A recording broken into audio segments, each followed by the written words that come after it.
line. Go for whatever, look for the better. We all so goddamn hypnotized. Chop, chop, spread the lies. Don't you blame me, you're mesmerized. Birds of a feather flocking together. Join the council, we're one of a kind. Right, a star, I know you're floating in the air. Empty shoulders, songs that don't even care. Another one falling down. Driving the body go. Going round with the crowd. Running with the video.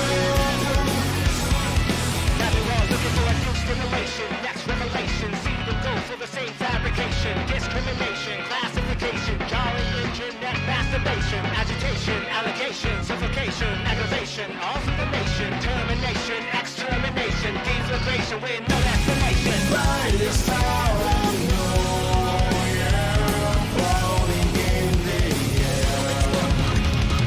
That's a shining stars. Do they even care? Another one falling down. Drowning in the body go. Going out with the crowd. Riding with a libido. You are the now.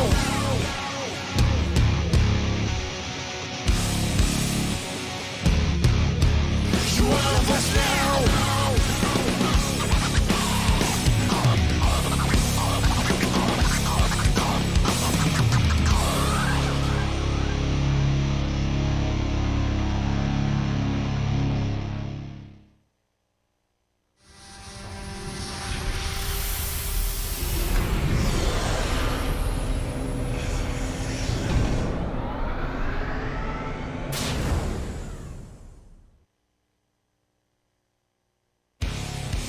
Get ready, the 2025 Mecha Break Pre-Launch Global Invitational is almost here. 第一次登上国际舞台，4周强敌环伺，但我坚信，我们将成为最后的胜者。俺たちの力を世界に見せつける時が千載一遇のチャンス、絶対に逃さない。 The tension is rising. We're all in.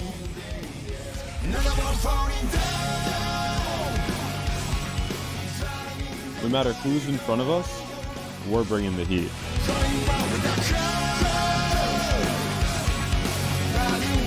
这一次，我会让你们知道什么是最完美的团队协作。会場に響き当たる戦火の中、この手で勝利にをつかり取る。 There's no room for the weak. The unprepared will be the first to fall. どんな困難も最後まで戦う。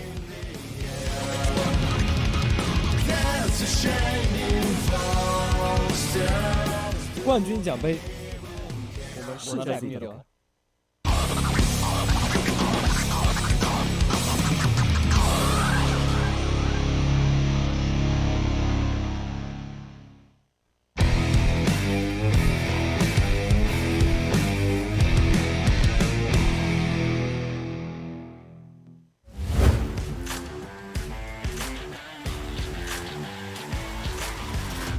More objectives, a lot more fires for Celestial. Stress and great shots from Manfu. I was waiting for that matchup. Same falls when Zex takes him down here. And now the Achilles fighting a little bit, top, bottom, bottom, top. As they continue to fight around this B point. We might even get A to spawn before B even gets captured. It's just the place to be fighting right now. Deceiver waiting for this moment where Sabine didn't manage to deny the key, and they were limited in numbers. Low on the Achilles fight. They're dodging and shooting at the same time. It's almost readable in their shots. They need to separate the 1 and the 2, and Ken comes out. That's this covered by both teams. They are throwing a party in there. 3's a crowd, and we almost have 12 in one spot. The ball is in CB's court. As cool as their defense is, it needs to lead to an offense that shreds Eva and lets them actually Happy to keep these fights going. They actually love the way that it's happening. They did lose one. We'll have the respawn coming back in now, so not too much of a problem. But you can see they're still holding that 5v6 at this point. This key upload. What an awesomely close Eye of Mizra we have here. Remember, Celestial trying to keep themselves in this series and out of the lower bracket with Eva's first win so far on Crop Sinkhole. Just going for that key, trying to cap, trying to kill at the same time. Yeah, and if you let Eva upload one more key, it's Joe for not only this map, but the full series. And CB also don't want to be dying too much, because 9 kills or 4 kills could be enough. So Eva Super dope is with the attacks, hardly spinning even in these box situations, knowing it's more of an advantage to quickly click and find that player or that striker once again and just give that pilot hell. In the break, need to find some signs of like life quickly as Anubis are aggressive all the time. Super double with the down smashes to go through any fairies to get Yui still in a position where he do, and Anubis will still be denying extractors. There's so much good teamwork work from Anubis too. They're always taking 2-on-1s, 3-on-1s, whatever it is, and that's why they're in the lead. That extractor away for Anubis to go to series point, and Luna Break just can't. You just see Super Dopa on the right target every time. Take right to Azra. Luna Break still have some fight in them, but how do they deal? You're hot, and now there's a Flyers in the sky, and Raman's got some targets low, and he's looking for the finishing blow. Raman is one of the most aggressive Falcons you will see track.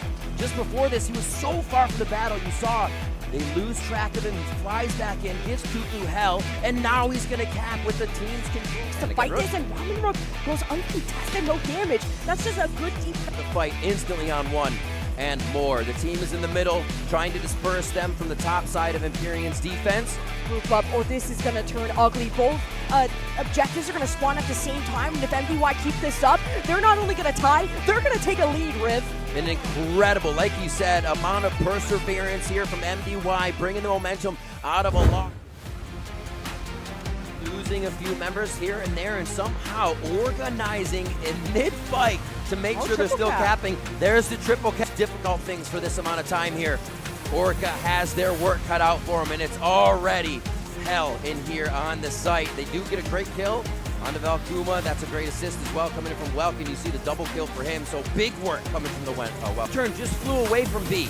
So B was held by solo play. Now we're over to the other side. We're on C, and it is going to be a lot of box, a lot of damage. Energy shield. You have the poke to buy them some relief, but the energy low from Steel Haze as he tries to finish off some of these kills. John Welkin at a sliver of health, and extra turn with just the cherry on top, looking for that final cap, but it's 960 to 920. Just 4 more ticks and they're going to be in the lead. You have to believe me when I said it's amazing to watch these teams adapt in real time here at the tournament to different things. Now a triple cap from at least 600 points down. It looks like it is going to be the win.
objectives, a lot more fires for Celestial.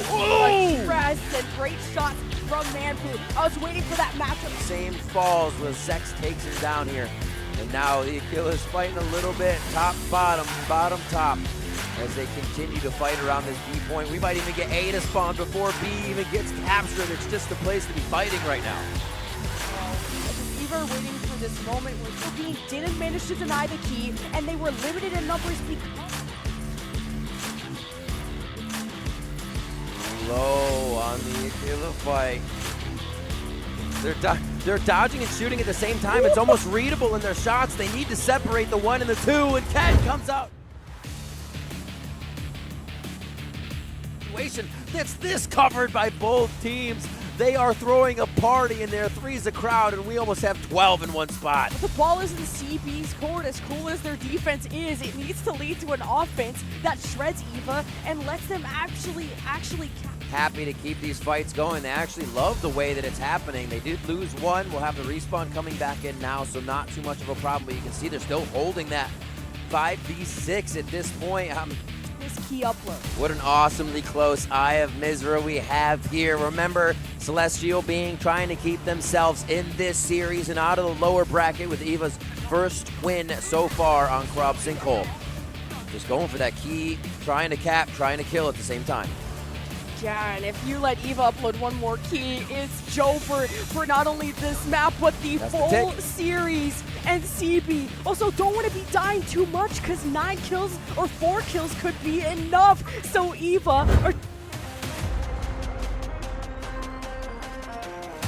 Super dope is with the attacks, hardly spinning even in these box situations, knowing it's more of an advantage to quickly click and find that player or that striker once again and just give that pilot hell.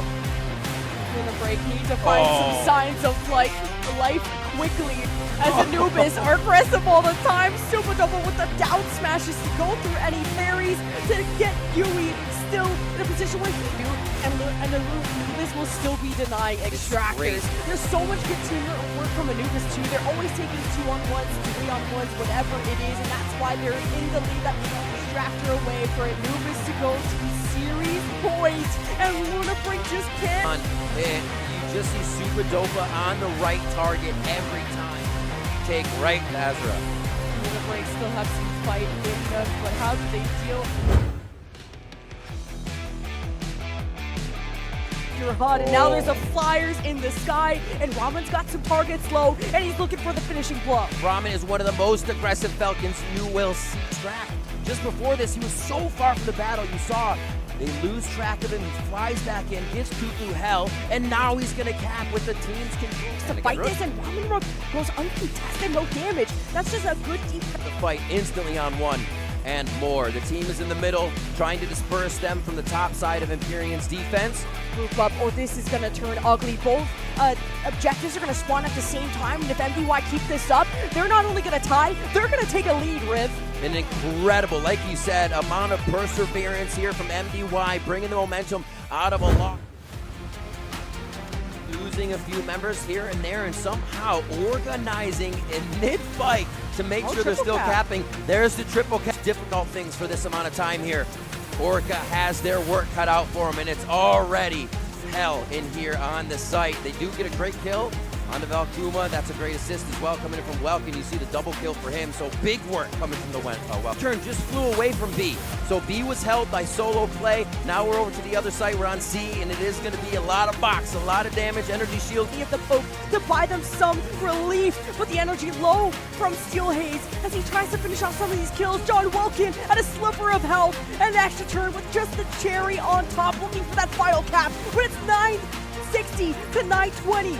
Just 4 more ticks and they're going to be in the lead. You have to believe me when I said it's amazing to watch these teams adapt in real time here at the tournament to different things. Now a triple cap from at least 600 points down. It looks like it is going to be the win.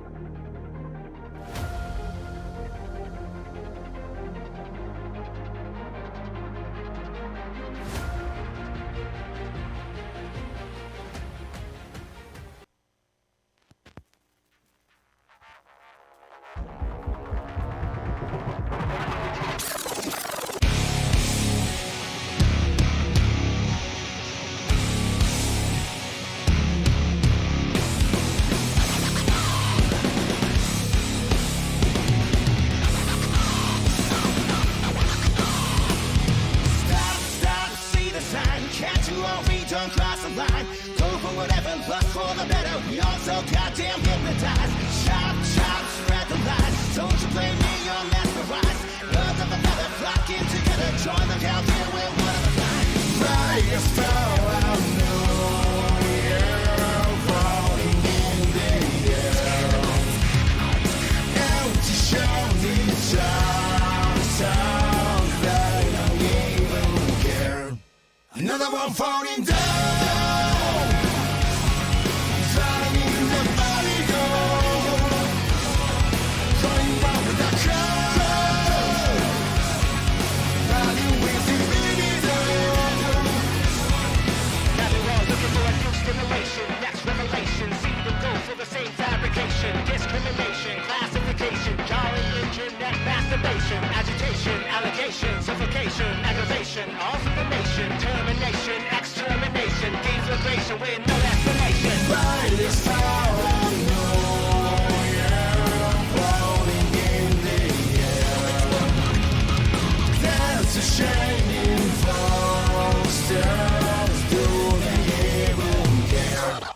Another one falling down, drowning in the body go, going out with the crowd, riding with a libido.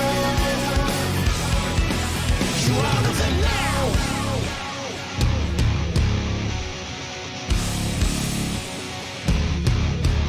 You are of us now.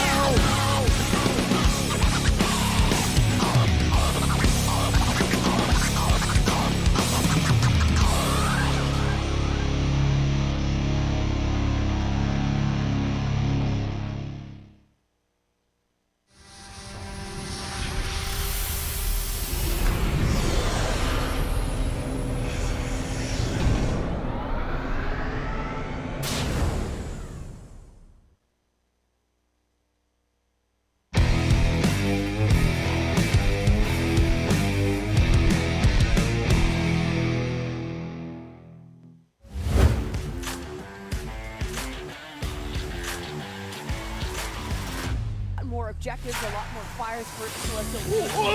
Stress and great shots from Manfu. I was waiting for that matchup. Same falls where Zex takes him down here. And now the Achilles fighting a little bit, top, bottom, bottom, top, as they continue to fight around this B point. We might even get A to spawn before B even gets captured. It's just the place to be fighting right now. Eva waiting for this moment where B didn't manage to deny the key, and they were limited in numbers because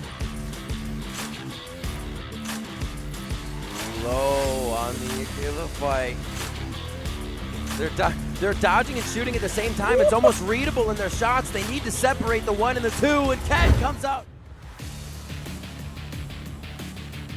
Situation that's this covered by both teams. They are throwing a party in there. 3's a crowd, and we almost have 12 in one spot. the ball is in CB's court. As cool as their defense is, it needs to lead to an offense that shreds Eva and lets them actually Happy to keep these fights going. They actually love the way that it's happening. They did lose one. We'll have the respawn coming back in now, so not too much of a problem. But you can see they're still holding that 5v6 at this point.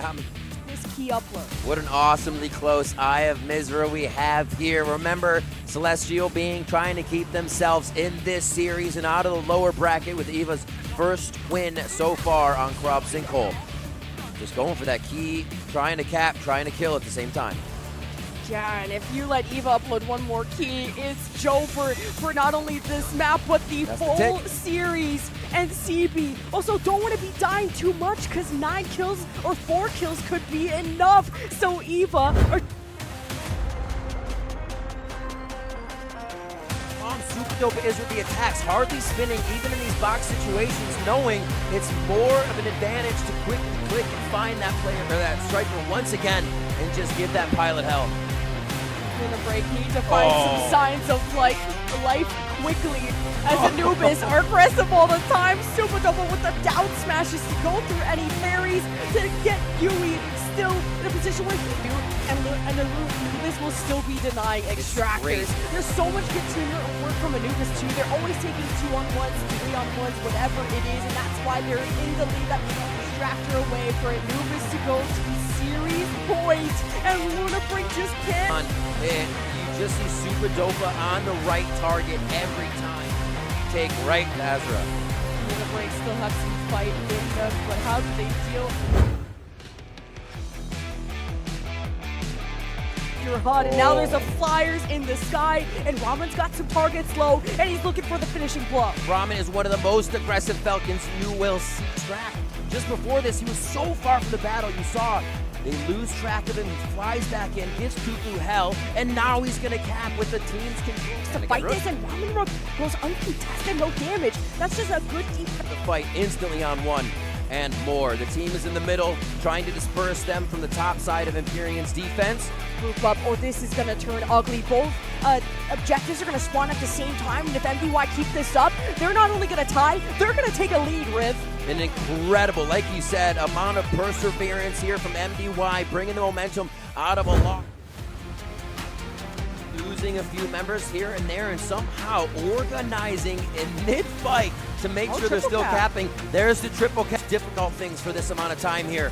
Orca has their work cut out for them, and it's already hell in here on the site. They do get a great kill on the Valkuma. That's a great assist as well coming in from Welkin. You see the double kill for him, so big work coming from the Welkin. Turn just flew away from B. So B was held by solo play. Now we're over to the other side. We're on C, and it is going to be a lot of box, a lot of damage. Energy shield. He have the poke to buy them some relief, but the energy low from Steel Haze as he tries to finish off some of these kills. John Welkin at a sliver of health, and an extra turn with just the cherry on top, looking for that final cap. But it's 960 to 920. Just 4 more ticks and they're going to be in the lead. You have to believe me when I said it's amazing to watch these teams adapt in real time here at the tournament to different things. Now a triple cap from at least 600 points down. It looks like it is going to be the win.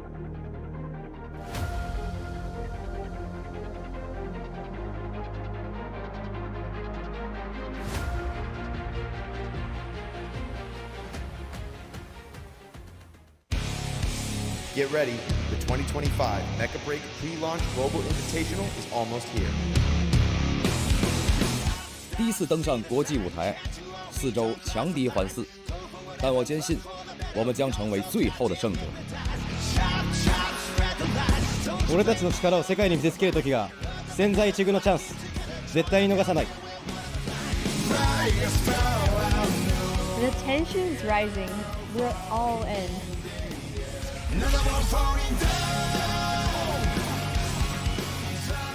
No matter who's in front of us, we're bringing the heat.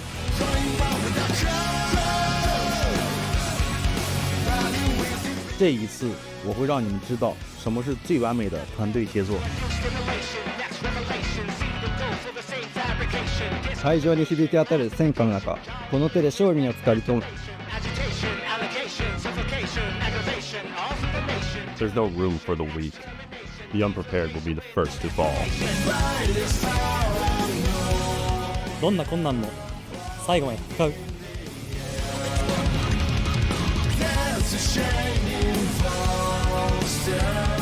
冠军奖杯，我们是在逆流。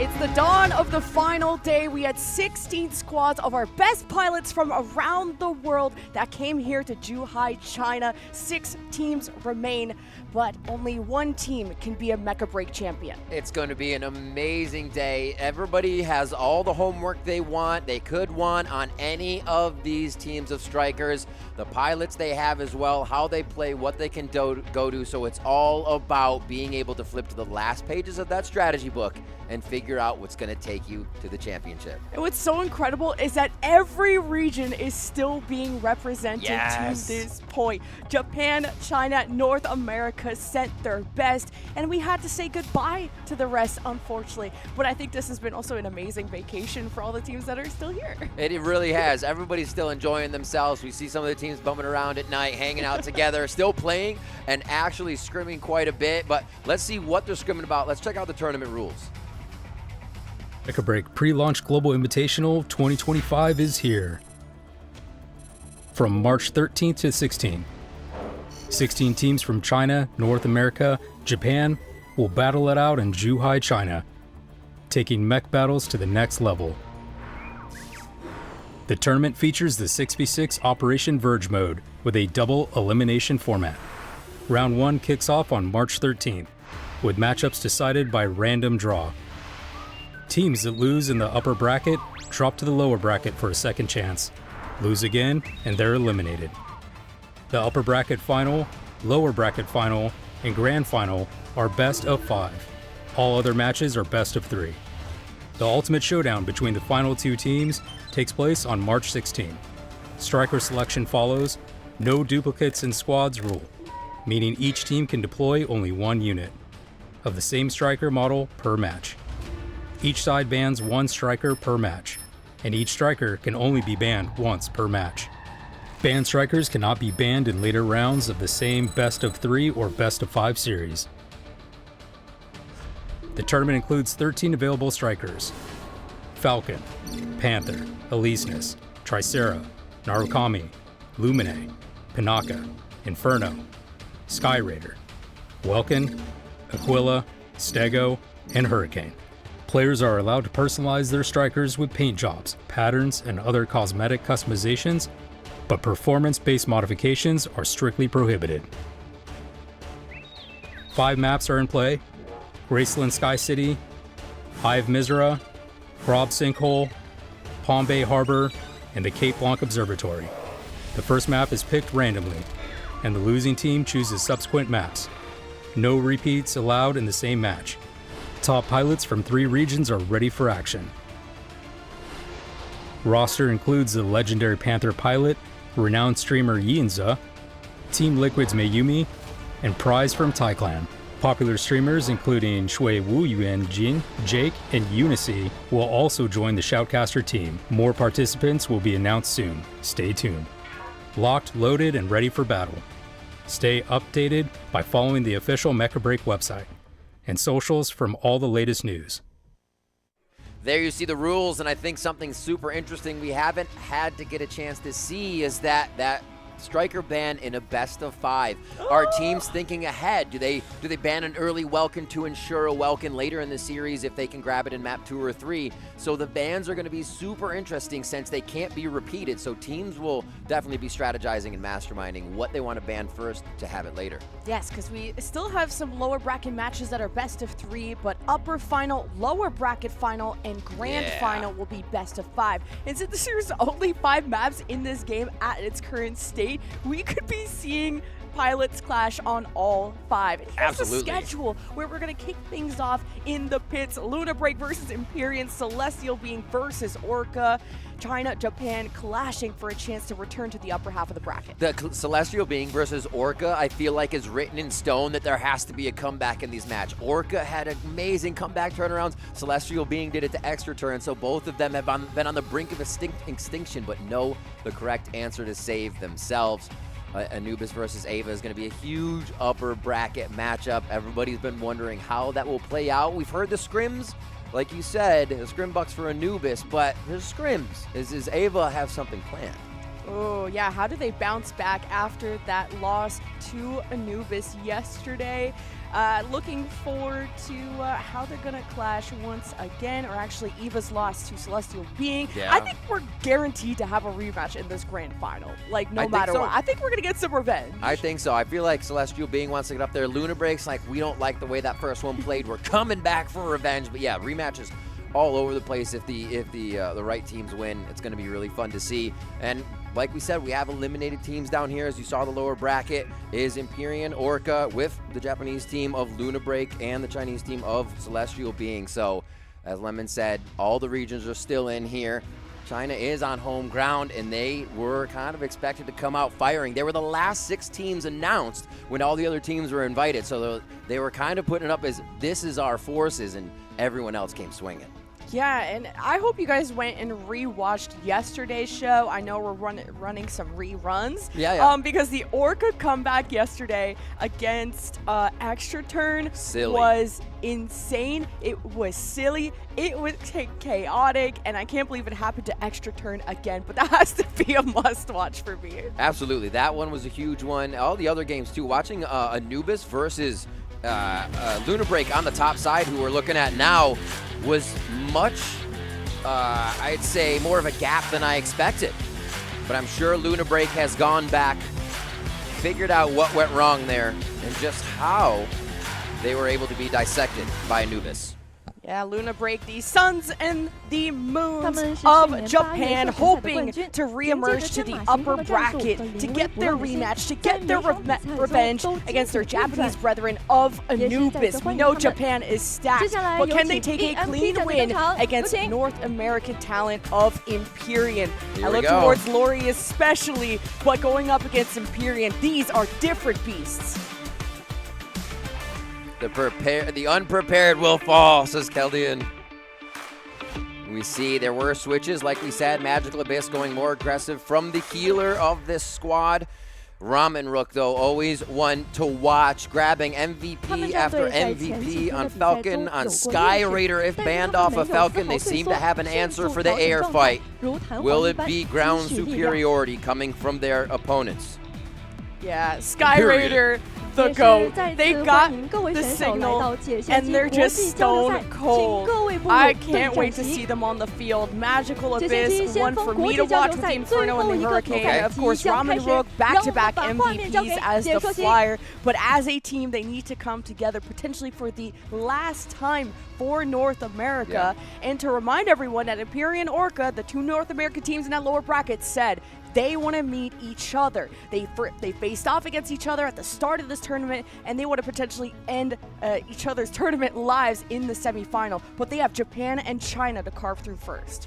That's going to be a tall task. Yeah, right? I know, One right? step at a time is anything, if anything, right now. It's going to be a long day for some of these teams. You're going to be playing through if you continue. So showing everything you got is kind of on the table. You have to get these wins. But we have seen the maps adapting, and it's who's adapting to the maps the quickest in changing high ground or low ground cover. We do see Empyrean. If we go to Palm Bay Harbor, they're one of the teams that will give you high ground, but they try to sweep around underneath the team, so you're attacking from a different side. It's never straight up on your opponent.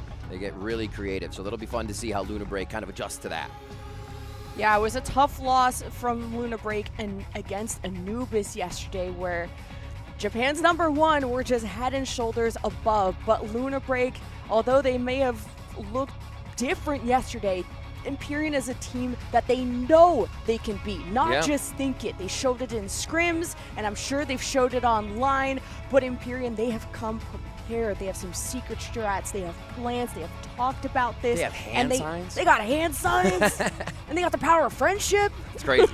Oh, one of my favorite slides here. Let's check out the mech statistics from out the event so far. Always looking over to Hurricane really fast with 20 picks, 70% win rate. But the power of numbers, you just see Hurricane getting those wins, so it's going to be a higher percentage for the lower picks. Where else are we looking? 9 picks for Panaka, has been squeezed out of it. Narukami's also not getting that much love.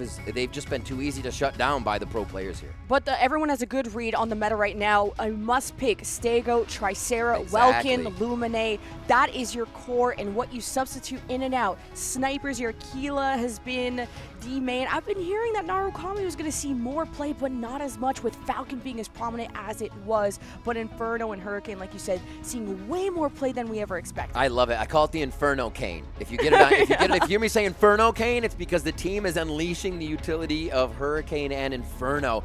You see that quite a bit on the objectives. We'll get it on possibly Cape Blanc Observatory from these teams, because it is just hellacious damage onto the fluid shields. Giving you a little more time to look here. Welkin, 81 picks. That needs to go up. Come on, get that Welkin in there. But Welkin has been getting banned. Get this guy in here. Yeah, he has been getting banned. It is the way of the Welkin.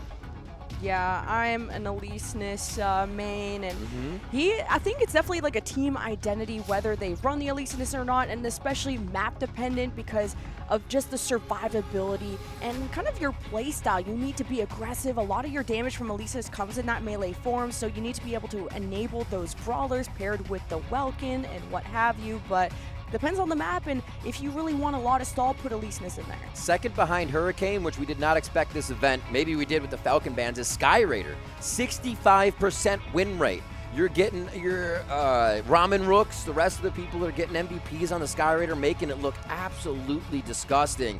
He has taken a different stance for people in this tournament for sure. And we've been talking to players, and I think that's why it's such a low pick rate and such a high win rate, is that we have the masters of Sky Raiders here. Yep. And they were telling us about how difficult it is to execute a comp around that Sky Raider when it places all its disruption. There's a window that you need to capitalize on, and some teams aren't always on the same page, or it's difficult to get in there with the Sky Raider, and otherwise if you don't have follow through, it's not as effective. But I know two effective players. It's Anubis and Eva, their MVPs, Ken and Siren. Yeah, you see the stats, average kills to hits, it's left, right, so respectively to the images on each side. But yeah, the average sniper hit rates have only gone down a little bit. They all sat around 60% for the majority of the day. But yeah, you're going to miss some shots when you actually have teams adapting and figuring out that these Sky Flyers need to be shut down.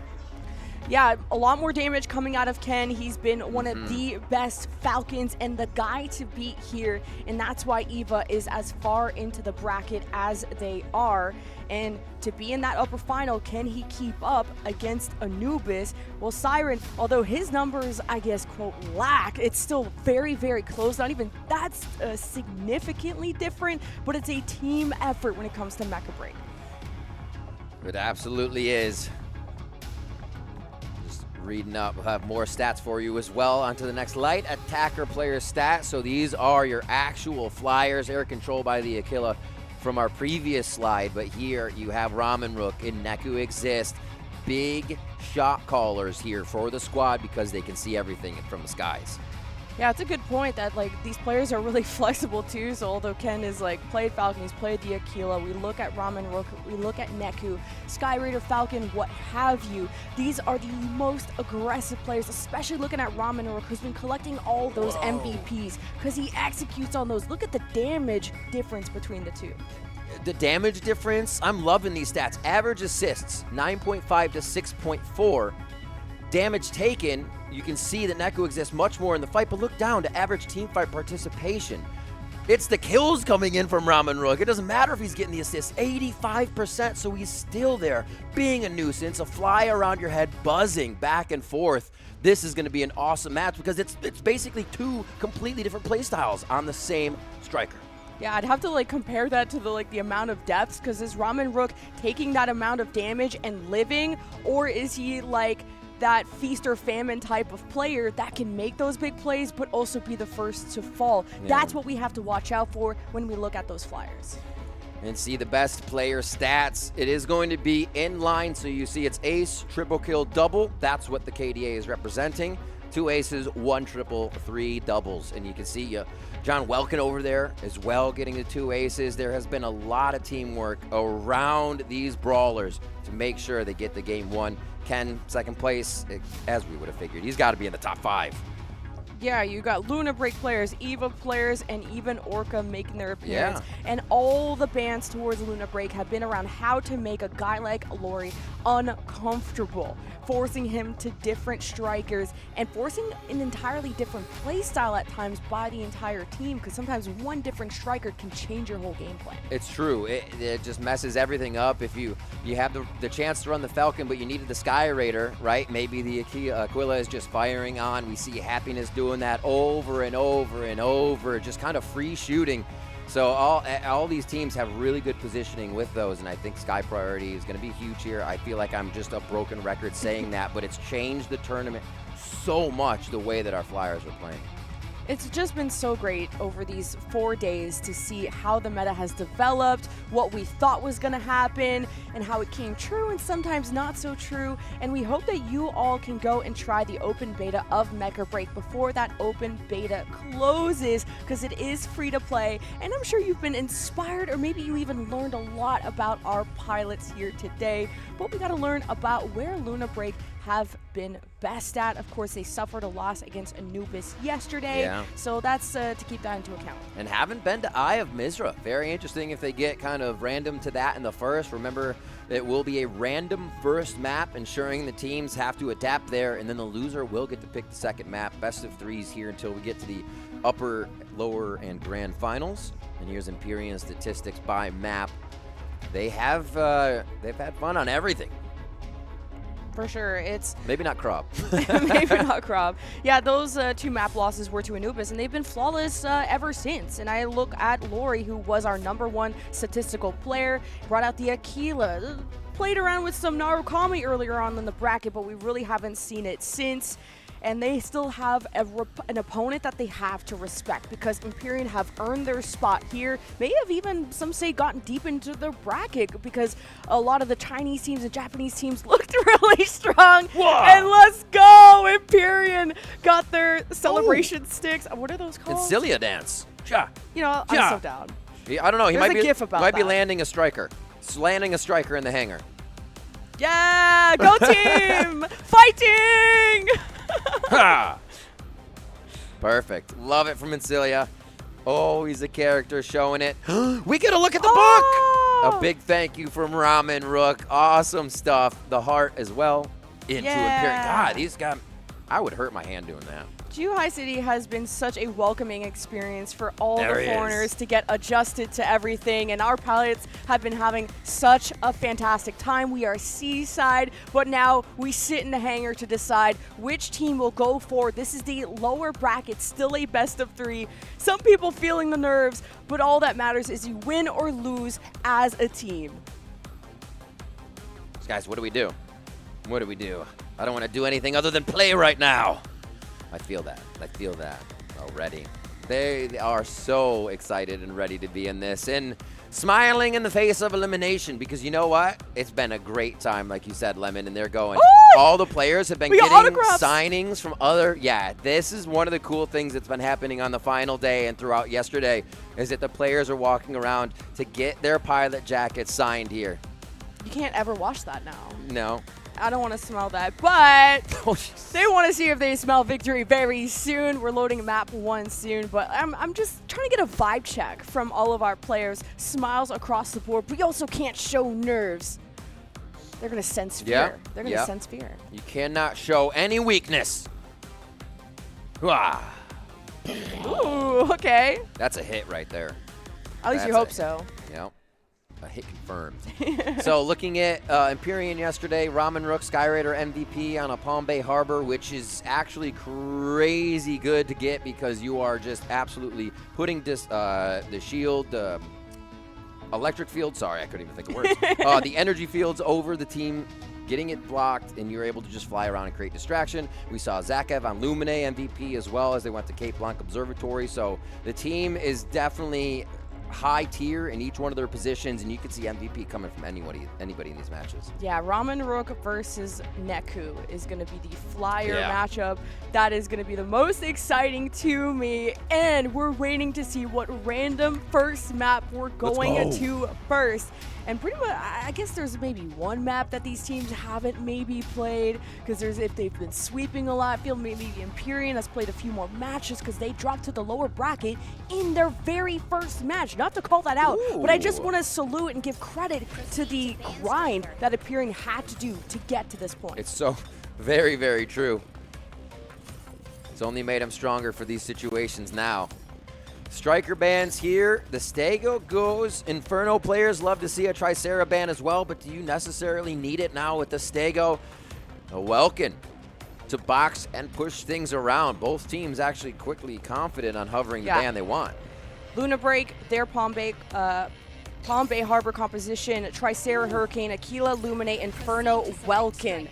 and you're denying 2 of those, or at least 1 of those. Stego comes in and out, so you're not going to have that Welkin box to really seal off that payload. You're going to have to brawl without the box, without that little arena, and you have even less heavies to anchor that payload, but you still have Tricera in the picture. No air? Ooh. Ramen Rook may get to run free here for a bit. Really mess with the Aquila, mess with Lori. The Sky Raiders' disruption on energy is going to be huge on this, and I think Empyrean feels like they're going to have an upper hand right off the bat here. The Hurricane Inferno, though, from Luna Break, you cannot deny the damage that's going to be able to do. I mean, they both have it, but it is enough to turn a game and flip it on its head. Woo! We got to kick things off in our lower bracket, and Orca and Celestial Being will be up next, and they're watching because the winner of this will face the winner of that. The loser goes home and has to watch the rest. Let's kick things off on Palm Bay Harbor, the payload. If you're new here, there are consoles that spawn, 3 of them that increase and accelerate the progress. But it is a rat race to the end where the payloads are next to each other, then they converge and diverge away. So it is the most hectic map in Mecha Break. I love it. You have to fight outside, you have to fight close quarters, and then the map breaks out again. But the levels of height are uneven. You're trying to get on the payloads. You're falling down into the trenches. It becomes a choice of when to attack and how and who's doing it in the more perfect way. We're going to be jumping on to Palm Bay Harbor. We've seen Empyrean kind of take to the low ground to start these games, cycle around the outside and allow their opponents the high ground. But no, it's going to be a switch up this time. It is Luna Break on that low ground. Big compositional difference. Luna Break with the Aquila, Empyrean with a Sky Raider. The rest completely the same. So early progress already from Luna Break as Empyrean kind of are setting up to the skies and getting some scouting going. But Arun is wasting no time getting aggressive. So here's another adaptation. Usually this point is almost left open because the payloads will meet at B, but not if someone is instantly sitting on it. That's going to move so far for now. We still have point A to come up, but I wonder if they try to go back to that for a little cheeky backwards cap to start. Ramen Rook already doing some disruption and up into the sky. He combines with that Inferno and they converge, and Luna Break did suffer some damages to their fluid armor, but this is about setting the tone. I'm seeing Empyrean taking a lot more damage in this early fight, and Luna Break sit pretty. Yeah, Chaldean almost down in this situation. You can see 4-0 as Luna Break hover on the point. It's not too much of a worry for Empyrean. They know they can kind of just shoot inside this fishbowl now and do a lot of damage to Luna Break. As A point is captured, we start to move to the high ground here in just a moment. Oh, Arun is trying to contest the enemy objective, and it's just going to be collapsing on Incilia and the friends who just can't seem to escape. And what a good collapse. Arun got the stun, and up against the wall they are pinned. And that's 1 down for Empyrean. And Cilia falls. The Tricera is no longer in the fight for now. And they continue to push on this low ground. Very interesting. We do not see this commonly here in the tournament. But everybody's still trying to fight in the trench rather than on high. Empyrean have to stabilize at this point, but also get their payload, and their backs are against the wall. They don't have a lot of space to work with, but they do get out of the garage, and they'll sacrifice their own lives to push Luna Break to their brink. Dangerous. You hear the sirens for Arun now, trying to still combat what he can to get back into the fight. Good heals coming through, so they'll be safe for this, as it's just a bit of a breather now. It is going to be a short spawn towards B, but yeah, this will not be Empyrean's payload getting to the point in time. The console will unlock very shortly. This is dangerous. Lori, that Aquila has already been pressured out of the fight, and Empyrean are trying to catch up with the progress. Only 10% separates. And this is a pretty melee-heavy area with no Welkin, no Stego. The Elysinuses can go aggressive. With the way this is going, okay, they actually have quite a few onto point now. Looking at the Inferno damage here from Magical Abyss. Oh my gosh! insane Empyrean follow through too. The teamwork, they're communicating, and there's hazes, there's clouds, and Luna Break try to trade, but Empyrean have been able to catch up when it comes to the score, but the console is what matters. Luna Break halfway to capturing it. Empyrean trying to deny. This Tricera of Incilia has been an ultimate anchor, and Arun is just Goomba stomping Incilia to death. What a beautiful fight for the B side right now. Rearmoring on the Elise knees, and they're going to keep going after Ancilia once again to try to get the Tricera down, and they are successful. They continue to wipe the heavy tanks from the side of Empyrean, just making these captures that much easier. Secondary lives forced out of these Elises too, so how far or how long can you really keep this up? Luna Break will get that progress, and despite having a good start, they continue forward as Azuria just forcing everyone back. Good peel from Luna Break as the payload travels in through such a narrow passageway. A lot of this inside corridor fighting matters, but it is once they reach the last corridor, it can change its sea, and thereafter on the final leg, a great lead by Luna Break here to bolster what they'll have once they get out of this indoors area. But it is going to be all hell breaking loose once we get back outside. Arun has been such a menace on this Eliseness. It is not going to have that second life cooldown when look at Yar to do the same thing. Now rejoins the squad. Empyrean are grouped up. They have control of their payload, and they'll meet Luna Break again on the other side. Here it is. They set up for the Inferno corridor shot from both sides. It's a mirrored attack as they get themselves. Who gets the better positioning on this? You still have the payload move coming in from Luna Break. So they are set and ready to drop off the high ground once their payload reaches C. Right, Arun is trying to play gatekeep at the front door, but also dangerously low on the fluid armor. Luna Break trying to take all the space as possible as Yui goes pretty uncontested in the sky. Empyrean are going for high ground setups, and Arun is disrupting all of that, leaving Yui to finish off these kills. Empyrean are starting to get pretty split from each other, and with Ramen Rook, a flyer in the sky, he's about to get finished off until he escapes. Yeah, sliver of health forced out behind the structures just to stay alive, and you can see how the payloads work. Empyrean focusing on the movement of their payload the entire time has now met the capture points of Luna Break moving their payload 3-3 on the final point. This is the push for the final portion. Luna Break, all the kills coming through with a 6v4 at the end. Arun has been the Eliseness to watch, and Azuria, the anchor on the Tricera, denying any melees, or also denying that Eliseness from going to free. Luna Break now get accelerated progress with that console upload. 7% between these 8% now as it just slowly ticks over. We'll have to see if they can get any denial on that payload, if they can start rolling it back. But right now, it's about the fight. A lot of people are looking up towards the air, not down towards the payload. Yeah, Empyrean, the ball is in their court. They're the ones behind. They have to make a play. And it's Ramen Rook that looks for the setups, but it's Luna Break that look right at him. Great marking of that flyer, and Lori could have the chase down. Ramen Rook was in a small room and manages to fly his way out. But remember, Luna Break have a sniper, and Lori locks in the shot. I credit to Luna Break here, Lemon. This is the most damage I've seen Ramen Rook running around with all the time. They are giving his flyer hell, and it seems like nobody's been able to really pin him down. Yui with a huge damage coming in there, a double kill, and they're going to continue just pounding down on Empyrean. 95% and growing. Luna Break finishing the map very shortly. A triple kill for Yui on that Inferno, and Empyrean not able to disrupt, pressure, or set back Luna Break. It's been a Luna Break lead from the beginning, and there is even Luna Break denying progress from Empyrean. Map number 1 goes to Luna Break. Yeah, just with a beam on Chaldean there at the end. The unprepared for Palm Bay have fallen, and that is a big win for Luna Break. Just the power of an Inferno and an Aquila that is left alone in the sky. Yeah. There's so much well-coordinated DPS from Luna Break, and to constantly be marking that Sky Raider, Ramen Rook is like that MVP for Empyrean, and for him to be silent this match, I mean, he was silenced. Yeah, he was absolutely silenced. Great control. You saw that Luna Break really had a step up on setting up these fights, being able to actually unload their damage time together instead of what seemed like a little separated for Empyrean in moments. And with the payload moving forward, I think that also just gave Luna Break time to figure out the game, set it up a little bit more, and produce a better macro overall. yeah, just Empyrean were trying to have a stable setup of having their Tricera on the payload and try to group up.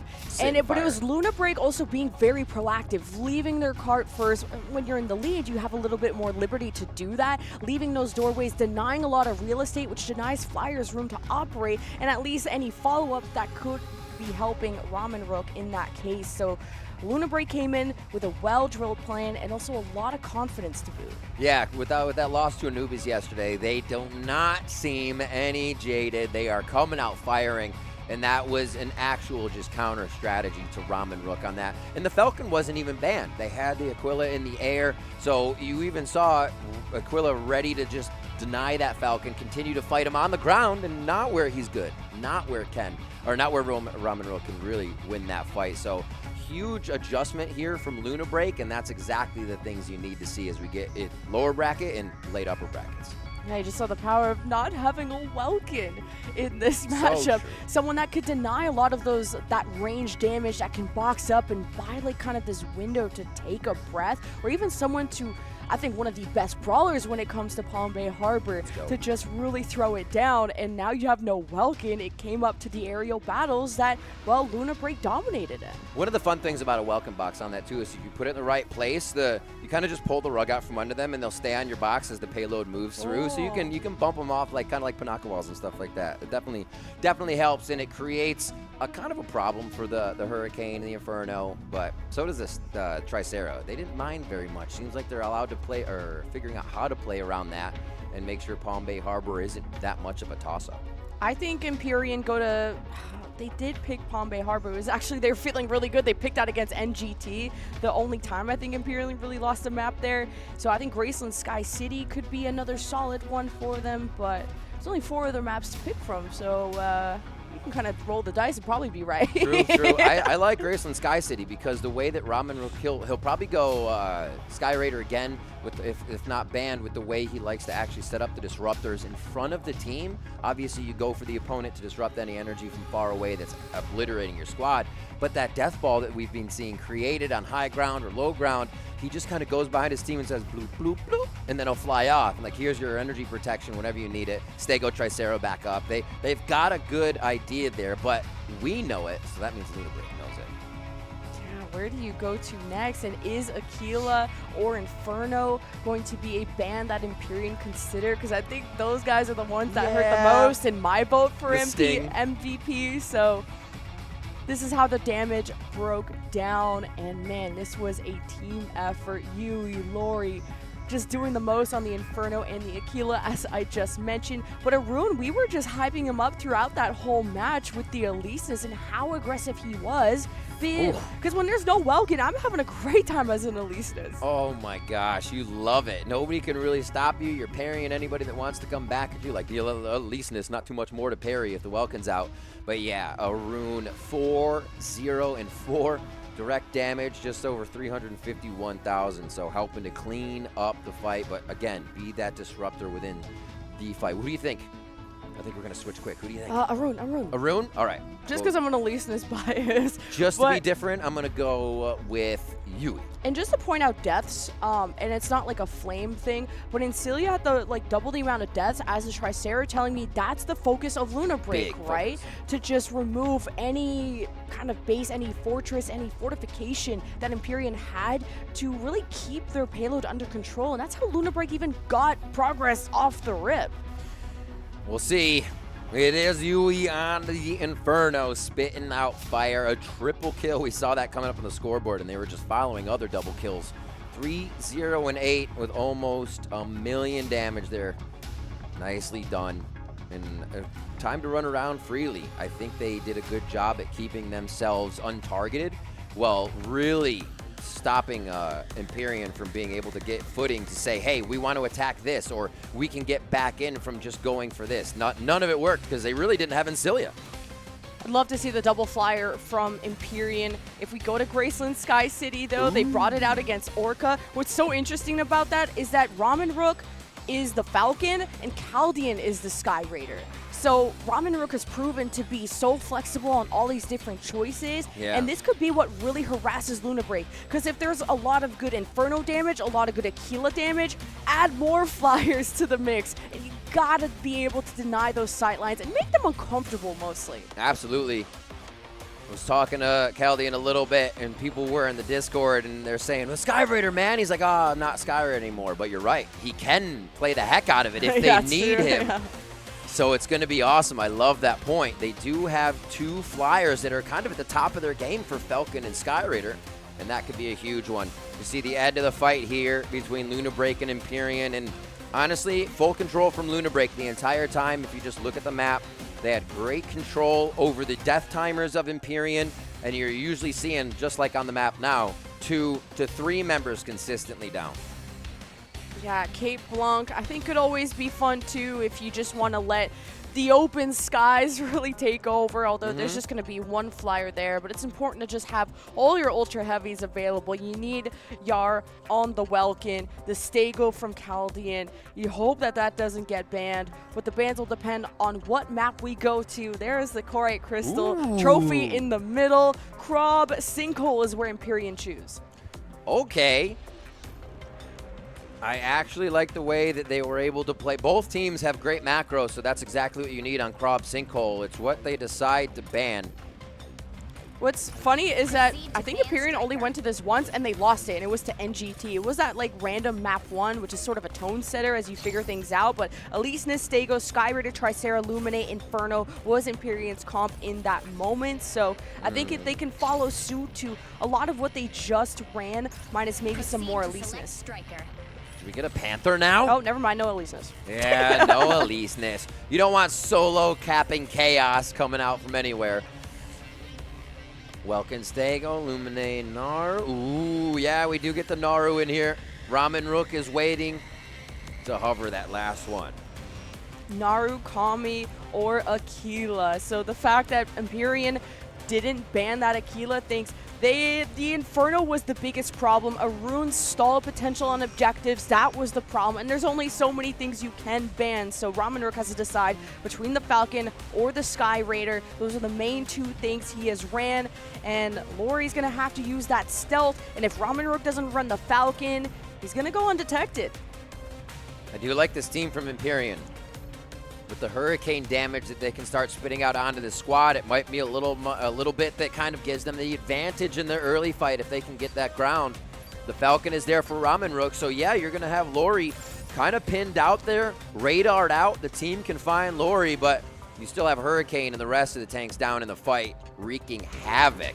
It's going to be an interesting one as we head over to Krob Sinkhole. Yeah, Luna Break are also pretty well practiced on this map, especially maybe not in the best of ways since they lost that against Anubis. And I wanted to see the Arun Panther, but it's been such a risky striker to want to play as much as we want to see the Panther 1v1 arena one more time. But the anti-range of the Hurricane is going to be massive from the side of Empyrean, and how, now that the Stego's not banned, how you can play around him. All right.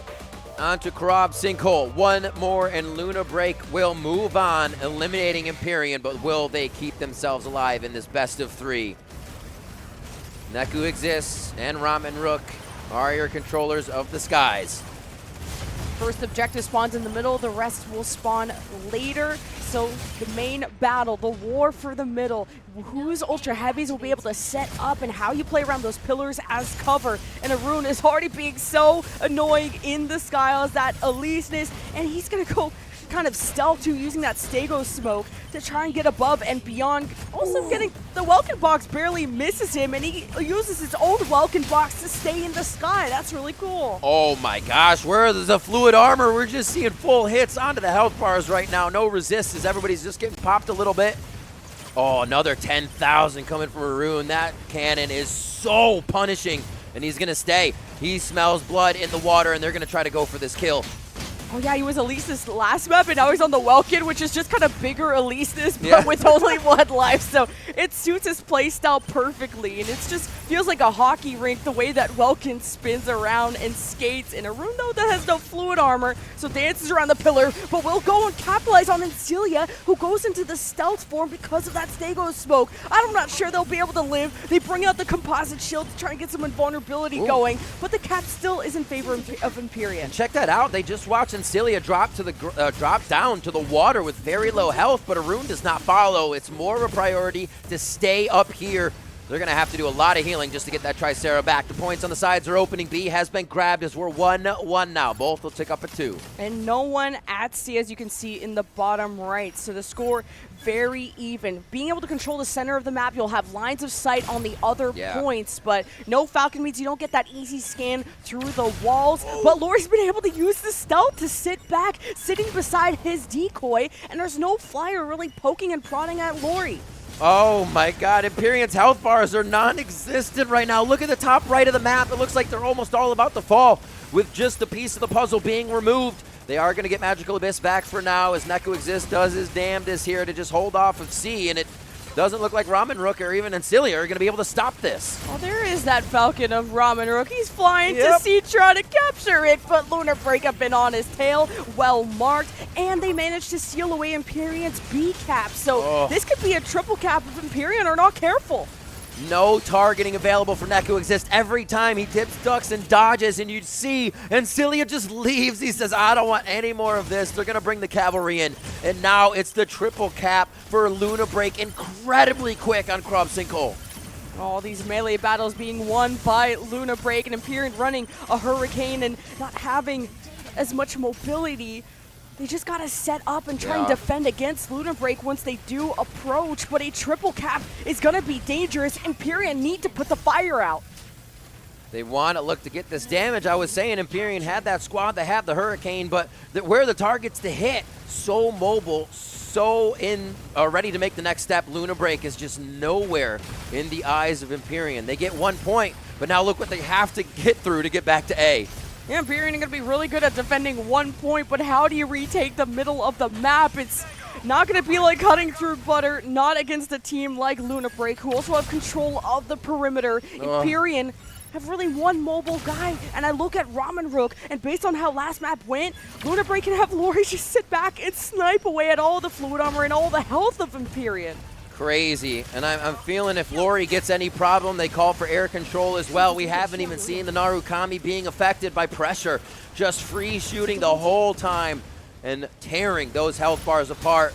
Yuria about to go down here. The Welkin's very low, another hit, and that solidifies the kill. And that may just help Luna Break keep control of this middle of the map, and Empyrean, they're not only just underwater, they're starting to drown, and with this spin from Maroon, how can you be stable? Empyrean depend on Ancilia on this Tricera, but based on the deaths of last map, it's difficult as one of the tankiest strikers in the game to keep afloat. Yeah, it's just the Narukami blasting away the shields, then going into targeted shot. You can melt Triceras, and now we're seeing that effect come into play. Arun slowly just gets the breather box, and they'll be off on that one. Caldian does go down, and there's Lorax still adding pressure, or Lori still adding pressure.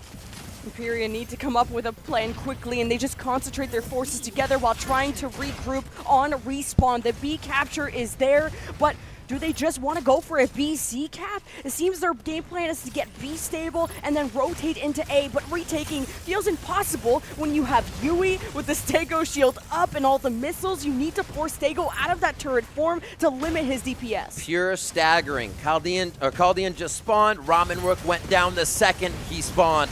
They are so staggered on the side of Empyrean right now. It's hard to formulate anything in the macro to get into those fights.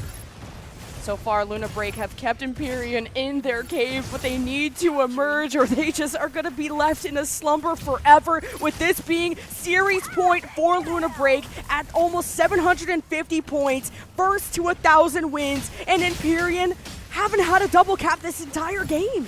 They know it has not been. They've been thwarted each time, not even getting to the points, and plus an F to pay respects. They're just not able to approach these positions. 800 now about to tick over for the side of Luna Break as they are very close. You got to reach 1,000, and they are well on their way with the control over the map.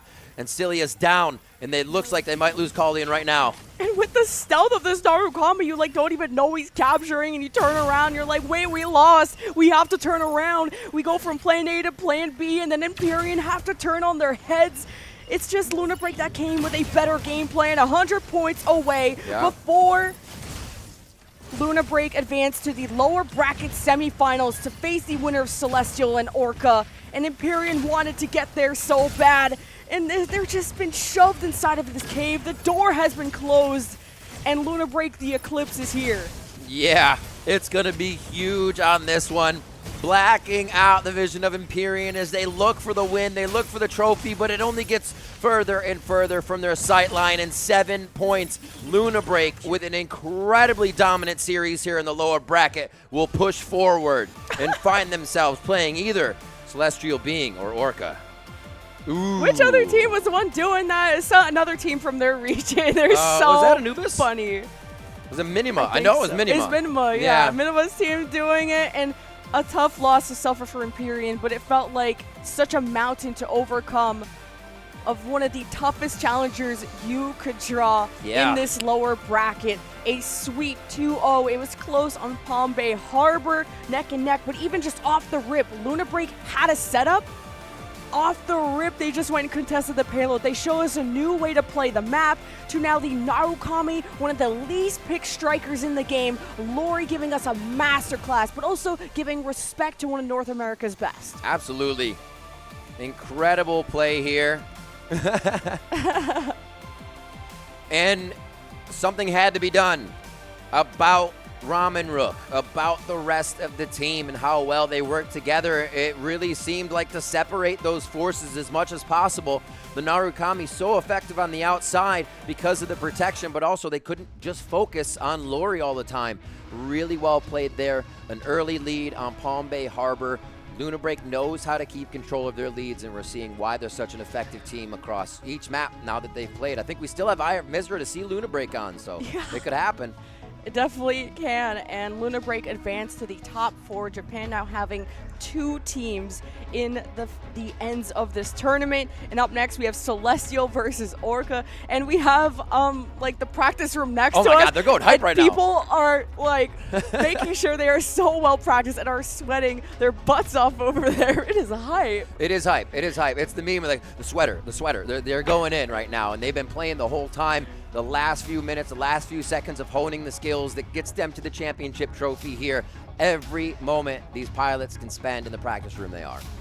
I want to go watch that very soon. Honestly, I'm like, we got to wait for this interview before we What's can going go. on? That's what's been so cool about that practice room, is being able to go watch what everyone's doing and helping each other. I think no one's helping each other anymore now that it's like and serious honestly, mode. like practice room, it's like a practice hangar, like That's such a divvied out booths, your emblem on it. They have these areas that they're sitting in so you can watch them from kind of behind their tables.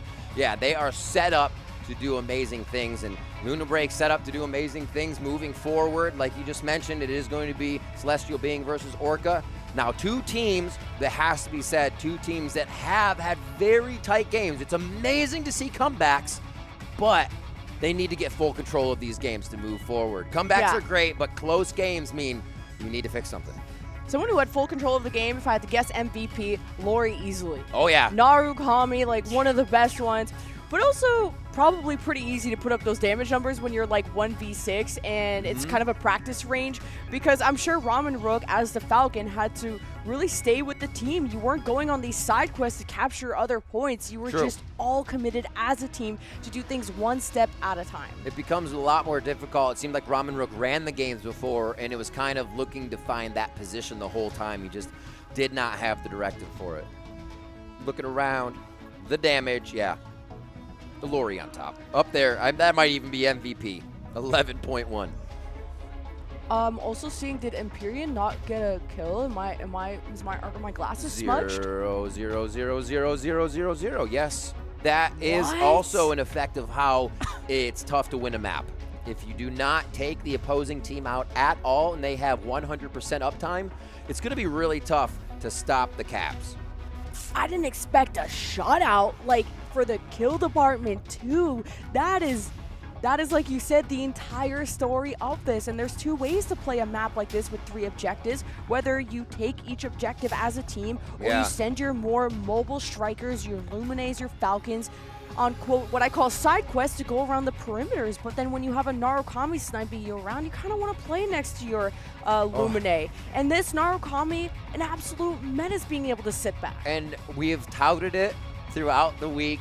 Japan's Narukami A little more aggressive, always strong, and we finally get to see it. It wasn't the in-your-face. They weren't capping on point A, but still, Lori knowing exactly what needs to happen. And I love the fact that we saw Neku exist on Falcon was like 0, 0, and 9 because these were the finishers right here. These sniper shots, the 8 kills, were what was cleaning all that up. So very much so setting up Lori the whole time to just say thank you, thank you, thank you, and cap more points. And everyone's been arguing whether like Aquila or Narukami are the best because Narukami has that clear counter, right, of Falcon. And guess what? We had that rock, paper, scissors matchup. We had the paper of Narukami. We had the scissors of the Falcon who should have been able to scan that and deal with that. But that's how good they were able to play around your decoy or your stealth drones, I should say. Yeah. You have the escapability of the grapple, and Lori not dying tells me they survived quite well. Pretty wild. You can see on the mini-map they were just kind of hunkered to the side of the map the whole time, but they played it beautifully. I think Luna Break needs to be checked on those maps and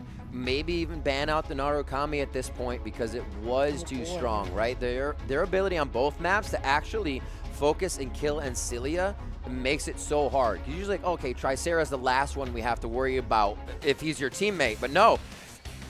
Empyrean had to worry about their Tricera all the time because of the focus from Luna Break. We'll see it here again. The highlights from Karab Sinkhole as Arun just running amok.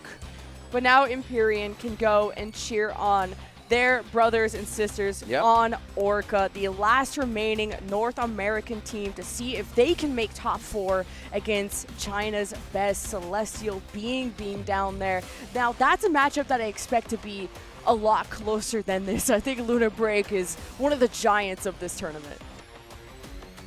I would absolutely agree with that.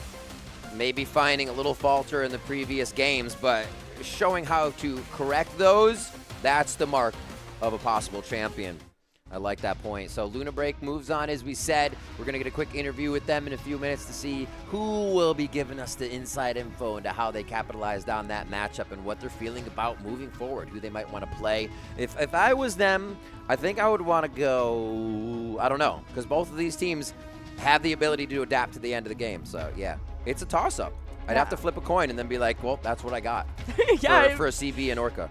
Yeah, I think Empyrean really tried to address the bans of what were the biggest problems, right? They went for the Inferno ban on map 2, but then there was that Eliseness from Arun that was a terror on map 1. There was the Inferno and more things. You also had to worry about the Welkin on a map that they had to let the Welkin it's like out. You hardly stopped Arun. And with all the smoke, Welkin goes crazy because it's like you can't even find him through all of that. When you do, you're already dead, as you would know. But Welkin's axe ain't nothing to mess with. Let's go ahead and check out the interview and see what the pilots have to say. Pilots all over the world, welcome to the post-match interview. I'm now joined by Yui from Luna Break. Please say hi. Hello everyone. I'm Yui from Luna Break. Before this match, I saw you staring at the camera every day. Is it to relieve your pressure or you have any special meanings?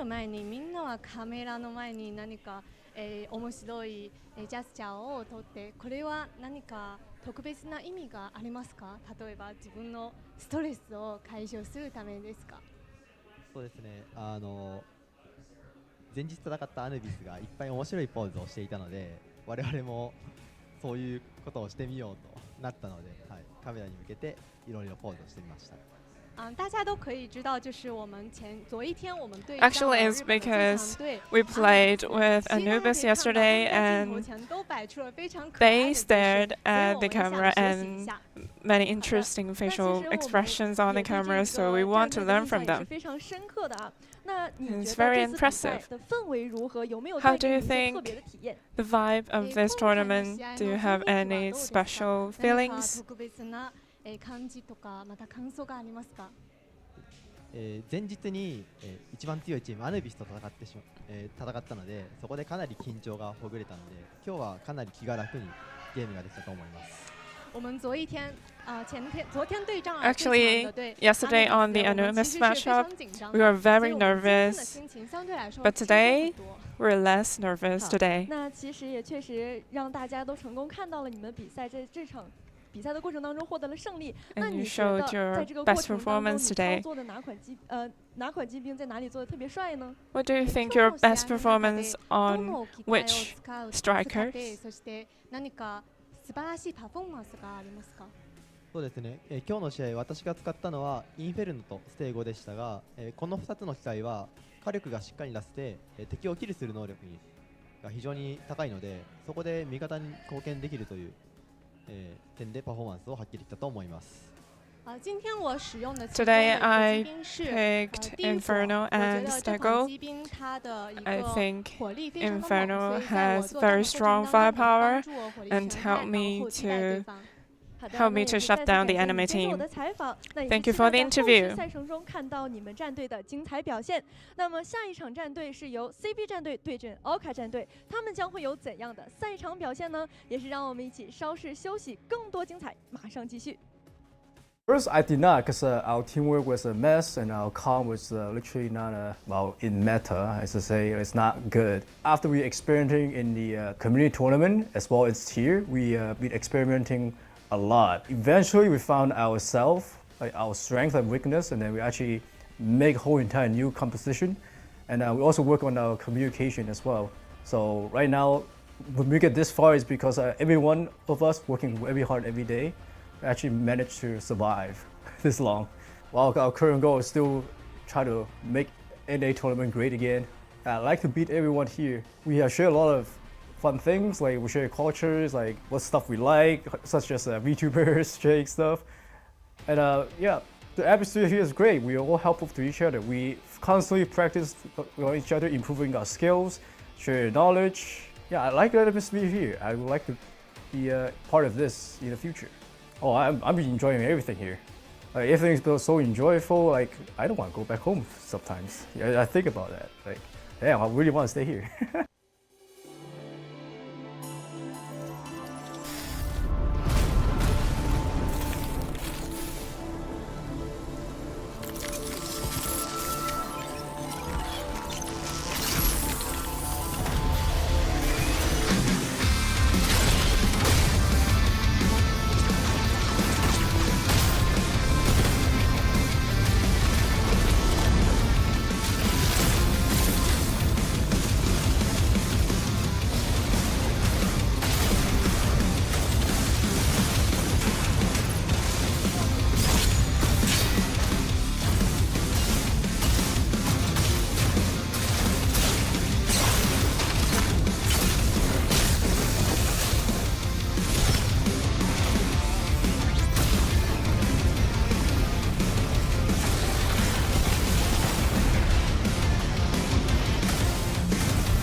Mecha Break Pre-Launch Global Invitational 2025 is here.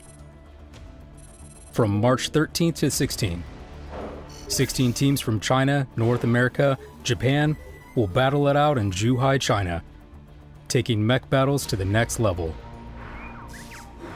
The tournament features the 6v6 Operation Verge mode with a double elimination format.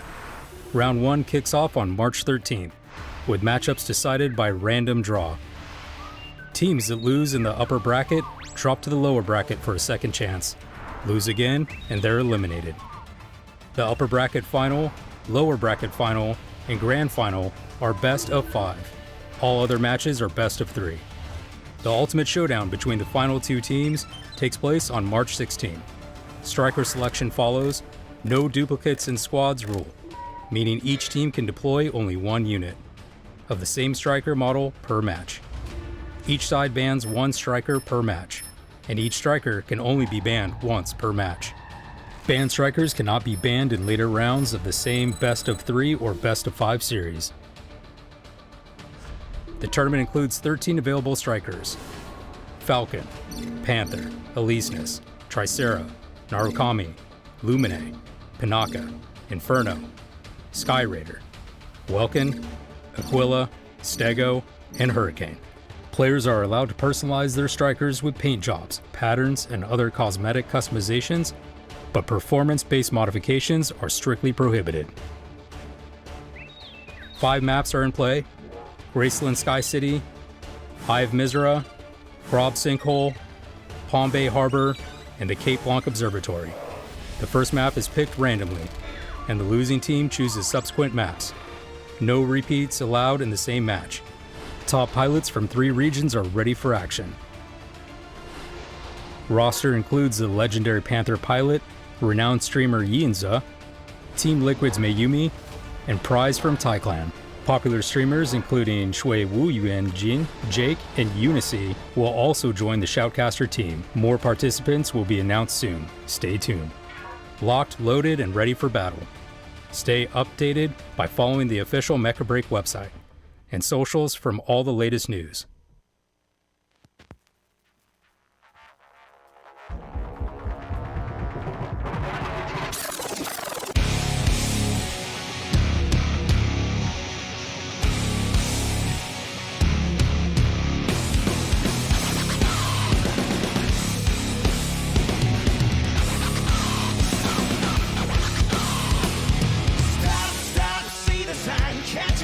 Don't cross the line, go for whatever, but for the better. We all so goddamn hypnotized.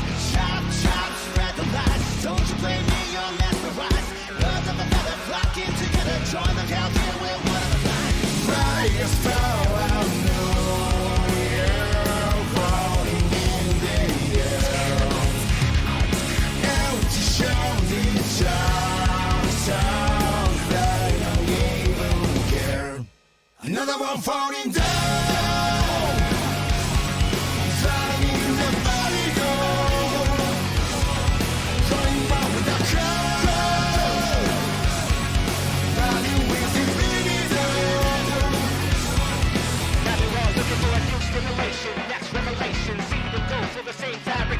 Discrimination, classification, jarring internet masturbation, agitation, allegation, suffocation, aggravation, all through the nation, termination, extermination, deflagration with no explanation. Brightest star I know, yeah, floating in the air. There's a shining stars, do they even care? Another one falling down.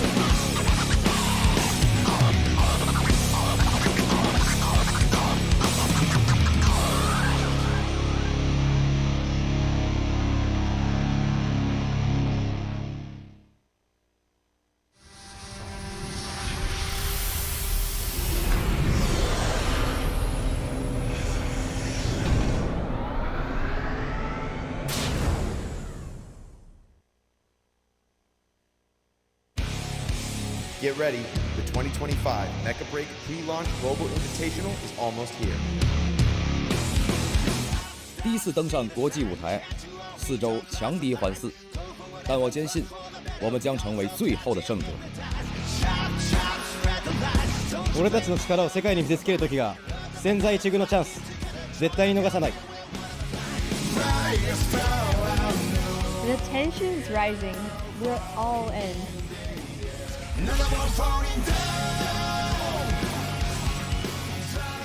No matter who's in front of us, we're bringing the heat.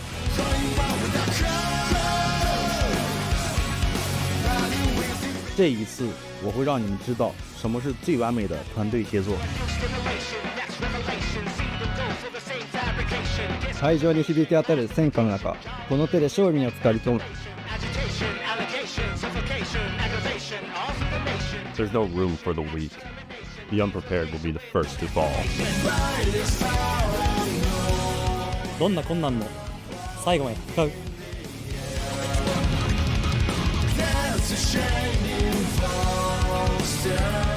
冠军奖杯，我们势在必得。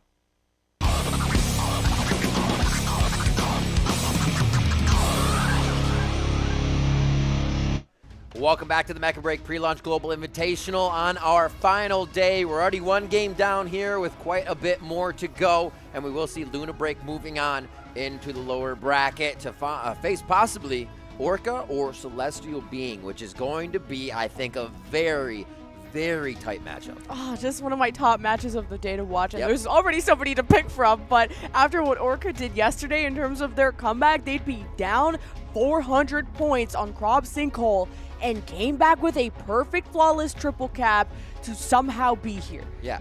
Jaw on the floor. Jaw on the floor, of course, as well as the same thing on Palm Bay Harbor. Turning around the payload with just a few percent to go, and they had to bring up at least 12% of their own. They were able to reverse the opponents and get theirs home. Really amazing stuff adapting at the end of the game, but again, I have to caveat, we've seen close games from them. They are adapting, but they are only winning by a sliver. Let's see if they can gap each other here a bit today. I want to get all three, and I want to see what the bans do to really affect them, because here late in the tournament, you got to start showing a little bit more breadth to your strategies in your striker pool. And consistency. Like, Yes. I love the flashy plays from Orca. I love these comebacks, but they're giving me a heart attack. Okay, I True. don't Very like true. that they're down 400 points and then they come back and win. Like, just from start to finish, I want it to be amazing, you know? And Orca have really turned things around from, you know, knocking out their Empyrean brothers in that first match to then going all the way, and then drawing Anubis on their second match, which was tough. So getting to that lower bracket is a journey of all time. But they're here and now, and I think a lot of the community really don't know what to predict for this one. Absolutely not. I'm excited. I don't know what to predict. It's an either way game. I do feel like, you know, speaking with Orca more, we'll be able to talk to what they're doing and how they've kind of adjusted their aggression as a team. But Celestial Being is like always aggressive. They're a team that doesn't know how to stop punishing you, and they will punish any kind of advantages they find and push those forward. Looking at where we saw Celestial Being recently at Krob Sinkhole and Eye of Mizra, like we said, they did draw into Eva there, so it was a loss on both. But they were looking at bans on Falcon and Stego to give them control over the game. And here is your roster of Celestial Being, the #2 from China, hoping to be #1 if they can make that return to the upper bracket to get their revenge against Eva. And I look towards the man, the myth, the legend, Manbu on the Stego, who also plays the Aquila. This is a team that is so flexible. The bans barely affect them. Zero, Hurricane, Falcon, Toby, the Welkin extraordinaire, and Vita, the MVP, Inferno, Eliseness. There are so many strikers that they can play. They're ready for anything. They are prepared now to face off against the team. They enter the hangar, and now we see Orca. Steel Haze, the stocks are going up for that guy. They also are using sometimes a substitute player, but this core roster looks like the #1 team from North America. Two of the main callers you look forward to, Deacon and Charlotte. Now, can they match up their play styles? Do they want to keep up the aggression? Do they want to go for the safer plays? Orca need to all be on the same page, and they were able to come back from the brink of defeat yesterday. This is a team that knows now that they can beat anyone. Absolutely. walking out to present themselves. Matthew 好的，再 there, 一次欢迎 looking 各位选手 suave, 来到解仙姬先锋 feeling 国 like 际 he 行动， is 那 one, 也是请 if 各位 not 步入 the 对战 best 席。 Inferno at this tournament. 接下 We'll 来 see 让 if 我 they 们把 actually 画 target 面交 him 给 off of 解 that 说 and 机。 what can come of it. He looks like a mob boss, like Oh, he's ready. it's like all his employees and he's the boss, like with the boss cane too and everything. I freaking love him. And yes, was telling us all about the potential of Inferno in this tournament and how important of a striker that is to deal with this ultra heavy meta. One of the things that impresses me about Matthew MDBO2 is that he is very much a numbers person, but quickly understanding those numbers even in the fight. What is the 30% health reduction going to do, plus this 70, plus this 40, what's left of the percentage of the 40, all that stuff. And he understands, like, actually that target's going to die. I can choose this. So just the inkling of where to go next in that brain is really affecting the way his Inferno attacks and engages on certain strikers. Yeah, I think everyone has to be scared of Orca and their potential to just topple every single team. They eliminated, I think, Extra Turn, Celestial being some of the best of Japan and China, and even eliminating Shuffle. Like, Orca's been taking out everyone in their path in this lower bracket. But is Celestial Being gonna be next? I could easily see a rematch from Celestial Being and Luna Break trying to get back up to the top of the bracket. But Orca is the one sort of question mark, that dark horse to upset the other regions. I think the big focus, we've seen Happiness coming out with a lot of the MVPs in their matches. Steel Haze on the Elise Knees. Those two, I feel like, are less affected than a lot of the team. Every one of them is good, but I wonder what happens if you try to pin those two down and make sure that they can't do as much work as they're normally doing, because it is immense. And Celestial Being may have had like a bumpy start. Their very first match, they went up against Extra Turn, a team they know they can beat, and they lost that map 1, then finished off the series. But ever since, the sky's been the limit. Maybe an easier bracket. Celestial Being went up against DSG and then had to meet Eva afterwards, like literally going from a 0 to 100, and now having to meet a more even playing field now going up against Orca. Yeah, two of the members I'm watching from Celestial Being for sure. Vita, in the air, calling the shots a lot, on the Elise as well, on the ground, hitting stuff. So Inferno, Elise there, and Zero Zenon, we've seen so much damage come from that Hurricane, but also can take to the skies on Falcon. So really strong play there, and coordination from the squad of Celestial Being and players to watch. Yeah, Vita's been my favorite player. Inferno, Elise, like you said. Those are the two best strikers, in my opinion, to make those big plays. But what map would you really want to go to? True. Depends how drilled they are. I mean, Celestial Being picked Eye of Mizra yesterday when they lost against Eva. It didn't end well, obviously, but it's clearly one of their strengths. And to kind of know where people are picking when they actually lose maps is good for us to know. Yeah, absolutely. We'll see Orca statistics. We'll see CBs as well. And it makes a difference. I think their Eye of Mizra has kind of been a problem for just about everybody throughout the situation, or throughout the tournament. It's more of a toss-up, I feel, than most maps. The key running, just grabbing for the fight, the amount of times you can be down in that large map, then in the wrong position as you're just trying to fly down on the spawn. Happy is happy. Yeah. And if we do go to like an Eye of Mizra, this is something that Orca had troubles with when they went up against Anubis. It was their very first map loss, but to keep in mind that they also were, I believe, playing with their substitute of Axel, so some teams incorporating their new substitutes. It just seems like not a big deal that one person is different to fill in those shoes, but it is a whole comm structure, it is a whole play style that you're changing around, and I think the vibes are best now with this core roster, and to really put pedal to the metal. And now you even got MDB mogging on you. Like, what the hell's going on? Sorry, boss. Sorry. Oh, somebody just yelled in his ear. Someone just screamed on the mic. Oh, no. Oh, my God. Not you too. Not Deacon. You too. Dude, the Deacon eyebrows are athletic. Yay. Crazy. Just a good group of people. And we have Celestial Being on the other side. Stoic. Prepared, ready. They just want to launch out of the hangar, honestly. Yeah, and obviously I want to give a shout out to Charlotte, one of the few female pilots that we have here, but one of the best Illumines that is going to be calling all those shots. So that's just so much pressure on her and Deacon to organize the team, especially on maps like if we go to an Eye of Mizra, that takes an insane amount of coordination, especially on any map that has multiple objectives and you have to start splitting up, and then you have 2 different types of plans going on at the same time. Repping the badges, the bombers. Amazing for the pilots. Just locking them in that much more. Ha! It's hidden. It works out. Message received. We get it. Fighting. Yeah, fighting! So excited.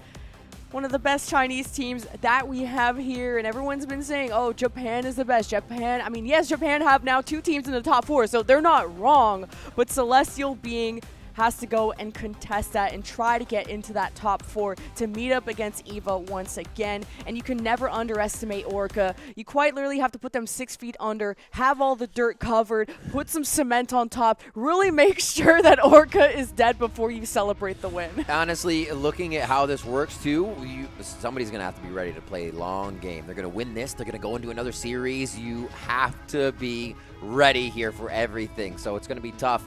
We have all our final games today, which means we could have teams playing twice, playing 3 times if you're going to go all the way to the finals, play more than that. So I wonder what the target bans are going to be for this. Like, we already pointed out our, like, sort of our top player from Orca being MDB on that Inferno. But again, it's a global ban, so it affects your team too. So it all depends. Do you believe in that mirror? Do you think that you could get the edge against MDB? Probably has the most hours on Inferno in the world. So yeah, kind of tough when all the other regions are up till like 1 a.m. Like I said, he's a numbers guy though, right? Yeah. So you kick him off of that, and he's like, I know the numbers for this striker now. Yeah, he's a tough one to crack. You're right. They might be the focus for them, or do they just try to take something out and confuse the opponents? I mean, imagine if we see Orca ban out their own Inferno. You'd be like, wait a minute, this is lunacy. I actually am looking at all the Orca compositions. They've never had Inferno banned against them. MDB has only gotten to play that, which is insane. So it's clearly like, if you can kill everything around MDB, then MDB is useless, and you can just pressure that fly away. And Happiness has been sort of the main guy who flexes. Aquila, even Sky Raider, that's his bread and butter. So Orca could maybe fall in the bans if CB find that weakness. Yep. Getting prepared to see our first random map of this series, lower bracket round 4 before we move to the semifinals.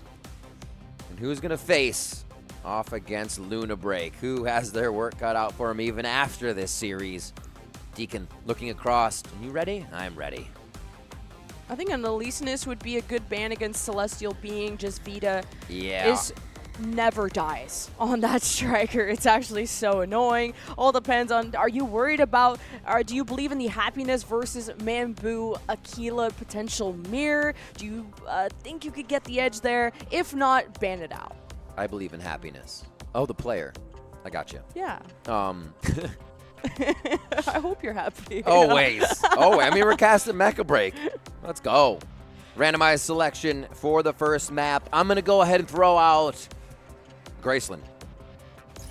Oh, it's Palm Bay Harbor. That's actually even better. Let's go. The map that actually shows us our most turnarounds in the last few percentage of the payload, and both teams have had games like that. Sky Raider first, Orca now to ban. No Sky Raider Falcon available, and also that stationary Tricera, the anti-melee beast. That's going to be tough to push that payload without as solid of an anchor. One that you can really leave alone at daycare and come back later. Like, now who's going to be in charge of that? Is it going to be your Stego, your Eliseness hanging around, Welkin? The game plan changes. All right. 40 seconds to hang. Just look at what we might be getting picked into this game. Zero does go back to that Hurricane. MDB, what might he pick? Inferno's already locked in there. So, yeah, you mentioned it. You're going to have that air superiority kind of knocked out, and just for the Aquilas this game. So they might be able to free fire a little bit. And Happiness, Mambu, they are great at finding positions where they get 5-6 shots off before the teams will have to stop them. I think this ban actually really hurts Celestial Being. Those two strikers, Sky Raider and Tricera, that was the core of that. Tricera, Skyraider, Welkin, Lumine, Stego, Hurricane is exactly what Celestial Being ran last time. So it's got to be about plan B, and it all comes down to this first map. Still a best of 3, everybody. So not a lot of second chances if this map doesn't go your way. Palm Bay Harbor B as we fly around. Remember, as we discussed last time, the team can cap the first 2 points if you're riding your payload and nobody is drawing that payload backwards towards your spawn. You can keep the game pretty even. So there's a lot of different focusing you can do throughout the macro of Palm Bay Harbor, and expect to see everybody on the high and low ground here to start, as we've seen from this tournament. Glad you mentioned flying high, because there are no flyers at all. It is an Aquila versus Aquila with not a lot of mobile strikers that can go and pressure them if they're off into the distance. So keep in mind the Manbu versus Happiness Aquila off, I guess, and how there's no Tricera to anchor this card, and melees can go crazy. Welkin is available, so Mr. John Welkin, our president, he was our MVP so many times yesterday, and he better unleash again today. Seeing a little walk around here as they just pepper each other back and forth to see what fluid shields, and then maybe an attack they can get in here in this war of attrition where you're basically going to get healed up and back into the fight before the point comes up. Quick 3 for CB here, and they're going to be allowed A. Wow, there's just a slam dunk on Manbu's head, down to 1 HP and no energy. And just now chased down by Steel Haze. Good coordination from Orca. Now needing to make a play towards the payload while they are in this position. The melee, Chuobi on that Welkin, hoping to protect that objective up into the sky. Vita will challenge, now Welkin follows through. Oh my god, to the skies with both Welkins. You actually just heard Inferno calling for help. Inferno looking for backup. They are focusing MDB, usually has a pretty free time in the air, but not this time. Zero now to answer back with the Hurricane as they set up to figure out what the next priority target is. Yeah, with these decoys from the Hurricane, you can try and protect the zone around, but the kills follow through from Celestial Being, and the Aquila diff is there for Manbu for the moment. MDB tries to hose down the low ground, and he finds himself on the low ground, forced to disengage and find some safety away from his team, as Steel Haze is also trying to run away at 1 HP. John Welkin removed from the low ground. Celestial Being are winning the war. Charlotte just spawning back in, trying to get there to heal. They didn't have it for quite a bit, and now they will be bolstered a little bit more. Manbu looking for that protection as gets back with Ann and the rest of the squad. You can see the heal drone is on. Then Tuobi is just giving MDB hell, never spinning in the box, always going for the left clicks charge. Yeah, you just never know if they're going to be dashing away, so wanting to be precise with the swings. The console unlocked and captured by Celestial Being, boosting their progress. When it rains, it pours, but Orca trying to match blow for blow, able to find Manbu. You deny that sniper for a moment. Happiness needs to apply that damage when he goes unperturbed. Now in a melee-centric area, the Welkins are going to go crazy. I mean, after B is won, usually there's a bit of reprieve as you get just to the side alleys there in the corridors, but no, Vita is here fighting everything, and Steel Haze is forced to go in with John Welkin and Tuobi. Remember, Steel Haze is on the Elisa, so you got the extra melee potential in Orca in these close quarters as Toby puts up the box to protect against a ranged poke, and Orca are just hosing down Celestial Being. Great, look at that Tuobi. Just a breather moment to figure out what's going on. Could actually go down in a situation, but the fluid shield starts to regen as they get to protective areas. Nicely done. Never really seeing the shots through the top of this roof, actually. Awesome from Zero Zenonus has tried to be capitalized on by MDB here. All the decoys, all the shields can only protect you for so long. So much focus from Happiness, but this only buys time for Celestial Being's melees to get into that sniper space, and Happiness is missing in action. Steel Haze backing. Still getting hit, like the window's still open, denying that fluid armor from regen, finally coming back, but It's repositioning, it's taking a breather, it's Orca not being able to engage on the fight, which means Celestial Being is always feeling comfortable to do the engaging themselves. And keep an eye on the kills coming up soon because the console is about to unlock, and this could be for the lead towards the end of the finish line. Celestial Being in position, they have their defenses up, they have their Welkin on the prowl, and John Welkin almost being humbled until he takes the advantage, and they skirmish on, but the console captured by Celestial Being.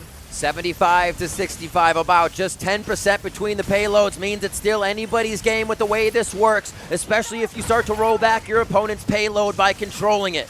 The fight on C continues as you see the slow movement from Orca here, trying to catch up, but also focusing on movement. This is going to be tough. And also keeping one on the payload so you get that extra speed. Yes. And it's just traded so well, so back and forth. But the payloads are starting to diverge, and now the fights may be split. Ooh. But these ranged demons, especially Manbu and Happiness, could have a field day. But not if the Welkins box them off. It's the sky battle coming out from Welkin and Tuobi. Now you can see Welkin thinking, pressuring. Does they have to move it? No, they have to get back into the fight. You see how split they are in their decisions. Zex Vita taking down MDB, and that's the Inferno damage you want right now to push the tanks off the payload. And the weight is on Orca's shoulders to make a play. They are not in the lead, 10% away from Celestial Being. Orca need to go claim the enemy cards, go towards the blue side, which is approaching that finish line in this best of 3. It will be series point, and Manbu with a critical pick. Happiness not there. MDB, that glass cannon has been removed, and Celestial Being are fine and well. Yeah, 5% left. Looks like they should be able to walk this one in. 2 members of Orca still down. What a strategy to focus. You said they never banned out MDB's Inferno, but man, was it focused this game to make sure it could do absolutely nothing.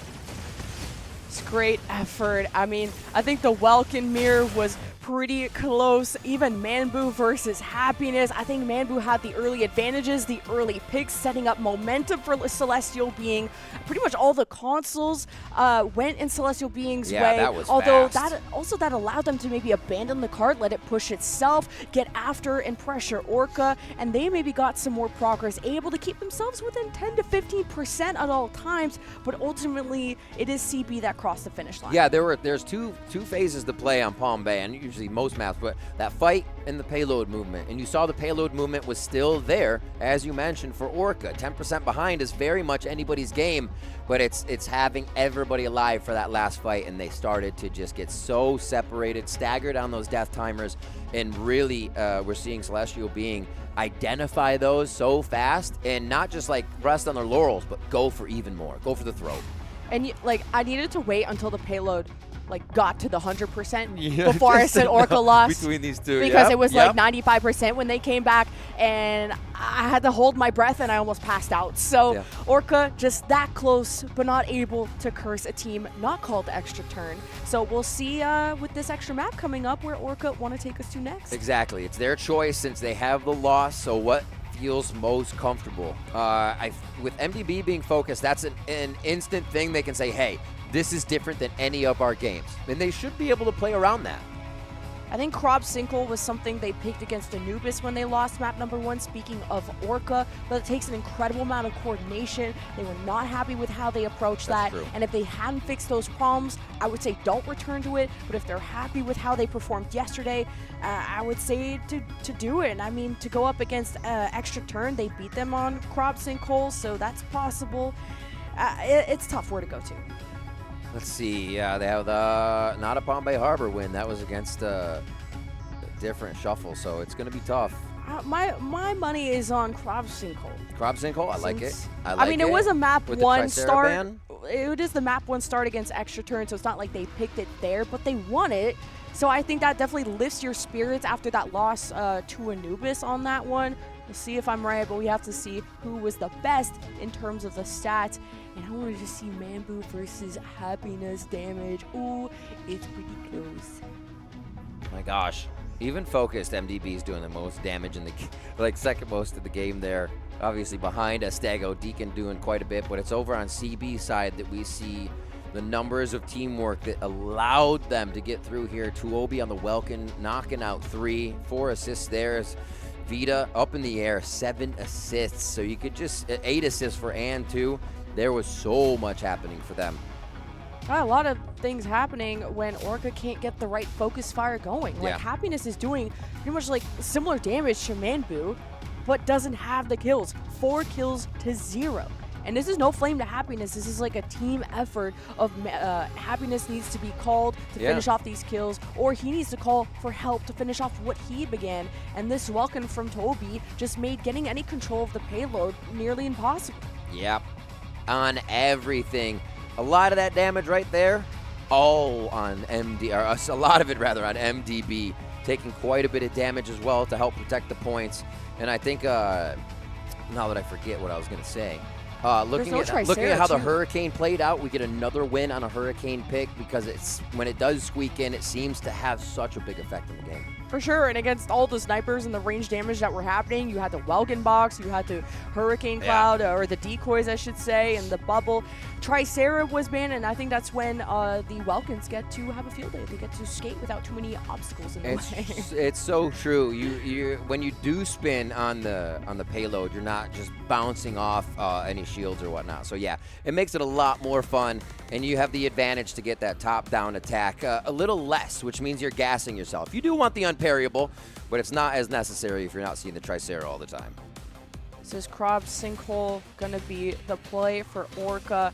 Of course, they're a team that talk a lot and also know how to anticipate what their opponent is going to be bringing up. They are such an intelligent team that study and know what the bans from the enemy team are going to be. They know what maps the enemy team likes. Orca knows, but it's now about the execution in game, and when the chaos happens, can they keep their heads together? This is the lower bracket. You got to rise up to the challenge, and now you are the last team of North America. You are North America's last hope. That's a little bit of pressure. Yeah, I know. My bad. I think they got it, though. Just thinking everybody else is on vacation now, but we are gunning to lift that Korite, lift the trophy here, and be world champions at the Mecha Break Pre-Launch Global Invitational. Right now, Celestial Being has set their sights on that with 1 win. Again, right after this series, they're going to be diving in with Luna Break, which is going to be a tall task as well. So they have to buckle down and focus on this. Hopefully get it in 2. Yeah, let's prove that NA does not mean near airport, but they will be going near a sandstorm. Eye of Mizra picked by Orca, and similar deal to the Crab Sinkhole guess that I had. There's a lot of objectives. It's a large map. There's a lot going on at once. Are Orca going to want to focus together? Who is going to be the main key carrier? Is it your Luminate? Is it a Flyer? What will it be? And will the Aquila matchup still favor Manbu? It's a team effort to really get those kills come through. I think a lot of those answers to your question are yes. So what can Orca do to stop it from happening, right? How quickly can they get these caps? What's there going to be the organization on key capping or fighting for death timers? It's the question. I think a lot of the time they try and get a position, again, where MDB can start to unload before they attack. But it seems like just even that portion of setup, the fact that Celestial Being knows Orca wants the Inferno damage before everything is such a tell. I wonder if Elysinus gets targeted here, of Vita, and also Orca loving playing the Elysinus. The Aquila. Orca don't want Happiness to go up against Manbu in that department. Sky Raiders it is. Proceed to select striker. Vita gonna pull that out possibly? Which is fine because Orca don't run too much Falcon. This is definitely a denial. If anything, when Aquila is out of the picture, Sky Raider is the #1 for Orca. So Manbu, now that the Inferno is open, has to try and do what MDB did on the last payload, except win it this time. Yeah, it's gonna be tough. Deacon on his Stego. Everybody looks very, very comfortable coming into this matchup. The storm hits, and we're going to have to see how Charlotte and Ann take to that and who they start to get around. But expect, I think, to see Charlotte with the Welkin, with John Welkin this time, running back up to MDB and Sky Raider. Happiness will come in whenever he needs. Same for the other team, but they're not going to have that air superiority for Celestial Being right now. So expect the points to be very heavy duty when they get to the fight. And the only map that CB lost outside of, well, the EVA matchup was Eye of Mizra, the very first map, very first match. Falcon was something IHZ ran, but that was their substitute that came in, and Zex has been a mainstay ever since, so not sure the situation there. But you can always attribute sometimes a weird loss to just, well, you didn't have your core roster. At least that's my cope. It is series point, though, for Celestial being one step closer to getting to top 4. There's the Storm looming just off on the side of Eye of Mizra. The moment that comes in, all hell breaks loose and targeting for the birds. All right, let's see. Poised and ready to enter. Yeah. Orca hopefully can bring themselves back around here to show us a map 3. Celestial being, you're really throwing them off their game plan, not having this Aquila for Manbu. This is such a core part of their game plan of Eye of Mizra. So can they find energy at range or damage at range? Of course with the Inferno, but now a lot more accessible than an Aquila that can hang a lot further back. I feel like everybody's taken to the air right now just to see what's happening first, who might be the first engaged. Even the Welkins were up top firing the cannons off. I don't even think had targeting on those shots, just looking for the free form shot. And now there's the disruption from the Sky Raider and the blue orbs, the Stego Haze in the blue gas. You see it as hiding and protecting them before they get to this first point as B spawns up. And at this portion of the map, it's about setup, it's about kills. And look at CB, already trying to dislodge what Orca have set up on that high ground. As the Welkins, the Elysians are going to skirmish. Seems like a 1v1. There is some reinforcement as Vita joins the side of his Ultra Heavies basing up. He's going to spawn soon, so these kills coming up are critical. Tuobi took pretty good heat there from MDB's Inferno for a moment. Uh-oh. Yeah. You called it. Vita went in to get a little bit more health so he could get back into the fight. Going to go Elysius here. And is just going to get back in after being a nuisance, trying to cause chaos. But great control by Orca to be identifying these quick kills.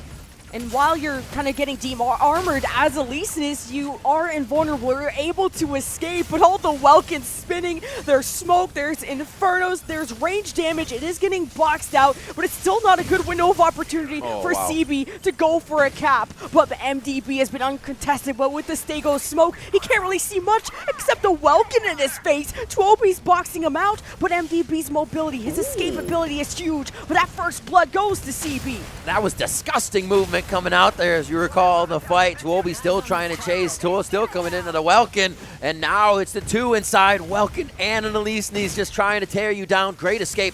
These two for Orca are going to hurt, though, as they're coming up in 4 and 15 seconds.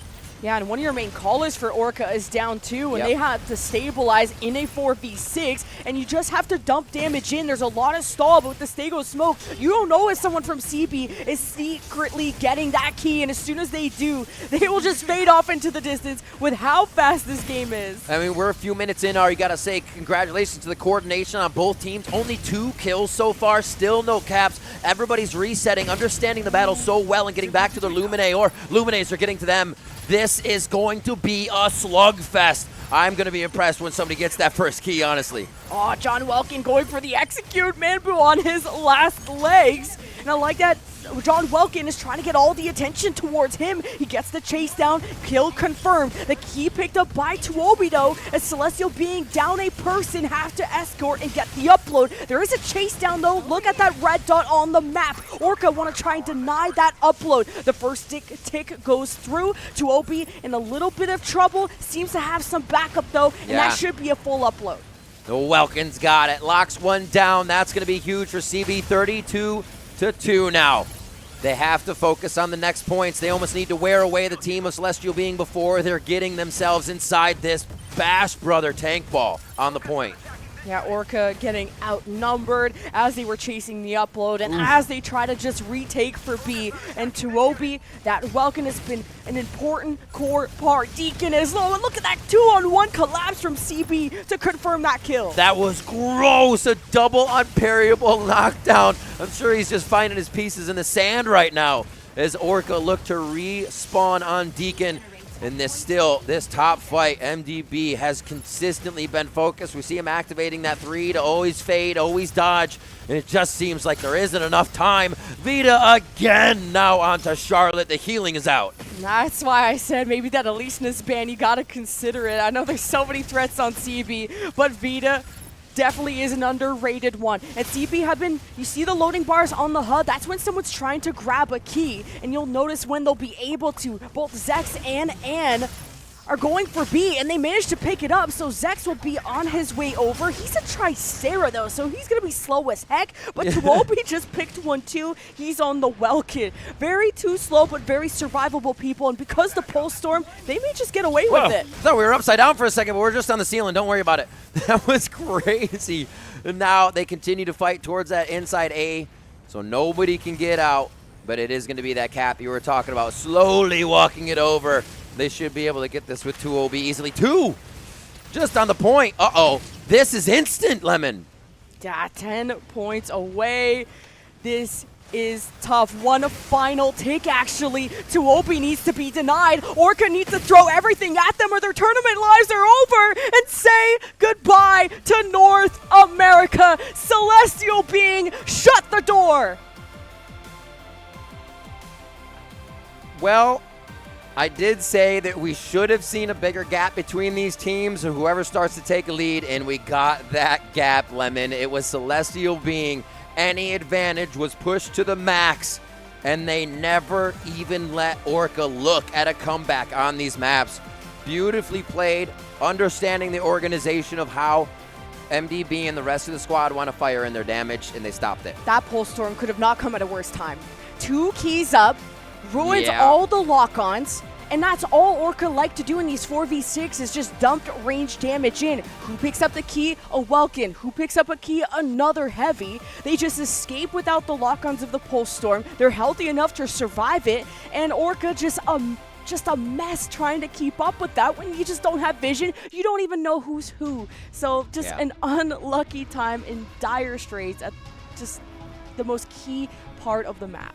And what we need to see here towards the end of the tournament, being able to dissect your opponent, coming out with a strategy that works for you easily. And I love the fact that you mentioned that MDB was never banned on Inferno. People just figured out how to play around it in the last moment, and we still got the Hurricane picks to kind of be the advantage there for the side of Celestial Being on Zero's end. So really, really smart stuff, playing to their strengths the whole time in an Eye of Mizra that they actually were able to capital on very fast.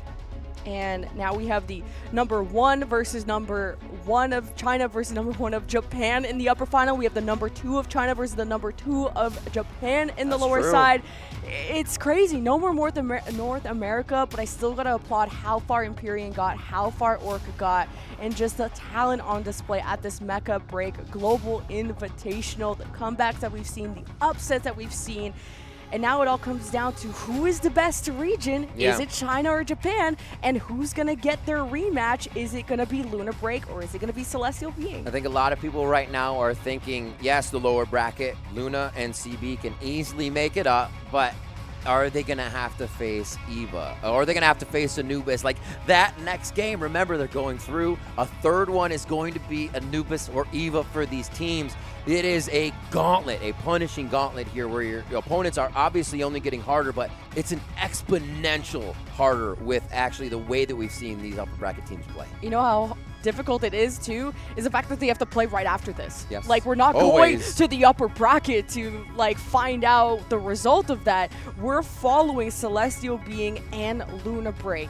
So I hope Luna Break at least had lunch or something. Celestial Being, though, I'm sure there is fire in their hearts, and they are nicely warmed up. And looking at the numbers, it was almost a flawless map. It was just a few ticks, kills over there, but yeah, 3 kills, 3. The assists coming out from everybody. So big on Vita. We saw that being incredible. Manbu still coming up with a bunch of kills. I almost would have to say it's Vita if it's not going to be Tuobi for the cap points that were actually got in there. And that was incredible stuff. Yeah, Orca really tried to hit him where it hurts, to deny that Aquila, to force Celestial Being to go into a composition that they haven't played in officially on Eye of Mizra. But Welkin, Tuobi made sure that just no one from Orca could grab a key. No objectives got done. And for a Welkin to get as much upload as he did is pretty sick too. Welkin MVP. If you're a Welkin player, that's a very common screen that you'll see. It feels kind of nice because you're doing so much all the time as that stat stick, just running around and controlling the map. The team obviously helping there, but Zhuhai coming out very strong in the welcome play throughout the tournament. And like you said, 60 upload, very focused on being able to push around. Yeah, I love it. You love to just box up around any objective, grab it for yourself, you know, wait for your cage to go away, My and then team's you're dying out. around me. I'm like, but I have this objective, team. I'm trying to grab it too, and you're like, no, it's mine, and you're blocking me out of it too. And I'm sure that's what Toby did. It's like he had one kill, like a couple of assists, but it's like all objective. That's a Rift type of player. Absolutely. And it works. And it works. You know it does. Towards the higher ranks, though, we do have to see they fight. They have to get in there. They have to have the teamwork. And I think this is one of the, kind of funnily enough, as an odd aside, one of the times we're on, or all the times we're on Orca was the most I've ever heard them say calling for backup, pinging for backup, looking for backup. Usually Orca was the one pushing, but hearing those command lines come from the game was telling of what CB was doing. Pings are sometimes a lot quicker. I'm glad that this game already comes with a ping system. A lot of games take a lot of time to incorporate that.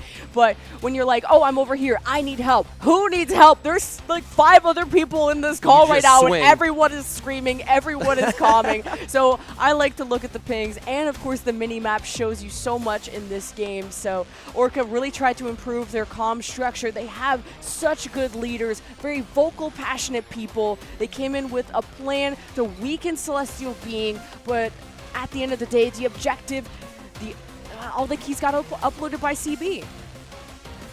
Look at that. Tuobi just dominating inside, the storm outside, and like you said, possibly the worst time here. God, I mean, the weatherman told you it was coming. It was 2 just keys at that once? timing. Yeah, that end 30 cap points was right there. wild. That's not something you normally see. And 30 points within like 10 set. Well, it takes time to upload it, but just for that window to get 30 points that quickly, like Orca didn't realize kind of how dire that situation was, because also the pole storm, you're like, what even is going on? Like, I still get so lost on that. And they were trying to trying to figure out in the beginning. We saw 1 kill, 2 kills across the entirety of them for quite a few minutes. No cap just yet. And then Celestial Being figures out a way to say, okay, we get down Charlotte, we can easily take down Inferno. They start to fall, they start to stagger, and that broke it. Then we see 32-2. Then it was the next 2 caps, and you're basically done with the map. We're going to go ahead and check out our interview, though, to see what the pilots have to say. Hello, pilots from all over the world. Welcome to the post-match interview. I'm joined by Toby from Celestial Being. Please say hi. Hello everyone. I'm Toby from CB. After these days, did you know about your opponents? Yeah, we know, and we played scrims with them for a few times, and we won all the scrims. Did you do any adjustments on your strategy? Well, not much. Just to play stable. Another question is that I saw your Vulcan is very good. What do you think is your best performance? I think when in point A, Happiness on Sky Raider, and I just cut him at point A. Next, you'll be facing Luna Break. What do you want to say to them? What should I say? Well, actually, we have won them in scrims, and I hope to bring you guys a good match. Thank you for the interview. 按照你说的，就是会获得一个比较好的结果。那么下一场比赛是 Luna Breaker 对阵 CB 战队，他们会有怎样的赛场表现呢？也是让我们稍事休息，更多精彩马上继续。 I think we expected to do pretty good, but I don't know if we expected to do this good. I think the goal is just to make it as far as we can. The food has been amazing. The hotel is incredibly nice. Everyone has been like super nice to me. I haven't experienced like any adversity whatsoever. And it's just been like, I mean, China is beautiful. It's just been an amazing experience. Probably just spending time with everybody, all the other teams, making friends internationally. You know, you'd be like surprised how much stuff passes language barriers. Oh, yes, of course, yeah.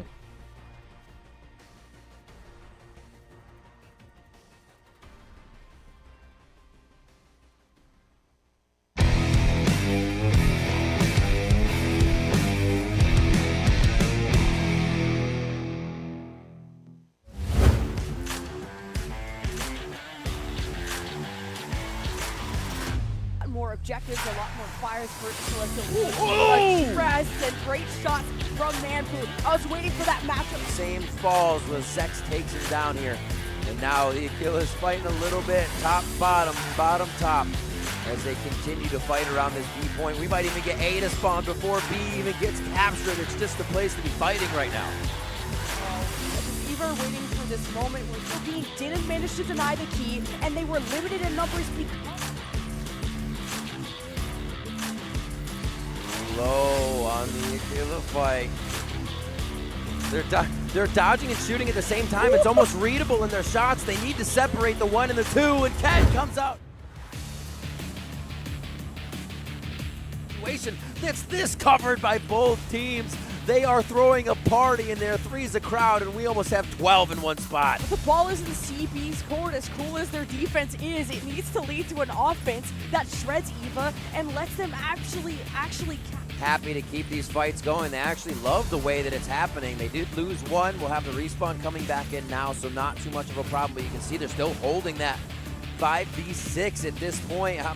This key upload. What an awesomely close Eye of Mizra we have here. Remember, Celestial trying to keep themselves in this series and out of the lower bracket with Eva's first win so far on Crop Sinkhole. Just going for that key, trying to cap, trying to kill at the same time. Yeah, and if you let Eva upload one more key, it's Joe for not only this map, but the full series. And CB also don't want to be dying too much because 9 kills or 4 kills could be enough. So Eva Super dope is with the attacks, hardly spinning even in these box situations, knowing it's more of an advantage to quick click and find that player or that striker once again and just give that pilot hell. In the break, need to find some signs of like life quickly as Anubis are aggressive all the time. Super double with the down smashes to go through any fairies to get Yui still in a position where he do, and Anubis will still be denying extractors. There's so much good teamwork work from Anubis too. They're always taking 2-on-1s, 3-on-1s, whatever it is, and that's why they're in the lead. That extractor away for Anubis to go to series point, and Luna Break just can't. You just see Super Dopa on the right target every time. Take right to Azra. Luna Break still have some fight in them, but how do they deal?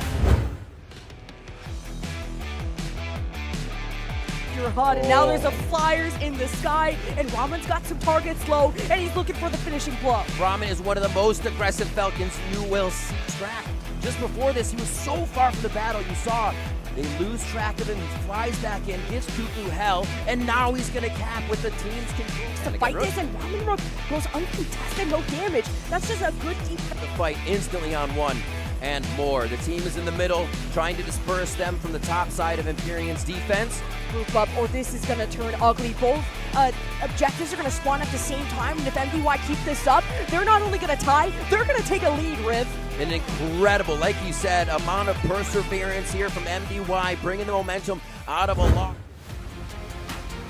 Losing a few members here and there, and somehow organizing a mid-fight to make sure they're still capping. There's the triple cap. Difficult things for this amount of time here. Orca has their work cut out for them, and it's already hell in here on the site. They do get a great kill on the Valkuma. That's a great assist as well coming in from Welkin. You see the double kill for him, so big work coming from the Welkin. Turn just flew away from B. So B was held by solo play. Now we're over to the other side. We're on C, and it is going to be a lot of box, a lot of damage. Energy shield. He have the poke to buy them some relief, but the energy low from Steel Haze as he tries to finish off some of these kills. John Welkin at a sliver of health, and an extra turn with just the cherry on top, looking for that final cap, but it's 960 to 920. Just 4 more ticks and they're going to be in the lead.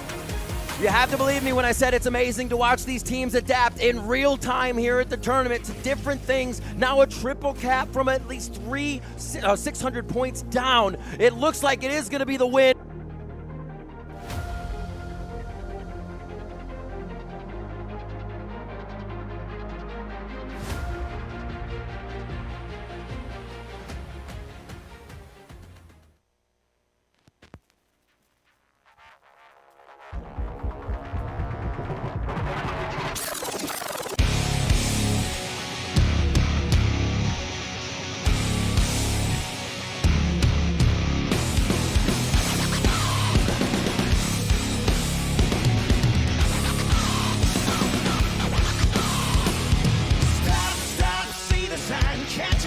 Don't cross the line, go for whatever, look for the better. We all so goddamn hypnotized.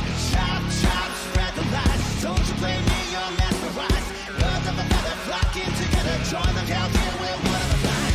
Fly a star, I know you're falling in the air. Empty shouting songs that don't even care. Another one falling down.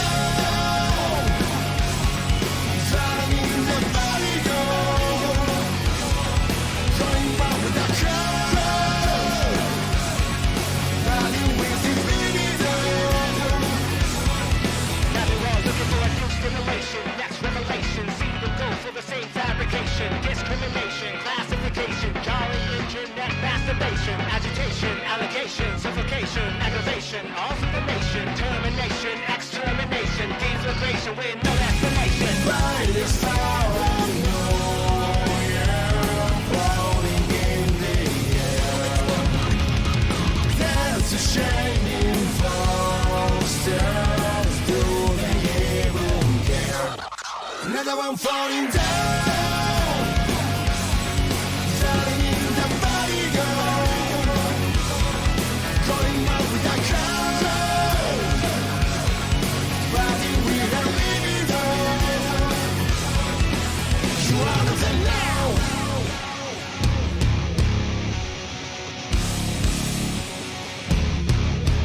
You are of us now.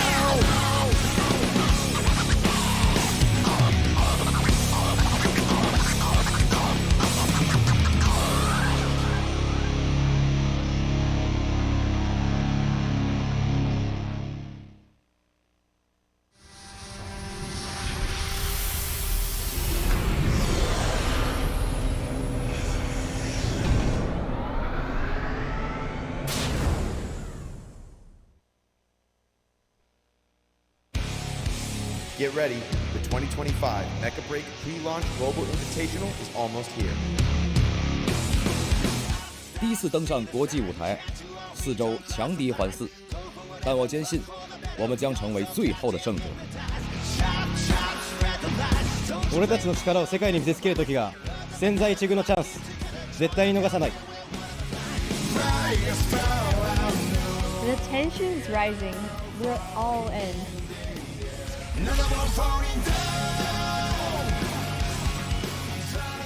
No matter who's in front of us, we're bringing the heat.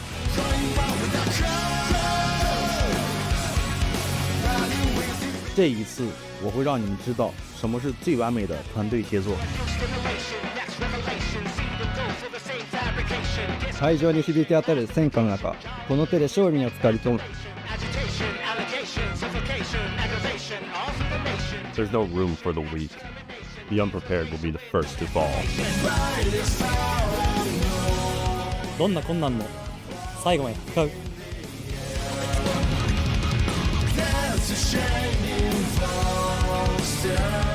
冠军奖杯，我们势在必得。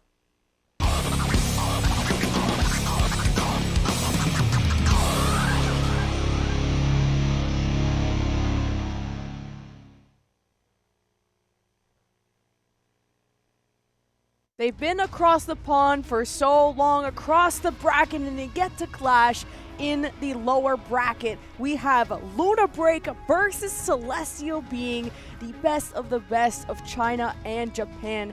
and this is the top 4, and only one of these teams will get a rematch. Yeah, I mean, the reason Celestial Being is here is because they faced Eva last, so it makes it real, from the upper bracket, I should say, not last. But they have had some tough opponents, but now have shown that they can start to come back. Is Luna Break gonna be another tough opponent, though, where they struggle is the question. We're gonna be getting into that lower bracket semifinals now, and it is an amazing matchup that we're gonna have between these two.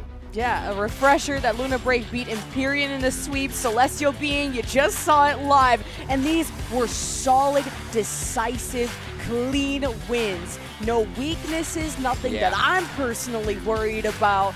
Every map went smoothly, and how can you not be when you look at a team like this? Lori showing us the Narukami was my favorite part of their series. Yeah, the Naru play has probably been my favorite of the day, besides the Welkins, but that's a given.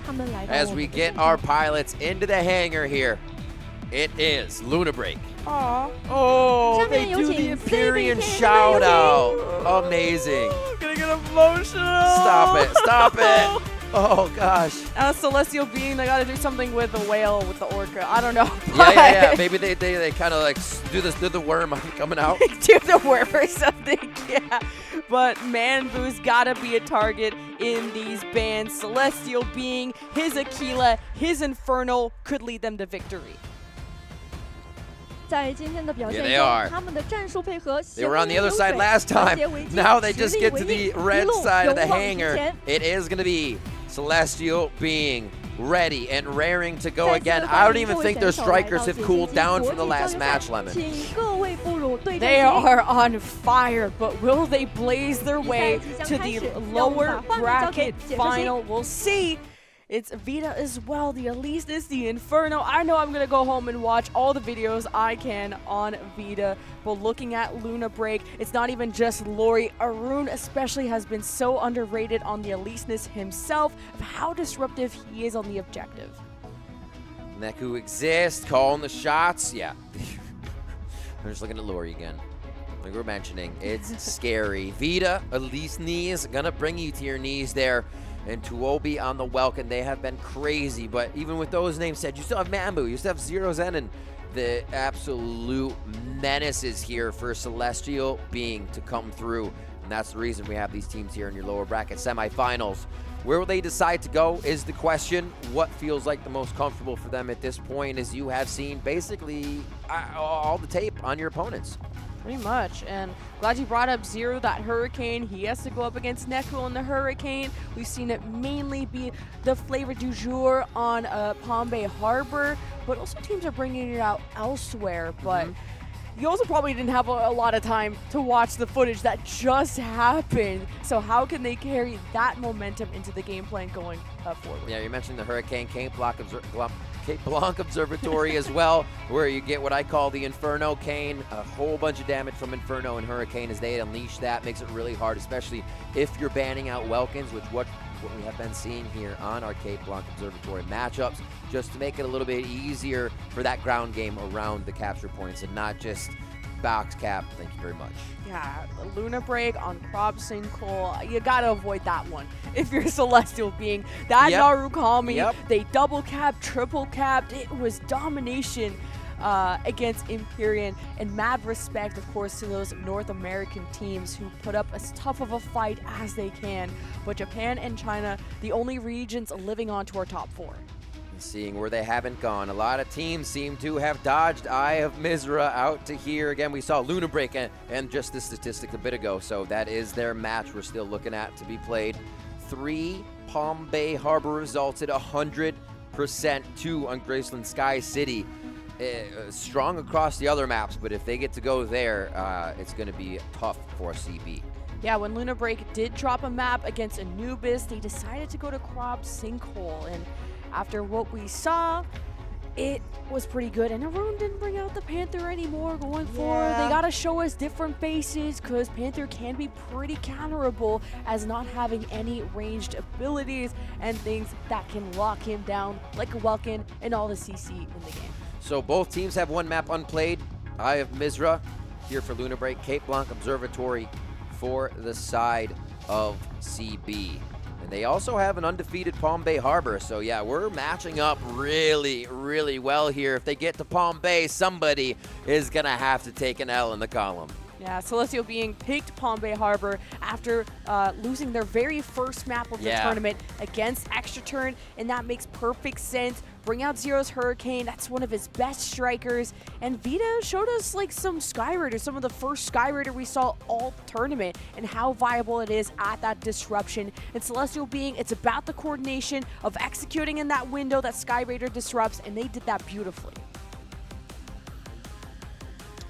Being able to shut down priority targets, like you said, was why Celestial being was so advantageous. Looking for MDB, looking for Charlotte in that Orca matchup, and they knew where the weaknesses were once those players were down. Thumbs up here from the Japanese squad of Luna Break as we run down their players prepared for battle. Celestial being also got to pick a map against Eva. They really only suffered those couple of losses. Yeah. Everyone's excited to get into this, and now lock in, lock in, lock in, lock in. And Celestial being ended up picking Eye of Mizra against Eva, so that's another strength of theirs behind the Vita Eliseness. Such a powerful striker for that map. So are they bunny ears if he does that, or panther ears? Ooh, I like That's panther ears. Those are panther ears. Yeah, I'm wearing a bow, and people think it's cat ears, but it's actually panther ears. They're panther ears. Yes. And if you can guess the strikers of the pins that me and Riv are playing, you get a cookie. So. Yeah. If you see our pins again, you got to guess the strikers. I actually wouldn't be able to tell this one from far away because I've never used this paint job or pattern on my favorite, so we'll see. Yeah, shout out to Mecha Break for gifting us all this art and these cute pins, and all of our pilots got some gifts, some souvenirs to take home too. And not even just the souvenirs, there's so many memories that you're taking from this event and bringing home. And this is just the open beta. Guys, go and play the open beta before it closes because we are preparing. The clock is running out. It's pre-launch for a reason. We're looking forward to the actual launch and all the content that will be ahead of us this year. It's great. I mean, your friends are probably telling you to get on it, and you may not have. Well, you missed out. But now you can watch the Mecha Break pre-launch Global Invitational here for the rest of the day. And this is going to be our final best of 3. Everything after this match turns into a best of 5 where the bans really, really start to matter because you cannot ban the same thing again across the series. You only get to choose it once. So you're either leaving something open for your opponent or not. We'll get to that when it's time because now it's time to randomize Luna Break versus CB for our first engagement. I'm thinking Luna Break look like the favorites here, but you can't underestimate what China does, and Palm Bay Harbor's the one that starts. Both teams 100%, 3 wins for Luna Break, 2 for CB. They have not lost, and we will see someone's record get tarnished here on Palm Bay Harbor. Does Hurricane get touched at all? Stego, part of just applying so much damage while being a mobile. Skyraider removed, and we had talked about this being an important part of Luna Break's composition. Wait a minute, Mambu. We still got a lot of time for this lock-in, but we've only seen a few of those Narukamis coming out on Palm Bay Harbor. Yeah, Vita likes that Skyraider too, but doesn't want to try and mirror that against the other side. Eliseness being open and not really picked here, which is interesting. It's such a survivable striker. If you're down a couple units, well, Eliseness can keep the party going for a while. You're right. They are going super heavy on this one. The Aquillas will control the air. Lori and Manbu going to be sniping in here. And yeah, without the Eliseness, this is going to be just a heavy-duty battle. They're still going to look like quite a speed and quite a lot of movement inside. But, man, it's going to be like wet noodle fights for these tanks. The damage has to come from somewhere. We'll see if those Aquillas can shoot it from the outside. No Elises, but also no flyers to chase down these snipers. So, Manbu versus the other side. Ooh, versus Lori, of course. This is going to be insane. And kind of what we saw from our last series, like Happiness is the GOAT on Aquila as well. But you can do a lot of damage, but sometimes you need some reinforcements. You can't just take the 1v1. Someone's got to help you out finish off these kills. You need that backup. Our Luna Break still shining bright here are Celestial Being still riding the high of a victory. And our final best of 3 before we enter the best of 5 games. Who will continue to push on? Can they carry this momentum into the game? And Palm Bay Harbor was the first map in, of course, the previous series. So this is just another 9-5 for both these teams. Best of 3. We take to the skies. Celestial Being already pushed to the brink. Oh, Luna Break is just fully fighting in the garage of Celestial Being right now. Oh my gosh, Veda there trying to do some close range damage. They're all just an arm's reach away within that section. And now CB is like, wait, get out of our house. I can appreciate CB trying to split up and not suffer too much from the AoE of someone like a Hurricane boxing up, Luna Break trapping them in, and Celestial Being are really stuck without any space to operate. The damage numbers coming up. Zex almost down, very, very low there at the top of your screen, but as well, Azuria, same thing as they're just trying to skirt out with a last bit of health and limp back into the fight whenever possible. Oh, Azuria about to get punished. This Tricera composite shield is up, and the console is also up. And Luna Breaker gonna fight for it, but Arun is down. That Welkin dip goes in favor of Tuobi, but fluid armor across the board from Celestial Being is suffering, but Luna Break suffering more with 3 members 6 feet under. Crazy. Luna Break try and adjust the match to their own direction, getting in CB's base, and when CB drop down, they say thank you very much for the possible team wipe. And they're going to move forward on A point. Really well orchestrated here from Celestial Being. There's so many people down from Luna Break. I wouldn't even mind if Celestial Being went and captured the enemy payload, and that's exactly what Tuopi is doing. This is reversing the progress, and the lead will get insane. Can Celestial Being keep this aggression up and continue the staggers? Celestial Being are continuously fighting. I've seen Arun lose some health. Azuria is now going for the CB payload. Celestial Being fighting on more fronts than we knew that were possible here. Yes, you're right. They are getting payload pushed back for a moment, and then they get back to help their own fight. You can see the Hurricanes drones around here trying to deny a little bit of the targeting and mess people up, but it just seems like Tuobi knows exactly what the targets need to be. I like that play from Azuria, trying to keep these payloads neck, and now all boxed up with nowhere to go. Neku down for the count, and Luna Break not really able to kill as much as Celestial Being are. They're all over him like butter on toast. I have not yet seen a Palm Bay Harbor where nobody's even approaching that second point. This is wild. They're still pushing each other's payload back, but we have fights on B. It will be prepped. There's a few in there trying to duke it out in the 1v1 here, but we're still just on the first platform trying to get the team orchestrated into the right position. It's just a bloodbath, but Luna Break are trying to fight back as well, raining from the sky. It's terror from Luna Break, shredding through 2 of CB. And it's only a 10% lead for CB. This upcoming console's important, and with the lead that CB have created, they can get set up earlier than Luna Break. Oh, Tuobi kills Arun, but does get finalized by a teammate or an opposing teammate after that. So the Welkin fight is happening quite a bit. You see the huge damage coming in from Vita here. Just picked up a kill for himself, and Kurosa, beautiful job on that Lumine with a kill on a 0. So that Hurricane is down. Oh my. Still reversing progress. Luna Break falling behind and losing members. At least the numbers are equal. 5v5. Vita's just having a grand old time being untouched in the sky. And it's up to these snipers, the Aquilas, to not let these Infernos go awry. Inferno's back in now. This is where they start to get the regen in a little bit more. Oh, there we go. Welkin fight. Box to the top. Trying to figure out where they're going. The Welkin 2 just absolutely flashing you, destroying drones, making it tough to see. And that's the kind of flash you're getting here out of these huge brawler fights. And Luna Break know they're behind, and they have to go for plays on the cart. Zex continuously trying to steal away CB's payload and keeping this neck and neck still within 10%. Now the B console will be up soon. Every kill from here on out is critical. You're looking at 20-second plus respawn timers, and Luna Break have all 6 up. Mambu and one other fighting already at C. B is finally going to spawn here as we have 7 minutes left on Palm Bay Harbor. A much delayed game with all the fighting that we have going on outside. But again, it looks like CB is going to be able to coordinate long enough to get 4 on the point and continue to push off Luna Break. Oh, Tuobi has some eggs to crack, and he's about to scramble Lori. He wants to be nowhere close to this as CB soar and don't even get the chase down on Lori. They've actually zoned him away from the fight, and now CB scour to keep this lead up. Azura falling, Luna Break with 2 down.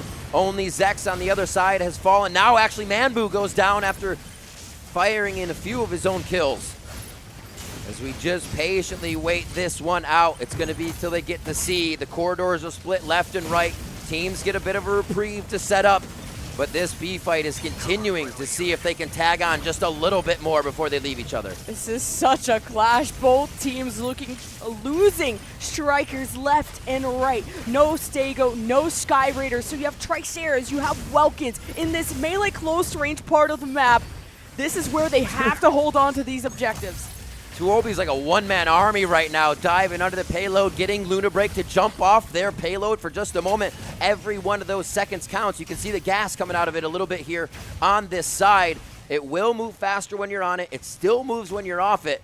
But you always want your Tricera hunkered down there with protection of the team. And this is that reprieve I was talking about, but you see how far CB is ahead on point C. And CB is going to get out the gates first so they can have an early setup for this, and especially if you can get your Tricera and all your heavies in place. Take the high ground. This could be deadly for Luna Break, and the box just lines up the dominoes and the pins for Manbu to go for a strike as the console will upload soon. This 6v5 could be everything for CB, and Luna Break need to fight. And look at that. Considering that he was targeted Mambu in the air for too long, says I need to break that vision and then come back into the fight. Tuobi, though, never breaking vision, always an arm's length away from the battle and death, and they continue to go in. Huge amount of support you can see, and healing. Gurosai also getting healing as well as they continue to fight. This Hurricane is healthy and ready to fire. Yeah, CB just raining down hell on this Triceratops Juria that was trying to anchor that console, but it's once they did dispatch that heavy, CB got the console, and now they have a solid lead while having Zex and Azuria push their payloads. The little bit of extra speed could make a difference, especially for Luna Break to try and catch up, but they need to make a play at the payload, but they're losing strikers. Gonna get a little spicy here in these last legs. Credit to Celestial Being for understanding the first move of Luna Break to go in the base, taking Luna Break out and winning the points from A to C so far. But here comes Luna Break's payload on the move. It is only 9% behind. And CB are just going for fights, and they're just wiping the floor of Luna Break. Janitors on duty. The brooms cleaning up the fight. Luna Break go 2 or 3 down in these fights without finding the necessary equalizers. Mambu with good pressure onto this Inferno as well. This is just so tough to watch, and the finish line is in sight for CB. Azuria takes down Zex, but is it too little too late here? Luna Break need to get ground on that payload and start moving it backwards. That's what they do, but pushed off immediately.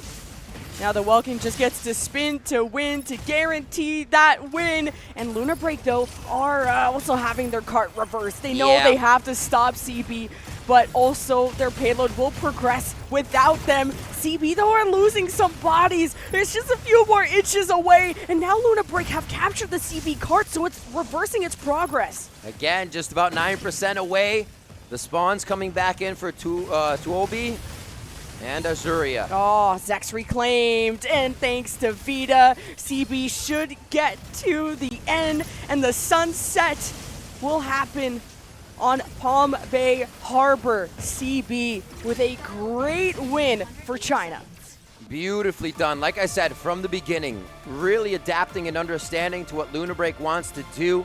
We've had, I'd say, just the one change-up of how Palm Bay is being played where it's high and low. But to go into your enemy's base and then just be cordoned in that area so the Hurricane can fire in the rest of the team, I think Luna Break might have regretted a bit. Yeah, like, it was really fun to watch. It's kind of like a new meta thing that we saw in our previous series of just completely abandoning your payload and just racing to the enemy spawn. Because that garage, you just are stuck in there, especially if there's a welcome box. I don't even know if you can squeeze out. I've just never had this happen. At that point, they want to be in your welcome box too. They're going to box Ambi in it. That was insane and fairly close. What was it, like 100 to 85, like around Very. there? And at the end, they were both being able to push it back. I think it's that last moment we hear from players when we get interviews that they say, yeah, we had 2 respawning. We understood that that's not going to be the percentage they have, right? We have enough time. And then you focus fire on the payload. Once your team is fully there, 3 staggered towards the end. That's what we were seeing for CB, for Lunar Break rather. And then they were just able to pull it in. Yeah, and Lunar Break knew how to play from behind, despite kind of the console war maybe going more in CB's favor, not, console versus PC, but the actual objectives. Lunar Break went for plays that captured the enemy payload and kept it within 10% throughout that entire game. And that was low-key winnable at the end from Lunar Break when they were reversing progress at the 95% mark. Yeah. I was getting like PTSD of like the Orca matchup when at that point that's exactly what happened, but it was close but no cigar. I think I have to, I don't know why, but Aquila, I think Manbu was stepping up here. It was really interesting to see the kind of pace of the fights and how long they were lasting without the Elisnes in there this time. Not having that chaos to be caused, everybody was kind of okay with staying in the same spot because you were getting enough healing to not be staggered out of stuff with Elisnes just shockwaving everybody when he wants to bring armor back. So it provided a really fun fight within those points. I think I give my MVP to Tuobi on the Welkin, and I'm not even you right now. I'm not, my name is not Rivington, and I'm calling a Welkin MVP. I just think just any Welkin player that is as good as Tuobi is so annoying. It's nutty. On the payload. You just can't get close to it at all.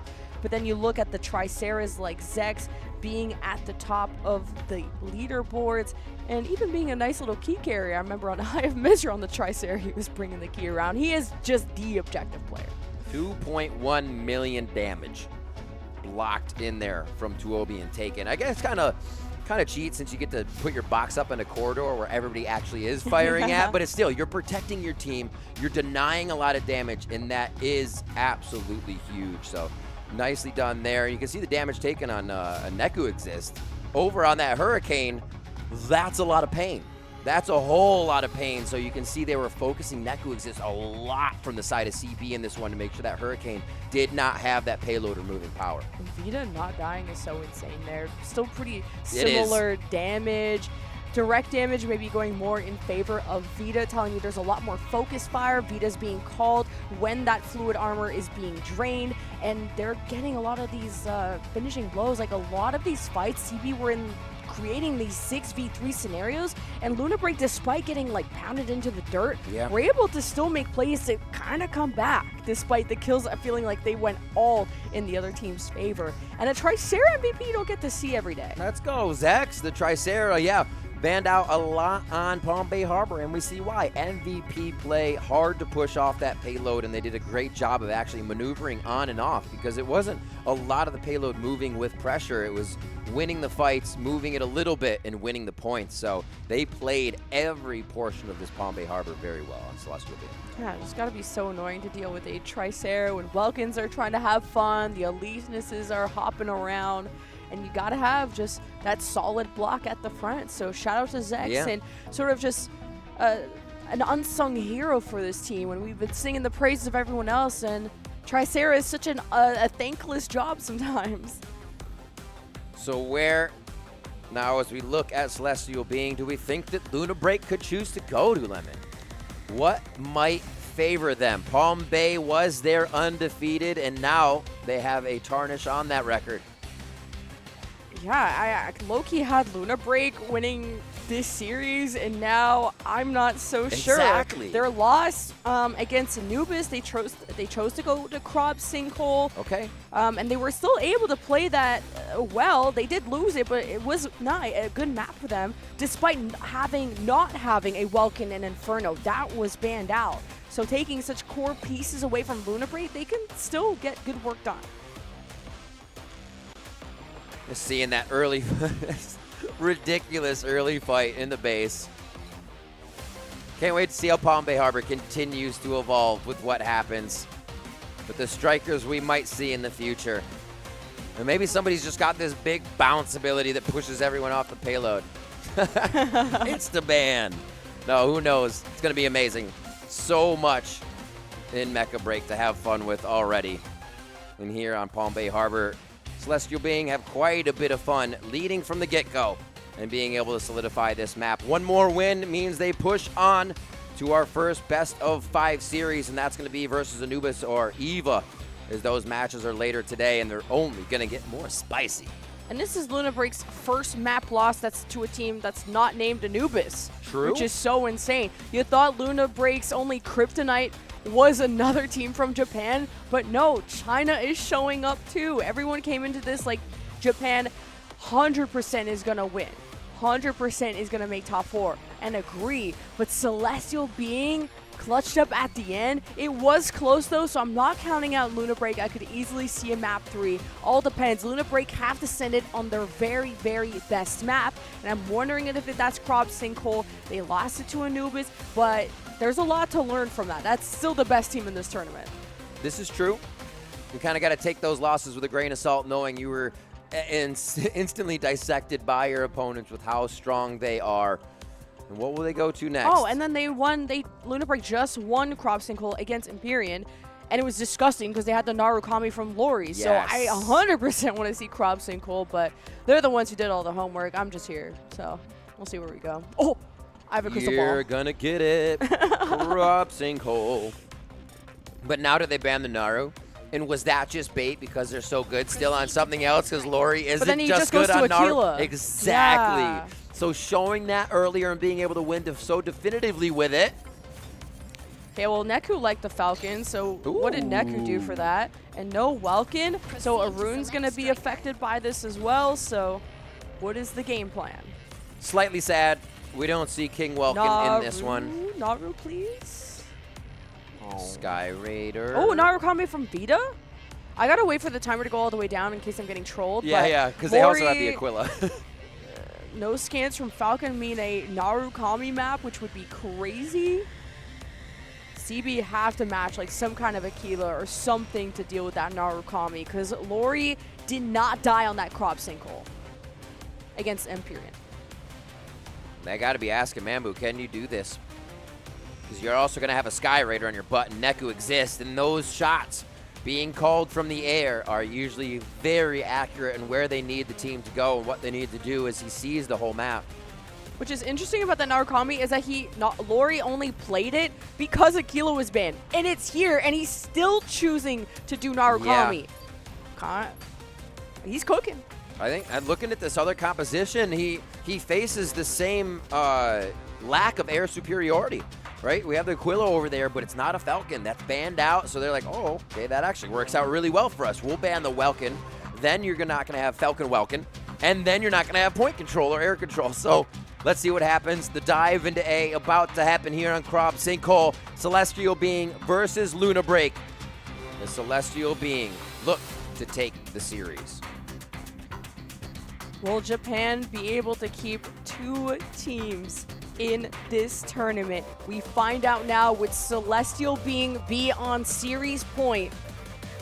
And it was so neck and neck. It came down to the finish line. Yeah. But Luna Break kind of tore Empyrean apart on this map. Double cap that they never gave up. A triple cap even at the end. And they get to go back to pretty much the composition they ran last time minus a Falcon and Welkin. Neku flies through the team to start just to identify their positioning and comes back. Oh my gosh, very Ramen Rook-esque flying straight into the teams. You love to see this type of aggression, pulling the targeting and breaking the targeting as much as possible. Now the first fight will take place in the middle of the map. Perimeter won't be unlocked yet, so the snipers get to sit back, because why would you be patrolling the sides of the map as Arun slams in, Stego's smoke up. You got a lot of AoE too being placed down. It's just a no man's land. Ooh, you see the focus on Arun as soon as they try to go for Tricera. It's not fun having to back out, go in half energy right now. So going to be careful as they get into this fight. And no, Arun actually just goes hard knowing he's going to have to descend down to safety. Oh, Manbu is trying to pressure. He's on the Aquila. Lori is going to have to stealth away using the grapple, and Manbu is still committed to look for them. It might just be the Manbu-Lori fight as we see that happening on the side, like you were saying. Here now, Arun back into the fight, very close to going down, but holding it just long enough. Safety in that armor, and he's going to rebuild back up a little bit on the fluid. It's tough for Arun to not be in that fight. And yeah, Narukami, stealth, captures, C is gone. A still hasn't been won by either person. But this Aquila of Manbu having to disengage gives that cap over to Luna Break. But they're starting to suffer in that middle of the map fight. Like, the health bars are really low for Luna Break. Manbu just trying to fly around. Oh, the targeting is so good right now. Lori's super happy with his positioning. Naku's going to start tracing Manbu as well to try to cause that trouble. Triple as Vita kill. Comes up, with a triple kill. He's insane. The Inferno, you should have never let it go in his hands, but at least CB got their own capture through, and it's just a fight that never ends. Is anyone going to get to Cap A at this point? And Vita hoses the enemy down now. 4 kills, maybe going for the ace, and Vita has to be careful of snipes coming from the Narukami. Lori may have to direct his attention to that Inferno. So much control over the map right now. The double cap seems to be held quite strong in the way they're divvying it up and even looking to possibly go for a third, but it looks like more of a fact-finding mission there for Tuobi as he's just taking pictures of the team. Even just pressuring C, CBR making sure Luna Break can't rotate anywhere else, and being up in their face, you know where Luna Break are trying to disperse to. You're forcing them to not be able to traverse to the middle of the map easily, and CB are also making sure B is still in their favor. So they're sensing someone nearby. Yeah, doubled up on the score so far, just ticking up by 2 if you have 1 point. That's 6 if you're with 2 points, and 10 if you have all 3. Here the fight towards A. And Veda is just clearing Luna Break from trying to attack this. A lot of resistances, but all that fluid armor is gone, and then this Inferno needs to take a break, and that's where Tuobi gets to slice and dice through everyone on the Eliseness. You take his walking away, and he's still got a strong melee potential with this striker. And now he's dip, dive, dodging, evading all the range damage as Luna Break are pressuring B, trying to capture it, but this range poke from CB is denying that. I haven't even seen Lori for a little bit, probably just still firing in from the outside, hardly getting any control. Zero getting focused down now, that Hurricane looking to be taken out of the match by Arun, and that Stego Gas is going to give him a little bit of breathing room. As they focus on Vita, it would be a huge kill in a moment so they can restructure if they can take down this Hurricane. Finally, someone is chasing down Lori. You were wondering where they were. They're at B having a 1v1 and needing definitely some more help. Yui tried to go for the capture. That gets denied. Surely with the kills coming through from Luna Break, that'll happen, right? But CB are almost quadrupling the score right now. And this double cap, they just haven't let it go. Yeah, they have this too well-rounded right now. Something extreme has to happen. Everybody on the point, everybody for the Naru, but can you get back to do something? It's all just too risky right now, so you have to try and coordinate something at both sites. And now that is actually going to be Tuobi stopping that coordination. Yeah, with this Narukami stealth, it's just your full tweaking, trying to just spy check everybody. And Tuobi has that Eliseness re-armor, is going to do so just to have a bit more health to work with, and of course more bells and whistles. This Narukami is still trying to cap B, and CB just won't allow it to happen. And Manbu with the shutdown. Shutdown, energy refresh coming in for him, so we won't see him in the fight for just a second. We'll probably need some heals if they can get it from anywhere in this, and that's a push through. Tuobi is wreaking havoc on this A site, not allowing the ground to be gained. And it looks like Luna Break wants this so bad. This is their focus and priority, and they're gaining no ground. Yeah, if they can only get some lines of sight into B to help this Narukami, to help Lori, this is a much different game than what they experienced against Empyrean. Not going to be an easy road against a team like Celestial Being. Manbu, though, is below half health, and there's someone behind harassing him, and that's Arun on the Eliseness, and now he's doing exactly what a striker is supposed to do, but low on fluid armor, and the stun, that is insane. Ooh, grappled up, gets too close, and Arun's gonna fire back, feeling good to be able to capitalize on that. But the sirens are going. The eject button almost needs to be hit here. One more life for Arun after this, as he can break his armor and be okay. But this is now where it gets dangerous for him. Yeah, Arun, I'm glad that he got called over to help Lori with this B cap. For the first time in a long time, Luna Break have a double cap, and they're maybe even working for a triple depending on how this fight breaks down at A. Oh, Tricera is kissing. Just back and forth. Shaking hands a little bit. You see that resist field up, that period of time where once that shield, that fluid's broken, you see the resist. You kind of just have to focus on something else until it goes away. Luna Break doing a good job of dispersing. They have eyes on C and B. They're playing a little further back from A as well, so they can always be accessible to the perimeter to make sure that CB don't steal away. Luna Break need to hold this double cap for a while, but I'm starting to get worried. Riv CB are up to 800. BC, the hardest cap to continue to hold here. What is the choice, though, for Luna Break? How will they decide to get it back? Looking at the mini-map, we can actually see spawning out of C, they stay, but a new member of Luna Break spawn, so where they go is going to be a huge choice. Luna Break catching up slowly but surely. And I don't even want to break down the math if this double cap, if it's held, if that's even possible. At least Lori and Arun, Aleseness and Narukami working together as a duo this time. No more solo plays. It has to be a team effort from Luna Break to force a map 3. Arun looking for the air superiority, looking to get into the fight after somebody forgets about his presence in the game, and that's one of the keys to Aleseness is being able to trick him and make him forget that you're there for a moment. Fight here towards that C side. We're switching on, and looks like Ann is going to be able to do quite a bit. So good in that offensive mode, untargetable, but also just laying down that gas that will not allow any capture. With Troby and Manboost, such great supportive play from Celestial Being. Now, can they make a play to actually capture C? It all depends on if they can dispatch this Aleseness. It all depends if they can even re-armor, if that cooldown's available. But Tuobi is tossing them up, and there's just so much healing coming out of Ann to keep this going. The double cap hasn't been lost by Luna Break for quite some time. They might have to get this other one, though. 900 now breached by Celestial Being, looking to knock Luna Break out of the tournament, but Luna are making a very good push to keep themselves in here. They just have to find that last inch to get these points in from the triple cap.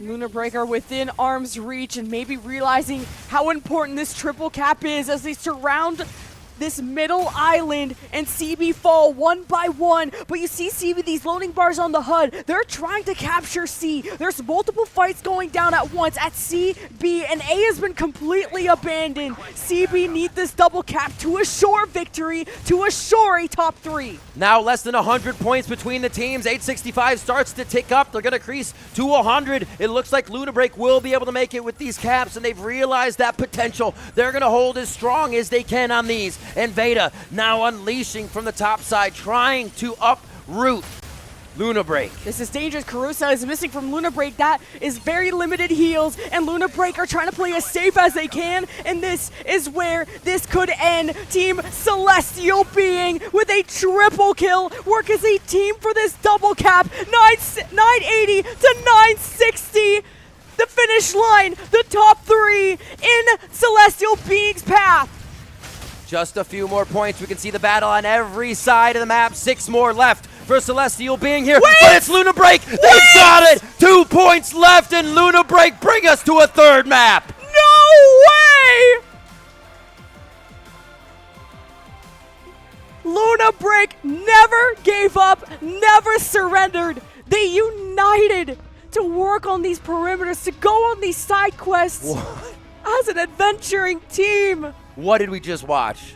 What did we just watch? A 2-point game? Also, never have I seen a game have this many close endings with teams adapting so well to get themselves that last second, that last ditch effort to get the victory. But here it happens again. Celestial Being did it before, and now they feel it from Luna Break. Just the fact that the middle of the map got it was a no man's land for the first time the entire game. BC hold, that's not normal. That's not normal. That's not normal. After CB had a double cap for, what, 70% of that map? Yeah. They were up by 300 points, I want to say, at some point. Definitely tripling Luna Break's score for some time, but Luna Break, the double cap that came back, I didn't want to try and do caster math live. No. But they proved that the impossible was possible. You have to consider, too, all the kills that Celestial Being was getting was tipping that over the edge of only their 2 points that they were getting. So that was so much work to be done. The 4-point catch-up the whole time, or sorry, the 6-point catch-up the whole time. And then, just being able to get themselves the victory and know that they had it. I do think that looking at how that kind of played out, once it got onto the insides, it was a lot easier to target who they wanted. Just keep your sniper outside and hit whoever goes to A, right? So A was always guarded by one of the snipers, and that fight in the side lanes, we just see Luna Break being so strong. And for Carusa to go down at the end, you had limited heals without that Lumine, and every kill mattered when you had these 20-second respawns. At the very last minute of play, Luna Break just clutched up. They never broke. If anything, they fixed whatever happened at the beginning of the map where they played too separated and they started to form more clumps instead of dispersing too thin. Just these small changes, and Luna Break came back. Wow.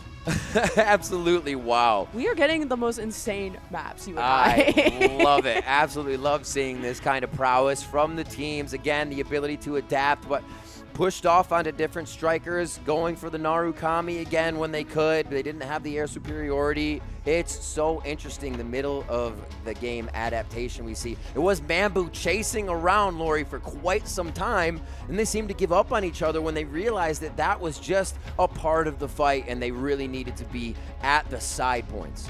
And even Arun versus Manbu, try and put that Aquila stun, which hit Arun, but then he got the last laugh, and just these small 1v1s changes everything with how long it takes to get back into the fight. I think Lumine, I don't think she's underestimated here or underrated, but the fact that Lumine, we saw actually Charlotte do it when Orca played, that you can cover 2 points if your team is playing the other side of the map so well. And they did have 2 points on the same side, but just being able to deny speed, heal, untargetable, getting in, one drone continues to dot the direct health, they can't cap. It makes it so annoying. So having that, I think, was used very well, as used by Luna Break to make sure they could solidify the win. And there, Lori feeling good on top. Absolute cinema, by far the best map in this entire tournament. And we're not even at the grand finals, folks. Only one of these teams get to move on. It also almost makes me sad with the talent on display. But Luna Break stayed resilient, and instead of going for these 1-5 splits, it was more like 2-3-1 splits or 3-3 splits. It was really cool to see macro-wise on the mini-map, keeping track of Luna Break and how they divvied up their focus. What is it? Like, think of the 14, 2, 1, 3, 8, 9, 14 kills for Celestial Being. 5 kills on the side of Luna Break, which means Celestial Being was taking out Luna Break, but they're still understanding when to pressure, when to not. We're down in numbers. How do we play that the most effective way? So to see a team that died that much still be able to come out on top. I mean, they squeaked it through, but they found the one window that would work in whatever it was of the BC cap. And that was Luna Break's choice of map. They've won it. They're flawless on it when it comes to today after what they did against Empyrean, against the toughest of challengers of Celestial Being. And your MVP, Arun, just running amok everywhere he goes, knowing and how to time how to re-armor back up to just pressuring every point at all times. He was so productive. 100 defense. Yes, sir, you played 100 all the way around. Great damage taken as well, making sure he was a nuisance and a focal point at these points. I mean, we saw Arun doing a lot of 1v1ing at one point, down to a sliver of his Elise health, brings the armor back, and still deterring people from capping the point because he knows how far he, as a pilot, can push his striker.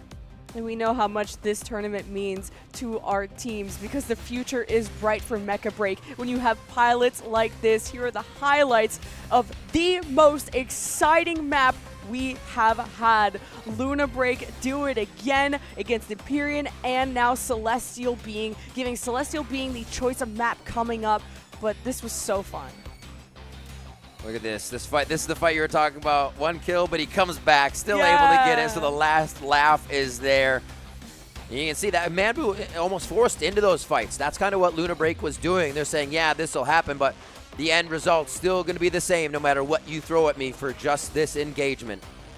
Just being able to keep up with the Narukami, mad respect. Just also spy checking and looking like such a tweaker, just putting out as much damage everywhere as possible. As soon as you see that hit marker, you're charging. And amazing stuff locking down Lori, because Lori uncontested, you saw what happened on Empyrean, insane, lethal, and even with all that pressure, Lori's team still ended up winning. Oh, Eye of Mizra. Ladies and gentlemen, I feel like one of the maps that we can have the biggest potential for a mistake to be punished. That 1 key grab starts to separate it. Even after 1 key successful upload by your opponents, it can start to pressure, make you push into things you think you need to play instead of your regular game. So I think whoever gets the first key cap is really going to be able to stronghold the game. Yeah, let's not have that Narukami stuff happen anymore. Lori, thank you very much. But the Aleseness ban after that MVP, I agree. Vita's going to be affected by this. Composition for CB on Eye of Mizra when they beat DSG was the Stego, the Aquila, Lumine, Welkin, Aleseness, Tricera. So they're going to have to think of a backup plan around the Aleseness. But Manbu on the Aquila, that's got to be the alpha. Absolutely. The thing I really like Manbu's play around here, you'll see him within the pipes, you see him going down to the core right a little bit to get himself some assistance and then back up to the air, usually having an eye on the battlefield. But Manbu as a pilot loves to just be out of sight, out of mind until he is the one that is absolutely railing you with damage shot after shot. And Zero's going to decide to go for the Stego, at least until this time runs out. And he's played Falcon on this map in the past, and it is open to play. There's only 1 Falcon between both these teams, and Stego wanting to reinforce the defenses once they can get these early setups around the key. He's played Hurricane, he's played Falcon, but Zero wants the safer striker. Lock him in. Our final best of 3 going all the way between Luna Break and Celestial Being. Japan and China trying to keep their teams in the tournament, already 2 of them in the upper bracket. They'd love to see their brethren push on. We're going to be on Eye of Mizra. The Storm is just off to the side, awaiting the players to get into battle. It's going to be fun. Celestial Being also did just win Eye of Mizra against Orca. Yep. So that was pretty dominating, I gotta say. Very objective, focus, not even needing to rain down all the kills. It was all about the macro play when watching Celestial Being. And they had a strong start on the previous map, but it's about how you finish. It's about how you retake as well when things don't go well. Manbu just slow dropping in there, was still out of a targeting range and everything. You see Neko exist already in the fight, diving fast down. We get the air fight going on, skyboxes being created by the Welkins. Here Neku exists. Gonna be scooting around, seeing if he can break those crosshairs, and already Manbu does not look like he's having fun. Yeah, no flyers from Team CB's side, but all the mobility provided by your Lumines, Kurosa and Anne. And this is a deadly Inferno, raining it down on the box of the Welkin, and 2 being nicely protected, able to escape through the hills. Now the key hasn't spawned, so this neutral fight, forcing those kills respawns. They're quite long, and this is a critical point for CB because Manbu is at 1 HP, and Luna Break are trying to chase him down. That's insane that he lives. Neku pushing into A. Looks like the Falcon could be the first grab. Look at your mini-map. The only one actually moving themselves over, but no. Quickly on his tail comes 2 members of Celestial Being, so they're going to have to be careful inside. Yeah, Rune, oh dear. The melee master. It's a fighting game in his eyes. Welkin, Aleseness. The gloves are on, and CB are victims. That's huge damage. Manbu's down. They cannot get coordination inside. This should be a key cap if they have the right setup here. Arune's going to try for it right now. Shield is up. The cap on 10%. No, they get the hit through. and that is not going to be enough. I believe that might have been some Lumigas coming through, as well as just follow-up damage to shut down the cap. Yeah, Rune needs to box up next time, and there it is to try and go for the key grab, but Neku is low, just buzzing around the ears of CB, but CB haven't gotten a kill yet. Luna Break keep fragging Karosa.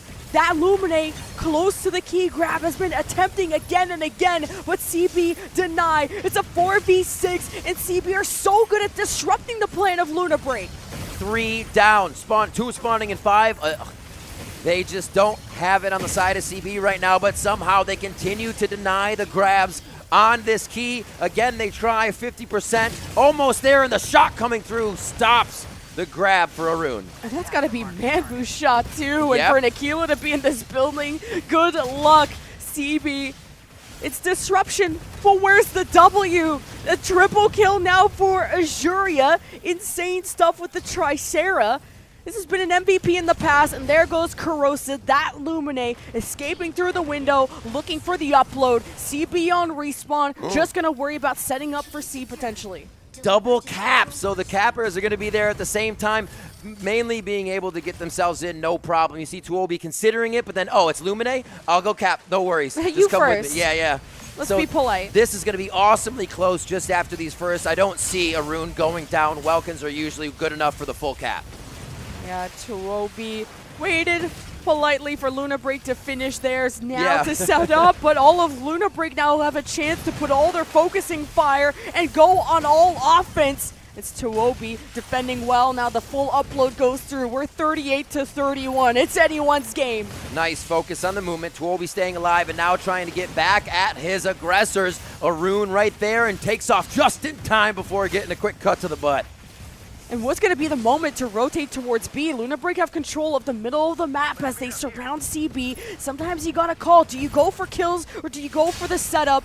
Now both teams chase each other down, and you got to spin from Tuobi in the box to deal with this Tricera. The focus. Azuria is going to be forced to escape, but maybe it was too little too late. Fluid armor hemorrhaging for CB, but they haven't fallen yet.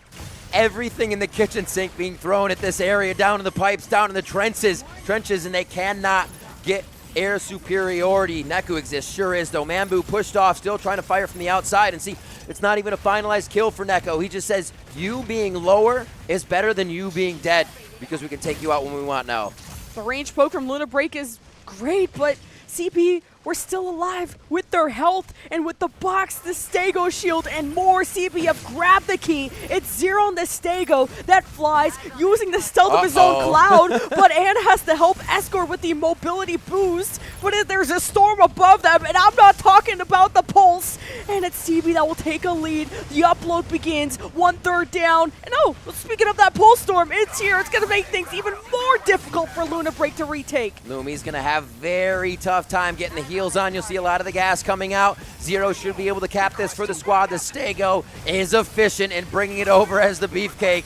And now they continue to spin 67-39 here as Celestial Being has a good grip on the game. C not even open yet, and they can move under the guise of the storm.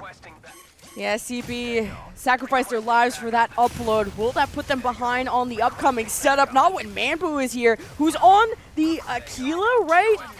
And he's still getting shots like this through a storm. I don't know what he's seeing. I need the glasses that he has. Luna Break getting staggered now. Won't be able to get like a proactive setup for C. We'll see how the numbers break down. We look through the eyes of this Inferno of Yui, looking for hit markers, trying to identify where the enemy is. How has Manbu been this health the whole time?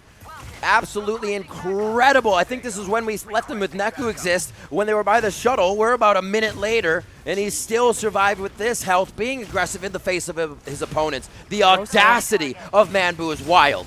And Kurosa keeps trying for the grab and assisting him from above and below. Luna Break come together as a team, looking for the tying upload if they can. CB are so low on health, and it's Zex that has to disengage on the Tricera. The rest beat on the Inferno, quite literally a glass cannon with and is about to shatter. So he does, thanks to Arun and Yui. Surely this is the moment Luna Break take the key.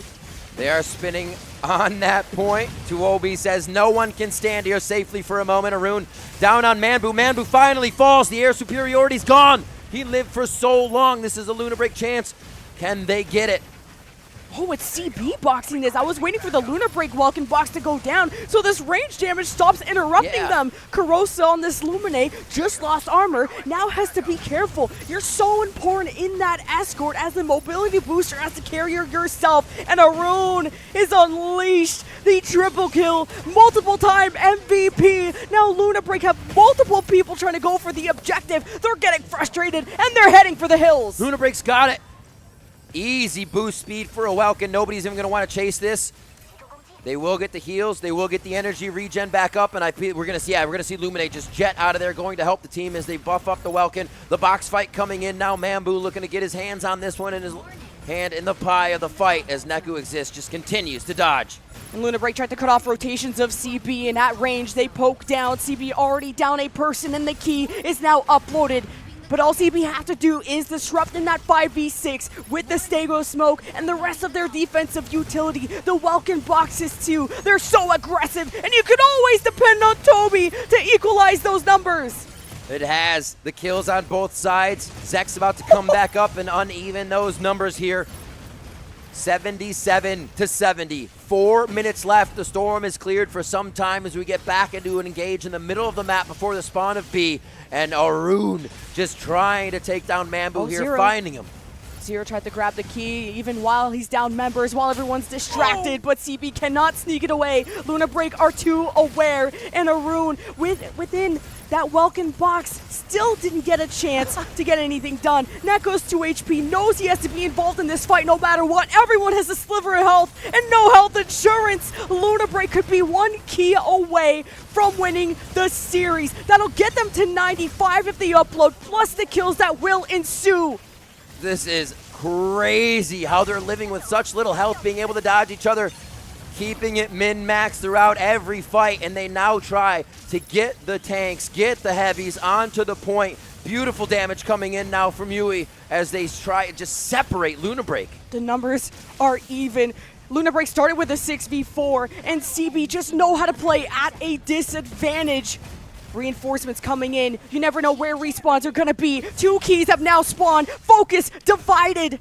And still a key upload will not be the definitive victory unless you somehow get both. And Luna Break has split up their forces. Toby just took a key. Toby's got it. It was only the Sky priority around him. A beautiful dodge, actually. When they first saw each other at sea, he denied the point. That could now be the win. Will be that could be the win for the point. He is on, but they're attacking. And he's gone.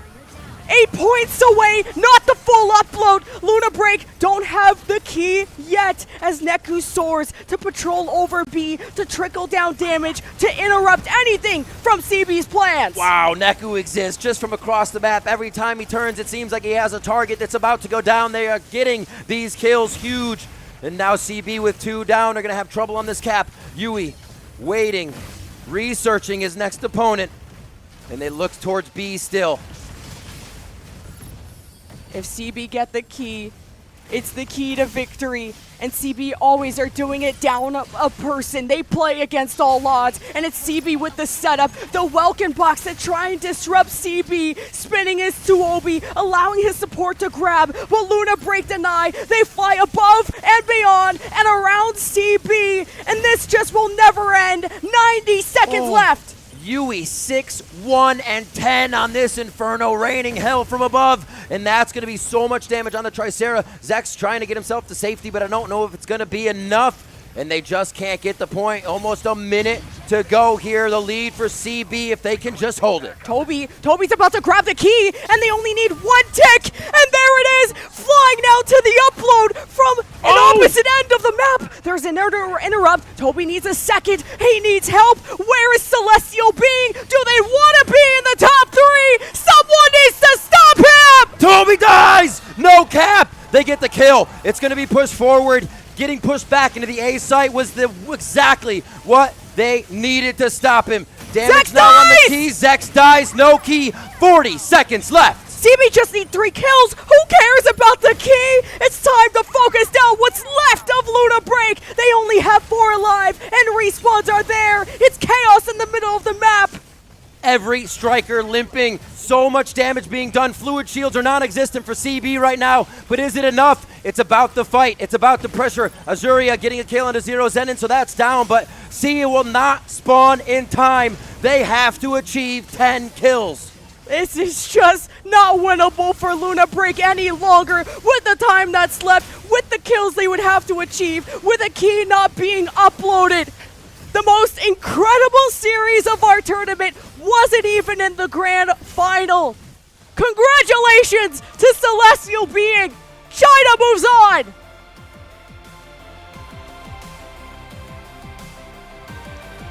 Absolutely incredible perseverance.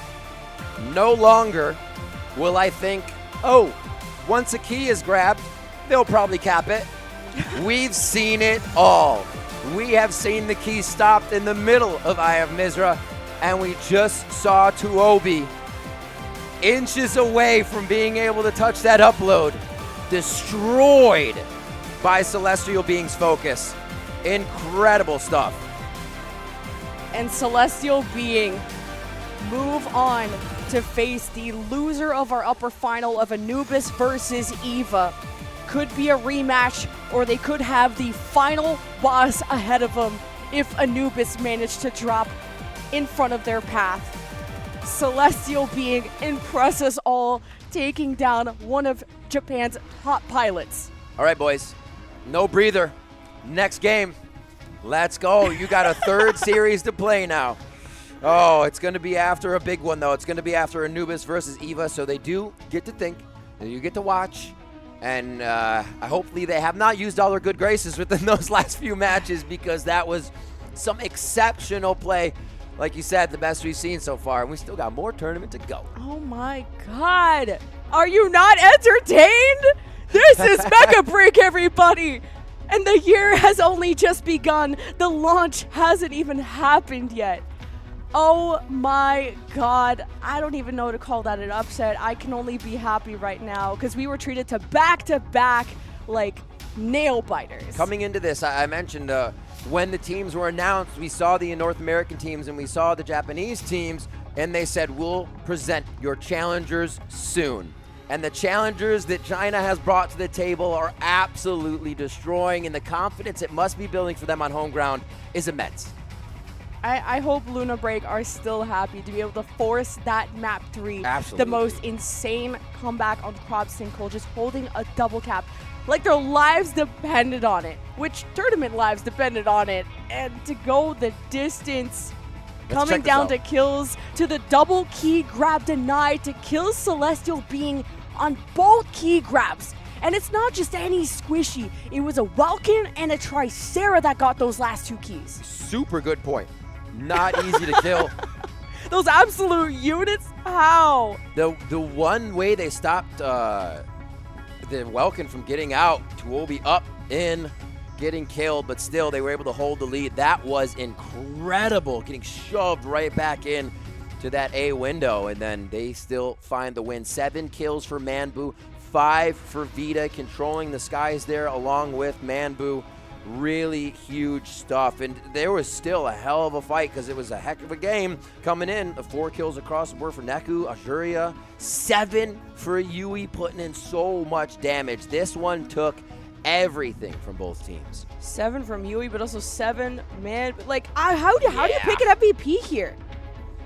Man, I don't think you do, because even if you don't look at the kills, like, you can't even underestimate what the Triceras are doing. The Stegos to protect. Tuobi, yeah. Welkin. Let's see. Yes! He's a knower. He's a knower. He's a knower. He's a Welkin. That's what it is. 50 upload, 2, 5, and 10. And we always see usually that Welkin getting over 1 million on the damage if they're in the fight enough and not just being taken out in the respawn zone. So, beautiful job here. Damage taken is, it's really high. I was going to say it's lower than usual. No, that's high. I just read the numbers wrong. So, definitely being in the center. A lot of that damage probably coming from the A fight when he was just boxing and shielding and one of the only ones in there for quite a while. Wow. I don't know. I'm kind of speechless after that one. Okay. That's going to be a hard match to top for me. The easiest highlight. And then they have to go up against either Anubis or Eva. And that's the thing, whenever we see Anubis, they're like, everybody can play him close, and they're like, by the way, we are far and away better. Yeah. They just show that immediately. So, can Eva crack that? I would love to see that. I think what's important too is that CB are going up against either Anubis or Eva post-loss. Like, they'll be fresh off a loss from that upper final. So I don't know what the vibes are going to be like, you know, especially if it's an upset. Maybe if Eva come into this thinking, oh my God, we've lost to Anubis in all the scrims. If we lose in officials, it's to be expected. Maybe it won't affect them as much. I don't know. What happens in scrims, who cares? Because we've had a lot of different results from those scrims in this tournament. And we're going to have teams that if they get their, if it's like Anubis and CB, 100% Palm Bay Harbor games between those two. Oh my God. Holy moly. So best of fives from here on out, ladies and gentlemen. It is going all the way in these, hopefully to 5, but it's going to make the bands interesting. Right now, we'll take in once more the highlights from Luna Break versus Celestial Being before hearing from the pilots. We didn't even get to, like, the maximum point mark. It came down to time. That's crazy. That's just how much disruption was happening from Luna Break, bringing them to CB to the edge to shut down both keys that CB could have brought to victory. It was so awesome to see just the melees clashing of Tuobi versus Arun. You got the Eliseness, or no, that was a band actually, but just also all the ultra heavies that stayed around. Neku, who was a Falcon, who was immediately able to collapse on any low HP targets. That was so fun. Neku was wild. I have enjoyed watching Neku exist play throughout this entire tournament. The breadth of the striker pool of that pilot has been so great. Can't underestimate, and you got to give a shout out to your supports, all the Lumis, all the Panakas we've seen here, and doing a hell of a job to just create so much trouble in these situations. You see flexing in and out of that aggression form to be untargetable, but also regenning everybody, healing everybody. Yeah, making it chaos. Such a good effort, so much entertainment. And then you can't even forget Manbu on this Aquila. I'm glad he was featured, part of that, matching up with the rest of his team. You can't even deny the stun if you had a chance to catch that key, grab your key carrier in that moment. Tuobi gets kind of stopped here. Yeah. That got kind of scary because his fluid armor was almost out. And look, he drops down to 1 HP. And still tried to heal. He's like, here's 2 drones. It's not enough. Running to death. That is so funny. One of the moves Tuobi had when they flew up to the air superior, to the other Falcon, was the fact that he saw the Falcon and instantly descended behind a wall. Every missile was eaten by that wall. Just thinking ahead, the 5-head in the plays that they're doing. They're like, oh, boom, I know what you're going to do. I'm reading your mind. I just drop out of here and attack. Like, that kind of stuff you cannot understate because it is winning them games. And I'm thinking about those last 2 keys over and over. Even just Team CB grabbing them was such a huge win condition. Regardless of the upload or not, they were up by 10 kills or 10 points at like a sort of 90% or 90 mark. And when you die, you don't just drop it for someone else. That key is gone. And there was no close respawn for the next key. So just those grabs alone set CB up for the win almost. It puts itself in a very tight spot. Let's hear from our pilots about that win. Hello, pilots all around the world. Welcome to the post-match interview. I'm now joined by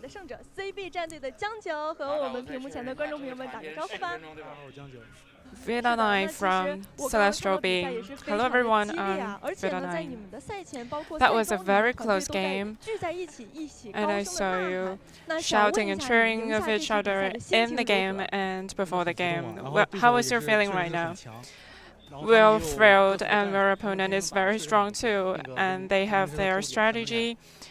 They had a great game on Crop Synchro. The Lumine is very good. Talking to your Inferno, what do you think is your best performances? I think is in the Synchro, I killed the Lumine and got 4 kills, and in Eye of Mizra, I also shut down enemy. And how would you rate your teammate Toby's performance? I think our Toby is the world best Welkin. In this great momentum, which team you want to face? I think Anubis, I need to be their number one team. Thank you for the interview. 能够看到你们战队的精彩表现。下一场比赛呢，也是非常期待他们会遇见哪个战队，由阿努比斯战队对阵 EVA 战队，他们将会有怎样的赛场表现？让我们稍作休息，下场比赛更加精彩。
don't cross the line. Go for whatever, look for the better. We all so goddamn hypnotized. Chop, chop, spread the lies. Don't you blame me, you're mesmerized. Birds of a feather flocking together. Join the countdown, we're one of a kind. Like a spell, I know you're falling in the air. Empty shoulders, sounds that don't even care. Another one falling down. Driving the body go. Going back with the crowd. Running with the baby down. Now they're all looking for a new stimulation. Next revelation. See them go for the same fabrication. Discrimination, classification. Jarring internet masturbation. Agitation, allegations of a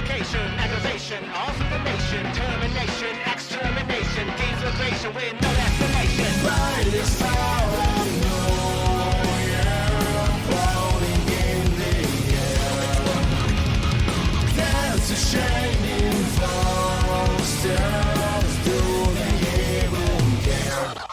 Another one falling down, darling in the body go, going out with a color, riding with a libido. You are the now.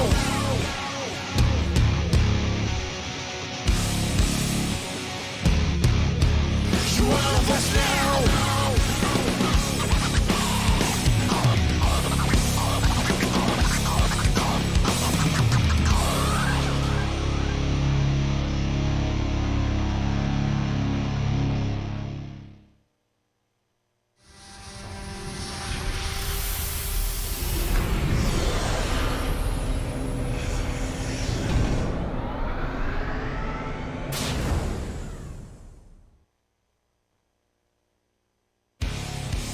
Get ready, the 2025 Mecha Break Pre-Launch Global Invitational is almost here.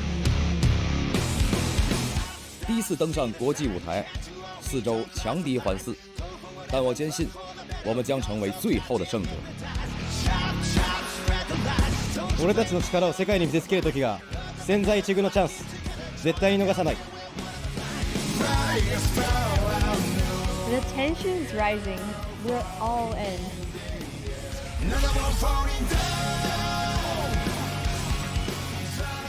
No matter who's in front of us, we're bringing the heat.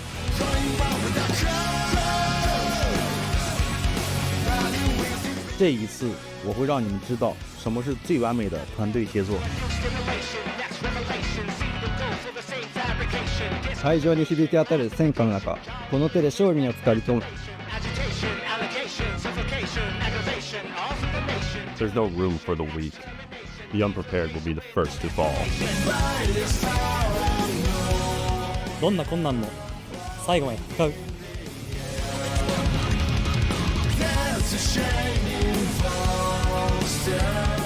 冠军奖杯，我们势在必得。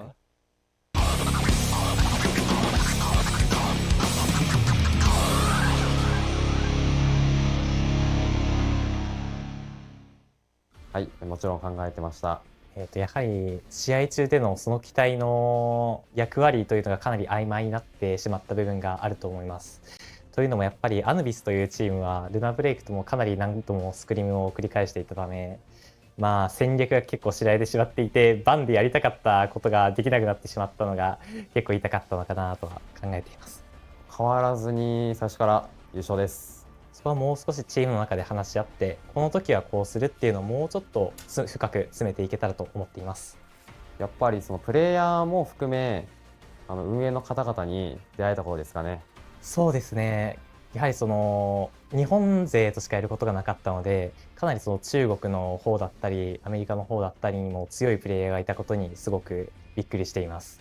一番嬉しかったことは、さっきとちょっと被ってしまうんですけど、やっぱりそのオンラインでそのランクマッチで出会った、日本人だけでなく中国のプレイヤーなどと実際に会うことができたので、やっぱりそのオンラインで戦った相手と実際に出会うってことは、あんまりないことなので、やっぱあっちの方から話しかけてきてくれたりもしてすごい嬉しかったです。やっぱいろんなメカブレイクプレイヤーの方と仲良くなれたことですかね。はい、もちろんぜひ行きたいです。はい、もちろん参加させてもらえばと思います。当然，不管是从开始还到现在，我们的目标一直是冠军，打到最后。我觉得我们这失败的话，一个是团队的一个执行力吧，其实屡次都看到有优势，因为我们的吊人其实是比对面打得更多的，但是还是没拿到点，这也是我们队的一个失误所在。现阶段目标有一点小变化，因为的话，我更希望是决赛是我们国内的队伍内战吧，也更希望 CB 也可以从败者组杀上来。接下来的话，一个是调整我们队伍整体状态吧，因为今天确实算是经历了我们在这次赛事的第一次失败啊，第一次大局的失败。先调整一下心态，然后在明天首先也是更好的去一个团队的磨合，去一个更好状态来迎接接下来的败者组，希望我们能够一路杀上来。整体的感受就是氛围太棒了，像做梦一样，丢掉各种的事情，我们只专注在竞技。最开心的事情是见到了很多想见的人吧，也同世界上不同地方的黑豹玩家进行了交流。最开心的事情就是参与这次赛事吧，也算是能够经历一次和兄弟们的一次完整参赛、完整的一次体验。当然会了，如果还有机会的话，我希望还是跟我们队友在一起继续打比赛。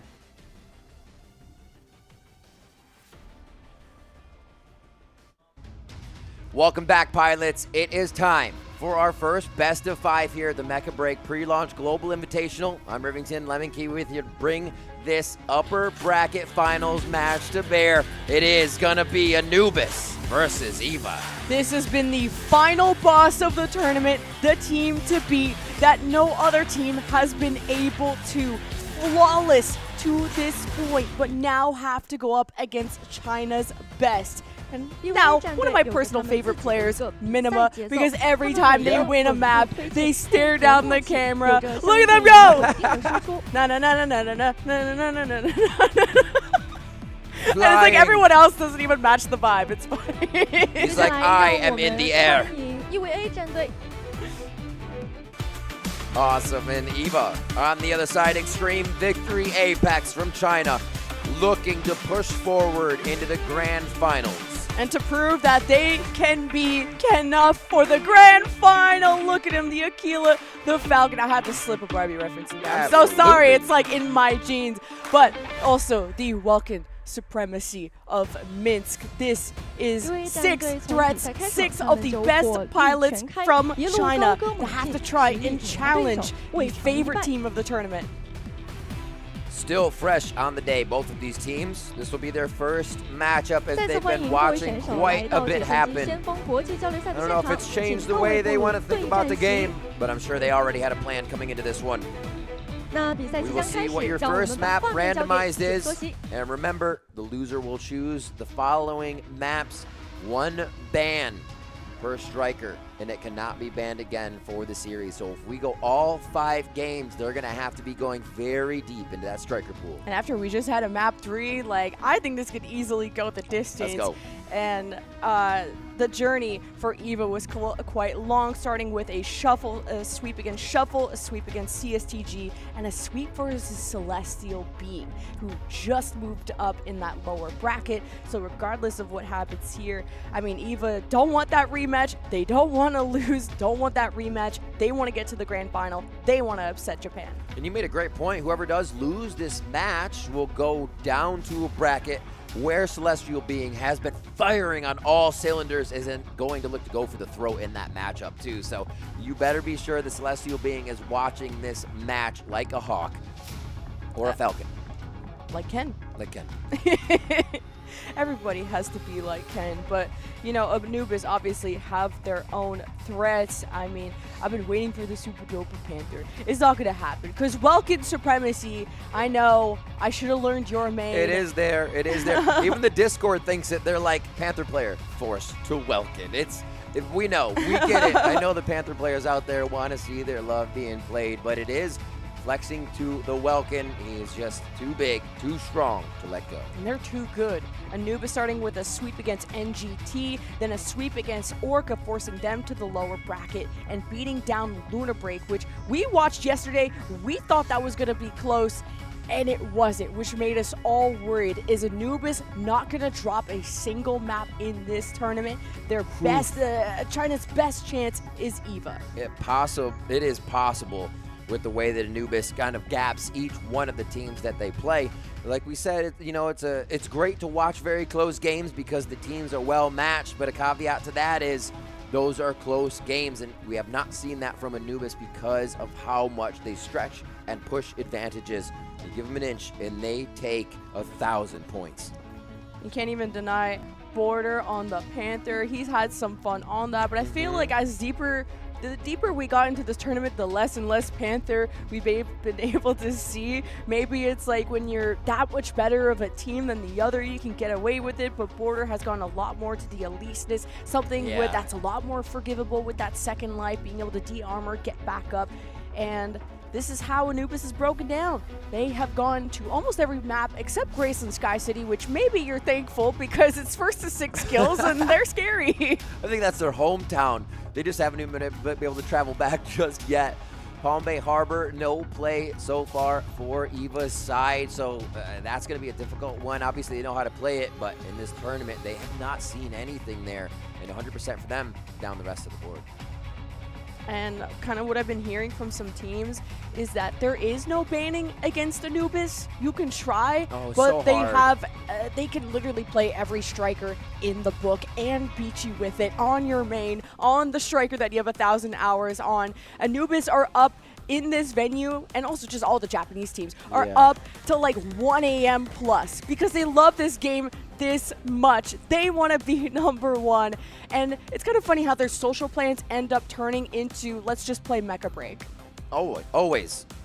I subscribe to that as well. It seems like one of the best things, especially when you want to be the top. All right, running down the rosters here, checking our pilots in the hangar, ready to launch. Let's get it.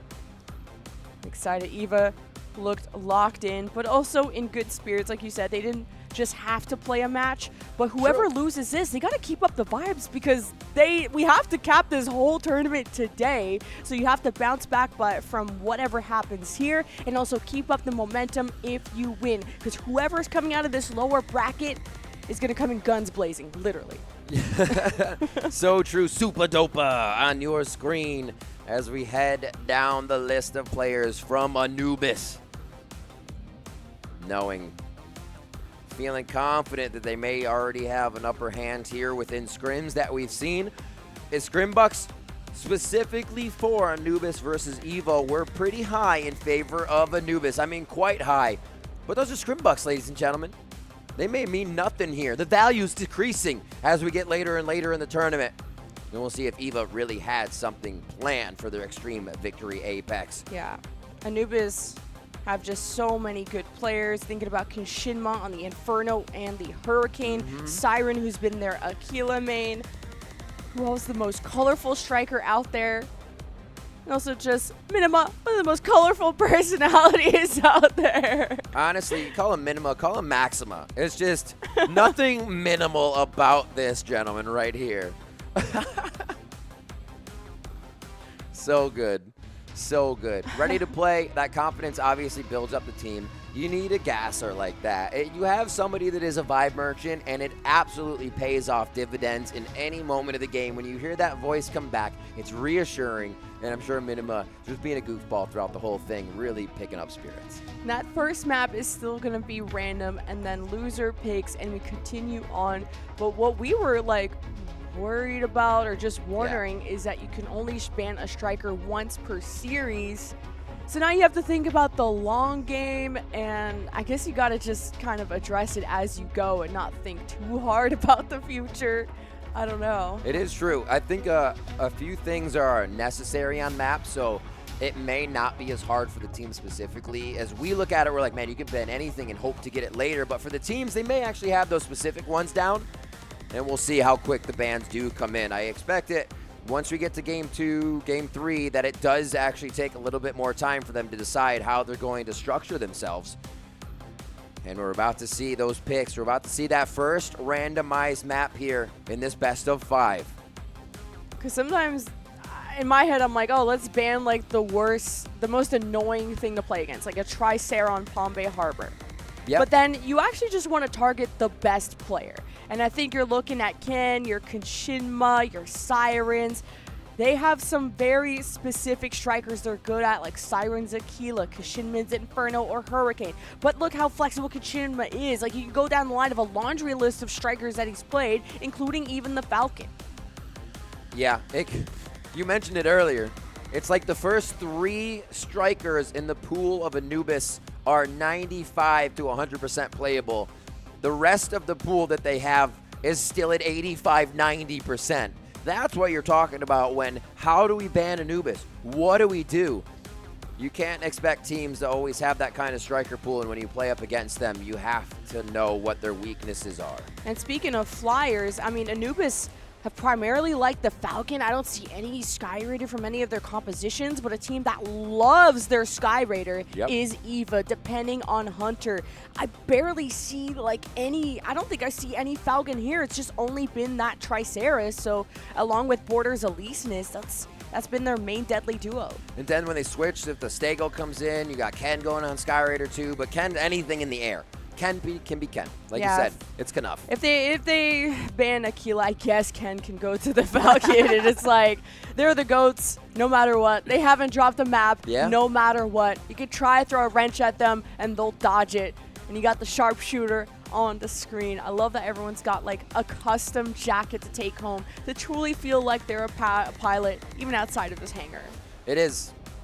You're wearing them everywhere too, signing each other's jackets today, making sure this is an incredibly memorable time as they're able to fight here in this competition, the Mecha Break Pre-Launch Global Invitational. Our champion to be crowned today, just a couple series away. The final series of the day, 3 best of 5s. This, your first one between Anubis and Eva, about to go live. We're just waiting to get that first randomized map up. And we can see the refs making sure everything is tidy in the hangar so they can get out into battle. I think the obvious ban for me if I'm Anubis is to go after Ken's Aquila. Not that I'm like hating on anything Anubis. I worry, I think the Siren versus Ken Aquila matchup would be the closest part, and I would target that if I'm Anubis. On Eva's side, pick your poison. Who is the most poisonous person on Anubis? I would target maybe Kashinma on the Falcon, force the Sky Raider mirror, which is something that Anubis just don't run. That's true. I mean, you're going to get an Eliseness if they run as well out of border all the time. So do you actually go for that to take it out of both sides? You'll be seeing his crimson painted Eliseness destroying around the map if they do allow that through, I believe. And if you're not targeting like a specific player, you can target the setup of what the structure is going to be. So you go after your Triceras, your Stegos, your Welkins, anything like that. Kind of depends on the objective or just the map that we're going to. And, you know, everyone's yawning because I'm sure they were up so late preparing for this match. But, you know, the adrenaline's going to be pumping because this best of 5 is going to demand a lot of your energy. There we go. Bouncing. Cat Jam. Yeah, do they play? Dude, some people say they play with music on, and that's so insane to me. There would just be way too much stimulation. I would love it. Stimulate more. Make it happen. Okay, the first map we're going to be revealed here in this best of 5 is Karab Sinkhole. Okay, Sinkhole was something Anubis won pretty decisively against Orca, but it was around the Super Dopa Panther. Don't expect to see that at this point of the game. Their backup plan would be putting Super Dopa on the Tricera, but the Siren, Aquila, the Rehai's Eliseness, and the Kashinma Falcon was what's most important, while as Eva, they love... No, Panther, come on, bro, please, I'm begging. But going back to Ken also liking the Falcon if his Aquila gets banned, is that going to get floated or not? Hurricane hovered. It looks no like it's Border gonna be Panther too. Yeah, no Border Panther. The forced under Eliseness still going to get a good show, but we aren't going to get the border fight with Panther. Okay. Falcon's going to be taken out. Okay, yeah, interesting. So you will still have a lot of point priority with your Tricera Stegos. Okay. We're believing in the Aquila mirror. We're going to see how that goes. Ooh, the Sky Raider float from Ken? Okay, he did play this against Celestial Being just recently, so that worked out. Not super often. I think that's the only time we've seen Sky Raider from them. And, you know, limited sample size, but still, Team Eva are a team at this point, at this level of talent, they can do anything. 25 seconds before these are fully locked. No Aquila from Eva. Yeah. I worry. Looking to keep the fight close. Kai will get Ken with a bit of healing. Ken round to disrupt the rest of the map, especially Siren on that Aquila. Beautifully painted.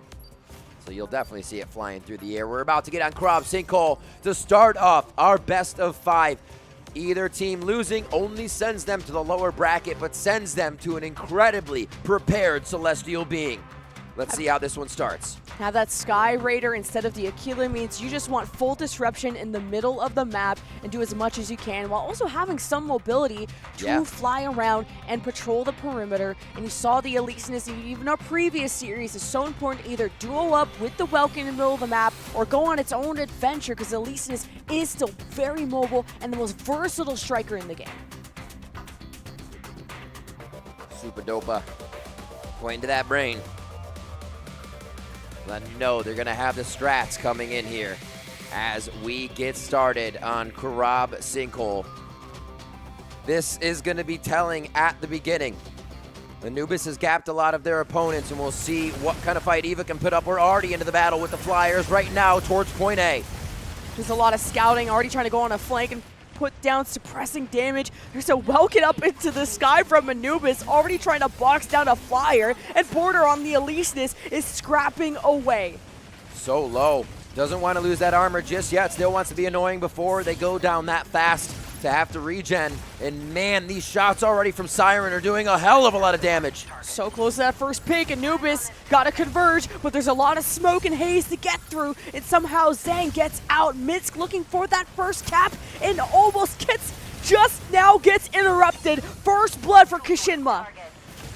Few points already racked up now for the side of Anubis, but no point on A. What coverage, though. They are just kind of dwindling. I mean, you look at Border, no health or fluid on the Eliseness, not too bad, but they are keeping it that way.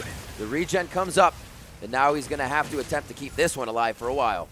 And Zhang getting the first blood, wasn't he the Tricera? Oh no, he was the victim of that. So good focusing fire from Anubis to try and destructure the bricks of this fortress of Evo, who still managed to get back on their feet and get the capture. Now the longer this fight goes, Eva will be benefiting. Now the points on the outskirts have spawned, and Anubis have already started thinking about, well, maybe we could double cap elsewhere. You can see the Luminate just getting in range in a few of those situations. Any of the buffs that a striker will receive comes up on the top left of their reticle. So you can see just what they're gaining in these fights and what they're using. A good fight in the water down here. Some wet socks to start us off pretty early. 10 minutes left still. And A and B are fully secured by either team. Yeah, Anubis looks pretty uncontested through the bottom side. A lot of the skirmish is taking place through the top side. And now we're pretty even in terms of captures, but the kills are going Eva's way. Able to respawn after the strong early start that Anubis had.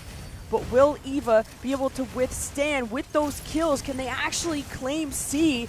Anubis have just not given it up. Minsk is able to box up, now races towards A, thinking he needed to fall back and regroup with his team as Anubis get their shields up, and there's just so much smoke to deal with. The Tricera's looking for a cap, and Eva want to deny.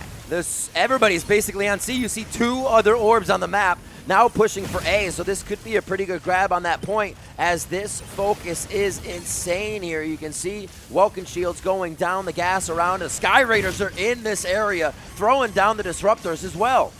Anubis think it's their window to cap, and they accomplish it and finish off in Minsk. Ken has to be on the run too. He's on his last sliver of health, so you look towards your Lumine, Kai, who's been an MVP in the past, and Border, baby Eliseness has to go up against a Tricera, which is no easy feat, especially with the DPS of a Tricera. Mark this moment, it might be where Anubis sink their teeth in, a double cap, a double kill, and they're now staggering Eva pretty heavily, just at about 7 minutes in.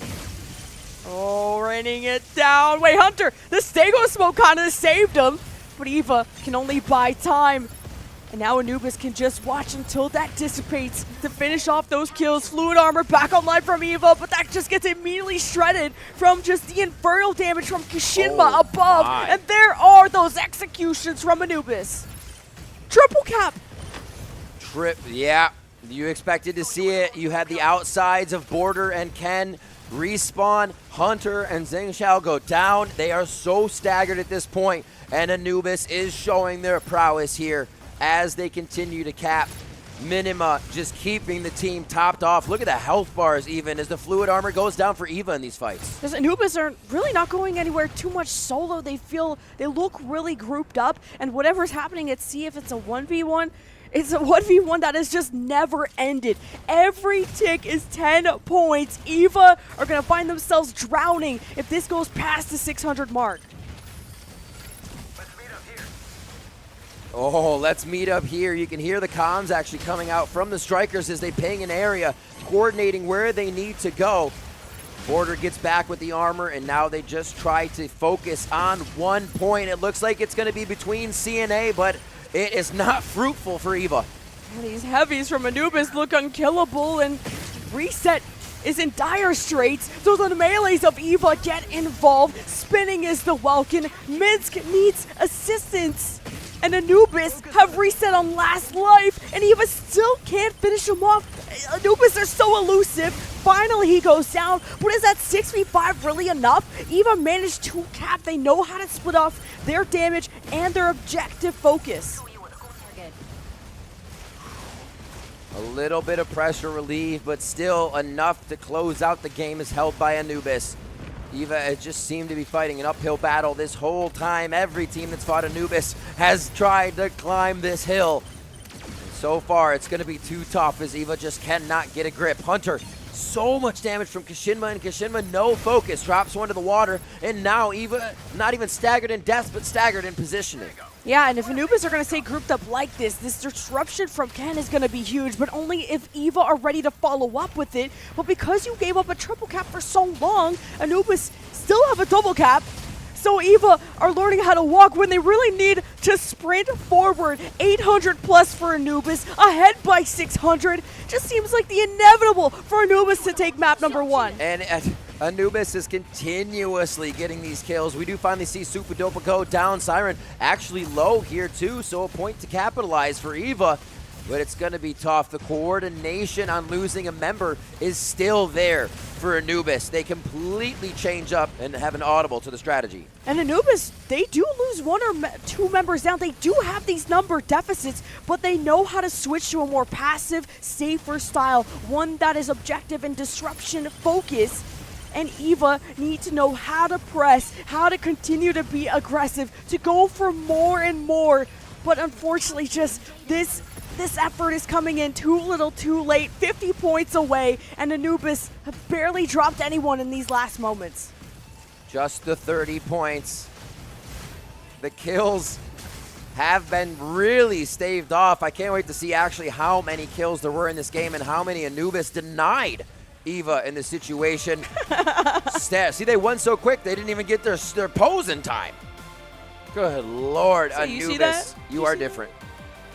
Oh, they're so funny, but that scoreline is starting to worry me. We just gotta have we have so much Mecha Break ahead of us because this is a best of 5.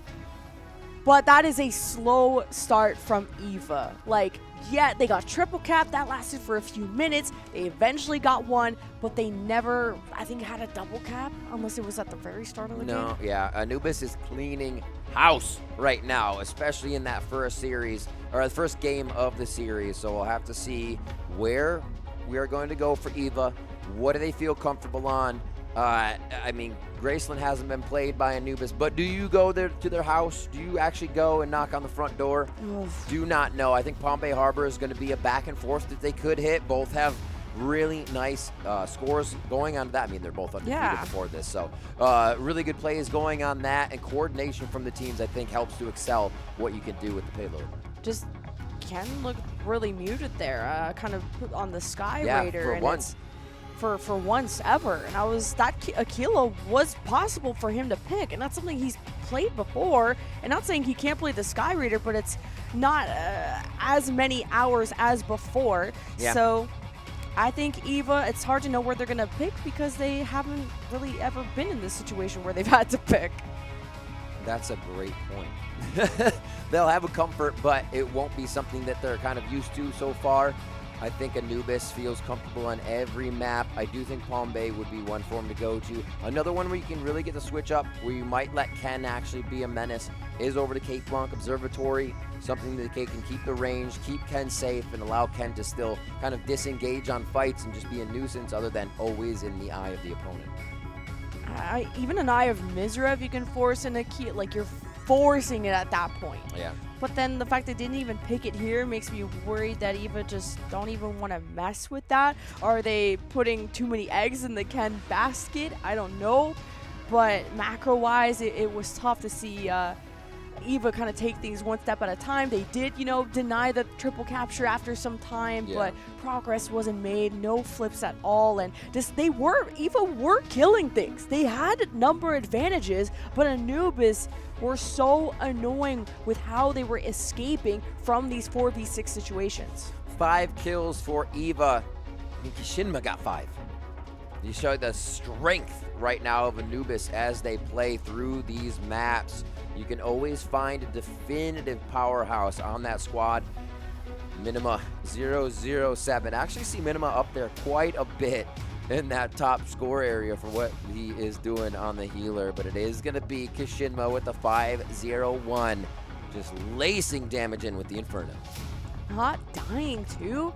Yeah. I feel like that's hard to do, right? Yeah, like on the Inferno, like you're such a target. Very squishy.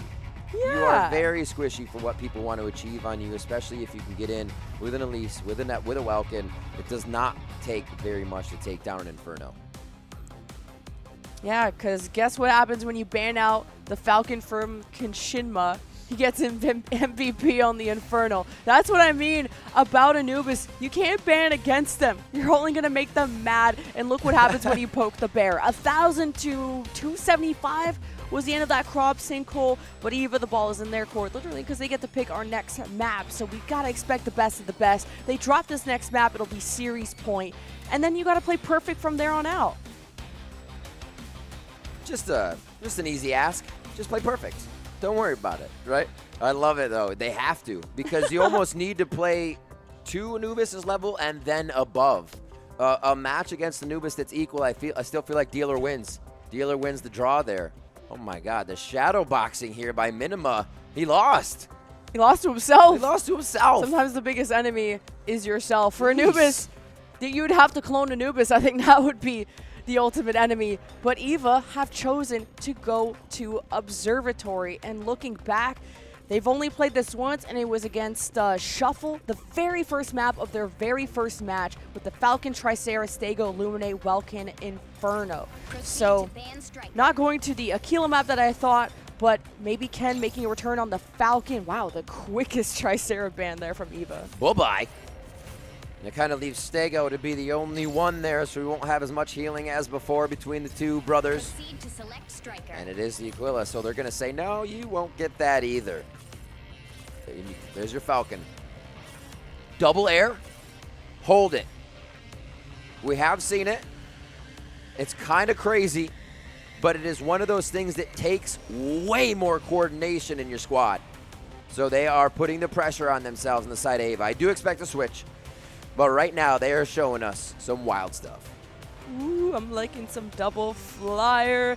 Maybe if one flyer wasn't good enough, add an extra one. We need a Hurricane or Inferno in there on that side, and then we'll be right as rain for Eva. I hope. I hope. Otherwise, it's going to be very cool to watch what they're trying to do, making Anubis pull their hair out with this air comp. Will Kishinma get another MVP? The back-to-back, the two-time. And will Anubis ever drop a map? We're still waiting for that question to be answered. With the Aquila deny from Anubis' side, they're worried about Ken, and I like that they take it away. They double lock the air. Oh my gosh, Eva has something in store. This has to work. I feel like if you fall or you falter in this strat, it becomes even more punishable because the air superiority isn't making everyone care or pay attention as much as you want it to. Let's see if Anubis can actually adapt to everything.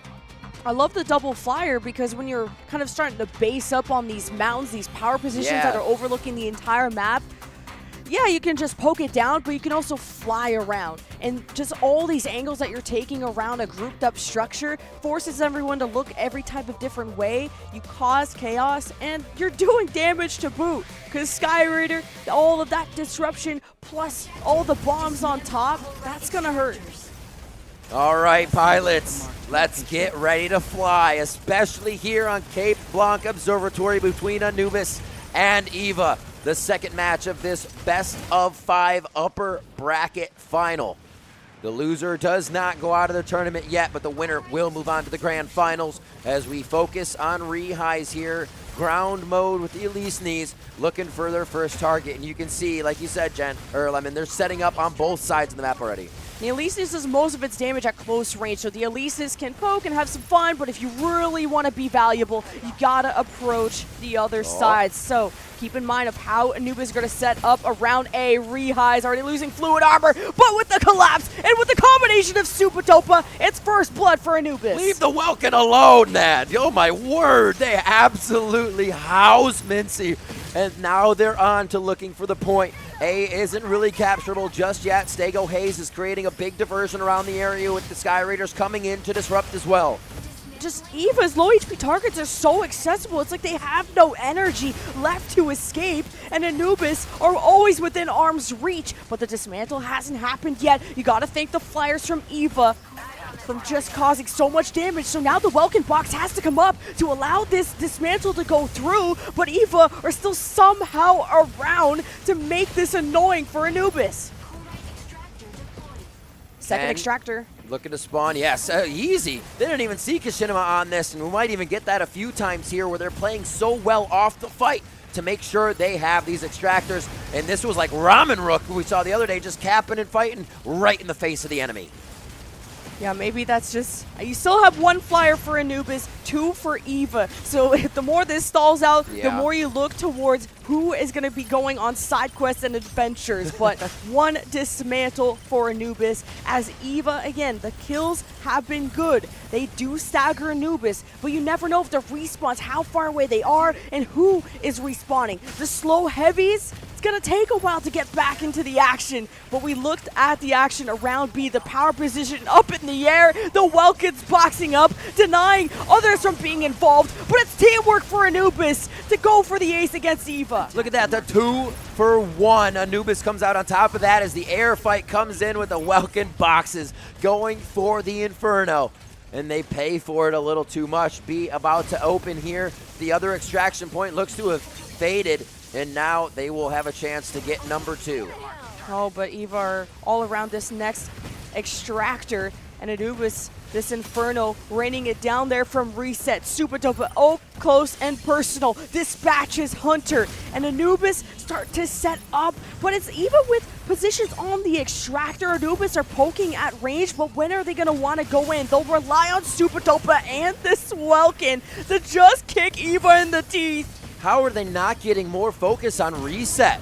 He's able to just destroy the fluid shields. You have double flyer, but somehow this Inferno is still lacing you with damage from the top of the sky. Double dismantle from Anubis. Wow. 3-0. Eva, they need a hospital. They're just not able to respond. 3 down. The staggers are huge. The saving grace for Eva is that an extractor has not spawned yet. Yeah. They're really close to double spawning. You think we could see Anubis put that pressure on to make sure they get both. They have been doing some wild things in their preparation, their planning. Right now you can see them all in the eyes of Ken here as he's just chipping away, but it just doesn't seem as effective as it usually does. Well, at least we get a 6v6, but Border being targeted, no fluid armor, below half health, and Zhuhai's just doing twirls on his corpse. Border now to that baby Elise-ness form, less to worry about as Anubis rains down hell on Eva, forcing respawn after respawn. The number advantage, and A extractor has spawned, B as well. Anubis are going to take a serious lead unless Eva spit back. Kishinima on both assists there coming in from Super Dopa and Reset, one after the other. His ability to touch every portion of the fight that is necessary is incredible. Here now back onto Ken, making sure that air superiority for Eva is non-existent. 3-0 here. 2 of those extractors are up. And as you see on the minimap at B, no one has gone there until now. One of the 2 flyers of Eva is going to get a sneak dismantle, but there's random poke denying that dismantle. So Eva concentrate their forces, but that man missing in action means Eva had a disadvantageous fight in Minsk. that Welkin falls brawling against Anubis, whose chemistry is next level. But this dismantle won't come easy, not for a team like Anubis. I think there's one thing you can guarantee for Anubis is they understand exactly There what it is. needs to happen in a fight. The objective can come secondary, but you are always seeing a member of EVA in that death timer just looking at the clock, and hardly ever Anubis. Anubis get the 4-0. Up next is B. EVA start to fly around, and it's Siren already attempting a dismantle there on the Stego. The heavies getting in position. EVA need to apply this as Minsk is going after people in the air as the Welkin, and Anubis just kill after kill. They have not suffered a deficit, not in the extractor department and not in the war. Then you got the melees all up in the sky, the baby Aleseness force. Border it's just not going to be as helpful to EVA. There's so much focus into these Aleseness. Anubis know what their win condition is. We're looking at Kishinima, but I want to talk about Minima. Seeing the heal drones go around, it seems like the focus is just allowing everybody to stay alive, keep smart, and pressure everything. Kishinima gets border. Because you're so much squishier as that baby Aleseness, and Anubis know where to kick EVA where it hurts, constantly in a 6v5 or a 6v4. And EVA have not dismantled a single extractor. A lot of time left on the clock. 1v1 Minsk versus Super Dopa on the Welkin. Boxed up, decided by Minsk. How is this going to end? He's so but EVA gassed. are down 2, and Anubis have backup. Minsk wins this one, but Anubis are still doing okay. Crazy stuff there from the Welkins. You love to see the box fight. We were talking about the extra caps. 5-0. There goes Kishinima again. 5-0. A gets out. I believe the big one's going to be spawning possibly next too, so this could be huge if they can cap a 6th. Finally, Anubis are at a disadvantage with Super Dopa missing. EVA need to be aggressive, but their health is low. They have no fluid armor. They need to wait for this Luminate Reset to come through, and Reset is just showering everyone with love, but not the one that EVA wants. And they can't, and EVA can't sneak a dismantle, and they're still trying to, despite being in crutches. Anubis now are losing more members. EVA stepping up. But it's just so back and forth. But all that matters is the extractor, and EVA just got a double. Lemon Kai just went on cooldown, 25 seconds. Zheng Xiao and Minsk are coming from 28-second cooldowns right now. The map is basically clear of EVA members for Anubis' captures.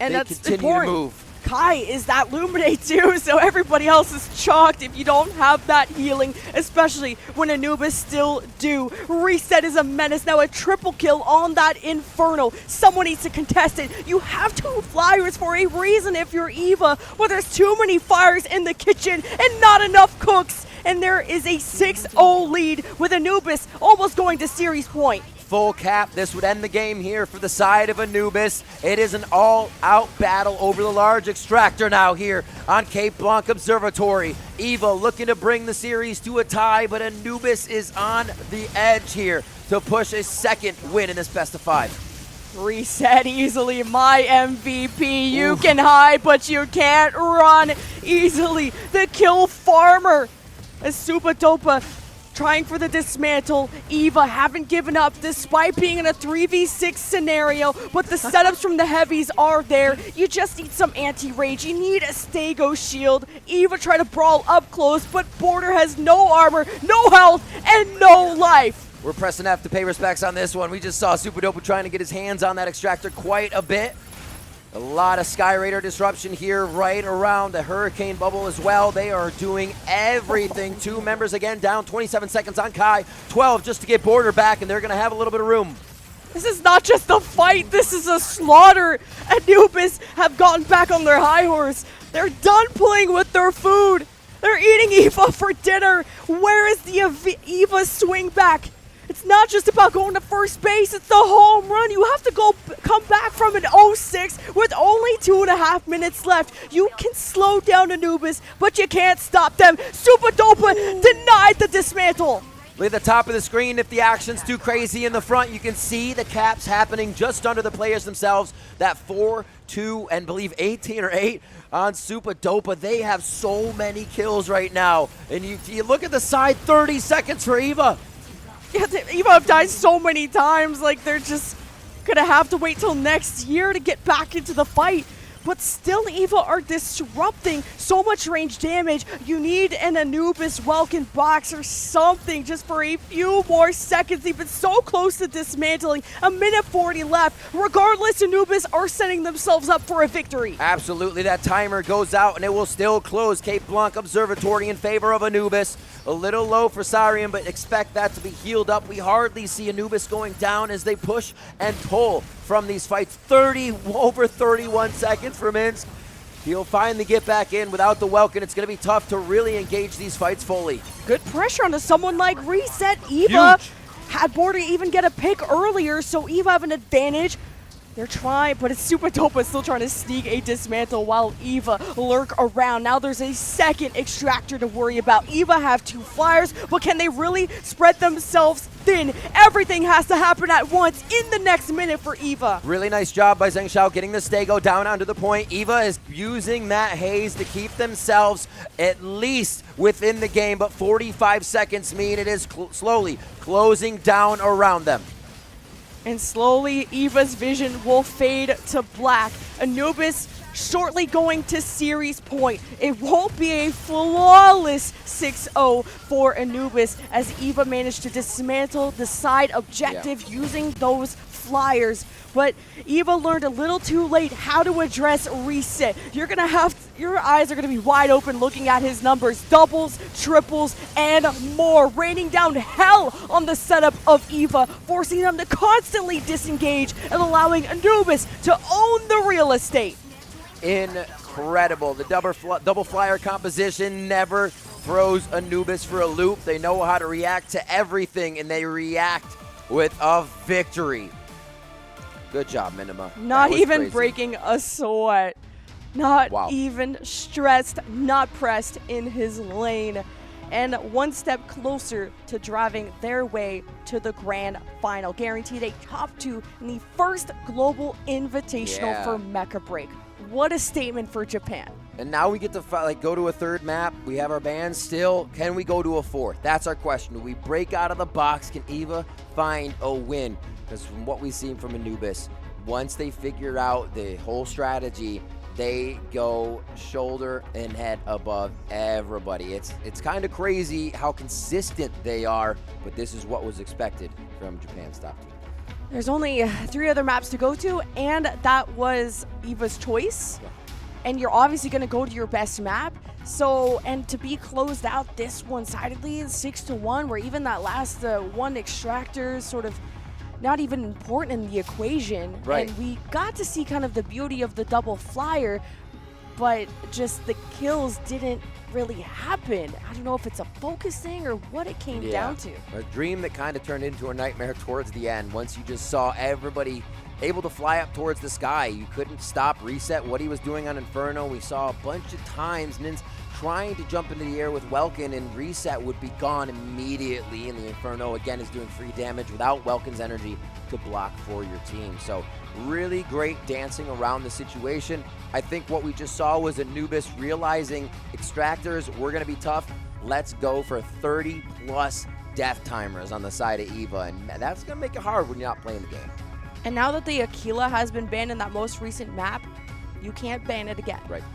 So is that going to be a factor of Siren versus Ken? I keep hyping it up because that's like one of their best strikers, but it's going to be an uphill battle for Eva. But also so surprising that Anubis are this strong against Luna Break from yesterday, and they're making this look easy against Eva, to be completely honest. But Eva do have that second life. They can go to the lower bracket. They have to bounce back from that, and then they could possibly rematch if things get dicey in this next map. But holy cow, Anubis are just so good. Okay, so the Scrimbucks may have held some validity there. Like, holy moly, it's like they never stopped, and it feels like scrims to them. That's no hate to the other team. It's just they play so coordinated. Nothing seems to pressure them. Pressure's off as they go in, and with Minima gassing again the team, your Vibe Merchant, I think everybody's on cloud 9 when they fight these maps. The most easy MVP though has to be Reset. I say yeah. I'm trying to see. Unless you get something weird out of the caps from objective control, right? Inferno hasn't been banned yet, so let's get that Inferno ban going, huh? Let's get an Inferno ban going. You mentioned the Aquila being banned out this game. That was with the Tricera. Those two actually make a beautiful Palm Bay Harbor composition. So if you want to do that, again, Palm Bay Harbor can be one of the ones you lose for a moment and your opponent takes every bit of advantage. So let's look at the post-match screen here. 16-1 from reset? It's got to be a bug. That's the most amount of kills I've seen in a game, That's at least in this tournament. Oh. Are we serious? Okay, well, now we know who MVP is. We could just skip through that, right? Eight kills. Eva alone got half the kills of reset. That's wild. 6-0 and 23-2 for Kashinma. We saw Kashinma being an assist on just about everything. Dopa 23 assists. Actually, everybody was just about combined in these assists. That kind of team fight is incredible. Minima is the only one at 30 because just healing everybody and you get the chance to affect that fight. That's wild. That is teamwork to a T. Yeah, so let's get an Inferno ban going. Okay, oh my god. Everyone is shocked. No way. What a hot take. The amount of multi-kills this guy got, 2 million damage, 16 kills. I've never seen an Inferno performance like this. Whew. And he was being affected. Minsk was all over reset every time we saw, trying to box. Just started, press 3, Inferno fades, and then he would be across the map and your Welkin's gassed. And then reset continues to batter down with all of that Inferno damage.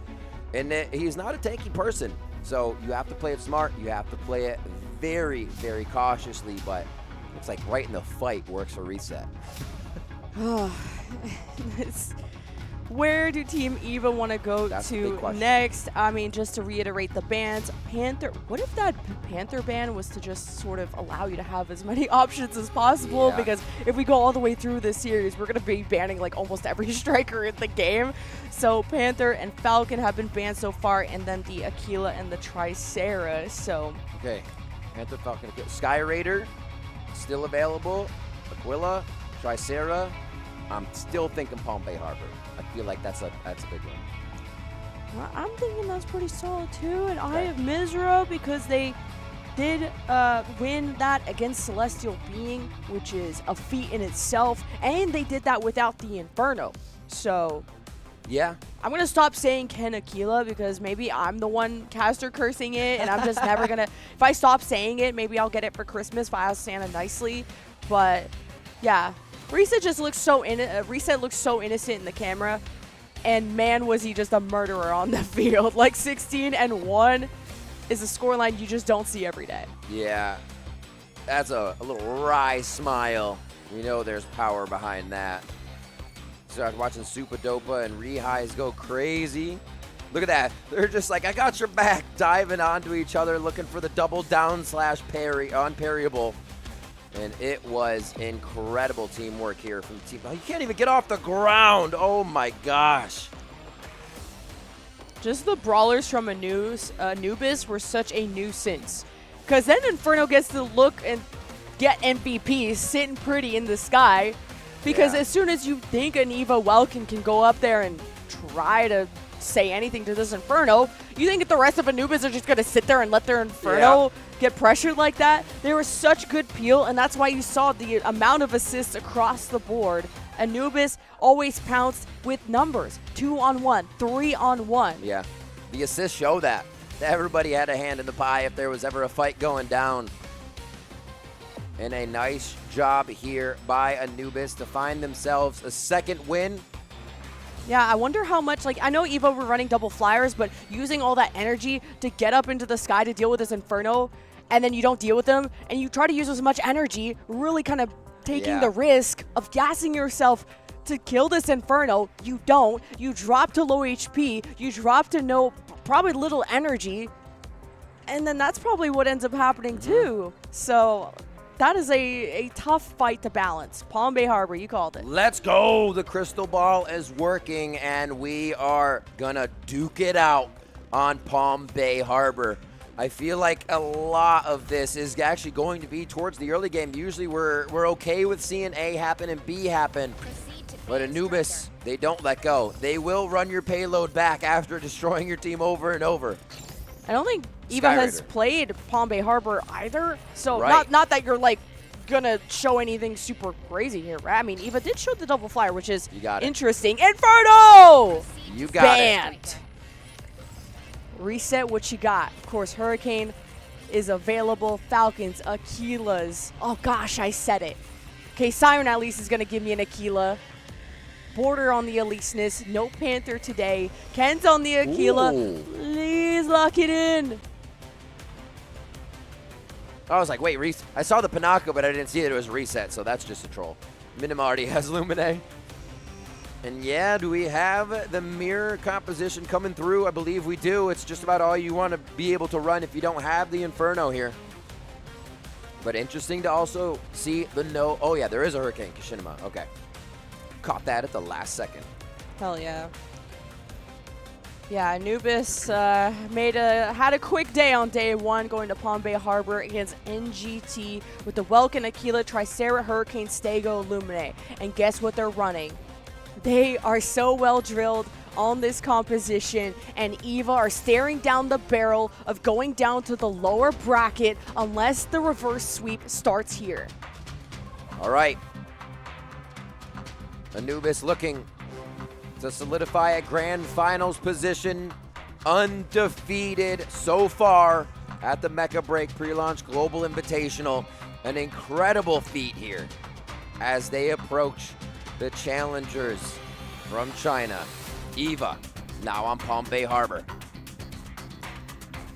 Eva gotta keep their cool, and also depends what your expectations are here. There are some teams that are very good at accepting a loss when there's just a team that are head and shoulders above you. There are some teams that, for a lot of players, this is their first esport, this is maybe even their first LAN, and learning how to win is just as important as learning how to lose. And you have to go to the lower bracket right after this. There is no breaks on this train.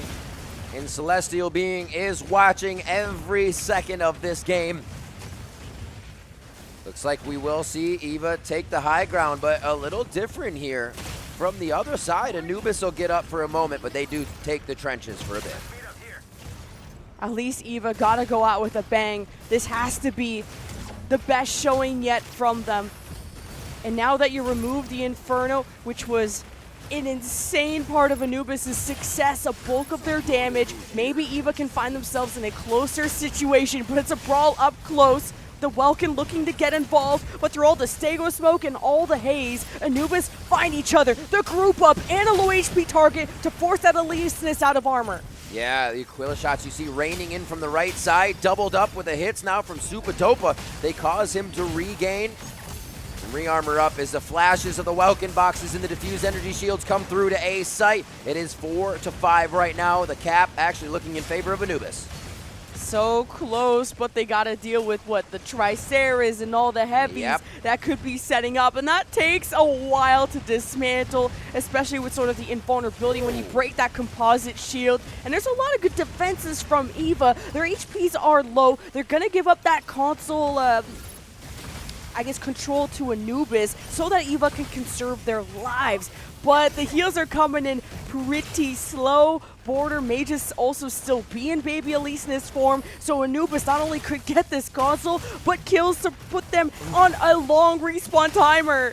The fluid shields of Eva, look at this, chipped away almost everywhere. Zheng Xiao on the payload is losing just about everything. Has to get down rather super dopa here. And now they continue to push around. They have to get themselves to the top side. These Aquilas are absolutely punishing again. Ken using the ground game when he's focused and then saying, okay, I need to move. Just don't remember where I am. Ken is being as elusive as possible. And Anubis in the sky, rain terror down on Eva. The fluid armor from Eva just isn't existing, but man, do they still have some fight. The teamwork from Ken and Border to deal with Kishinma. Kishinma's on the not the Falcon, but he is a problem for Anubis, so Eva still got some hope. On the Hurricane, that's the one. Yeah, he's hurricaning hard on this one. We see Ken here from the top. Will there be shots through the roof that he can hit, but kind of dashing forward, so missing a bit of that timing for damage. B is already open as we have the fight inside. Ken, just from the right, has made it in to fire down the corridor and is just trying to lace some damage in on Supadopa with Mins.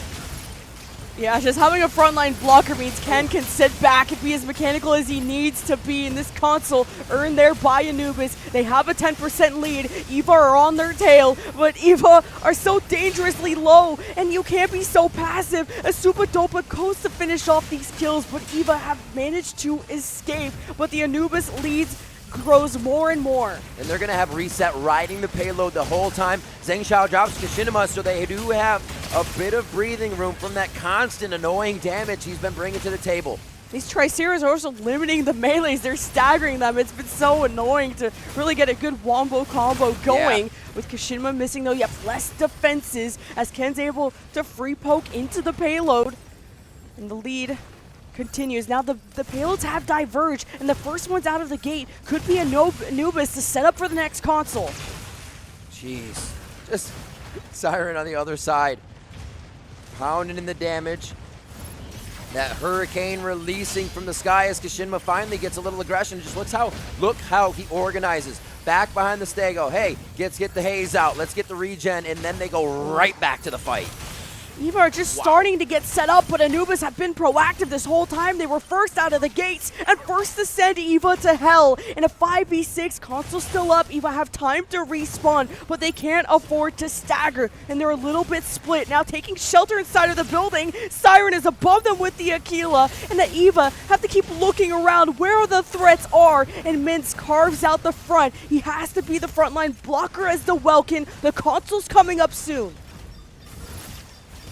Just off the side, EVA will pretty much be able to get this with equal payloads. The fight is 5-5, and that's going to be Minx down immediately. Dopa and Reset with a big kill there. Not having the Welk. It is so tough to keep capping, but now it's the focus on the Tricera. Supadopa's too good. He made the space, gave the ace, and Anubis get the console, but EVA, can they still get some push going? Anubis have one on the cart. That's some extra speed. And EVA need to regroup. It has to happen now, or they will find themselves in the lower bracket. The staggering is starting for EVA's deaths. 11 seconds there. One just came up. Then 19 seconds for Ken. 21 seconds for Border. They are falling like flies here as Anubis has the payload and the focus on the fight.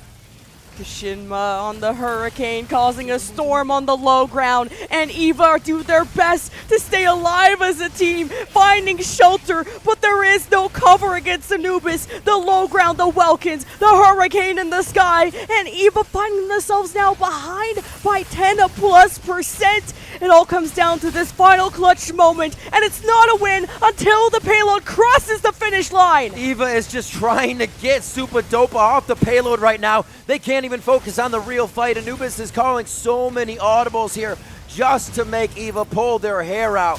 And it looks like Anubis just 5% away from staying undefeated all the way to the grand finals. They would have to stop this capture from Reset, the MVP. You tried to take away his Inferno. Well, he'll take away your upper bracket. Anubis, the perfect sweep as they stare down the barrel of the grand final.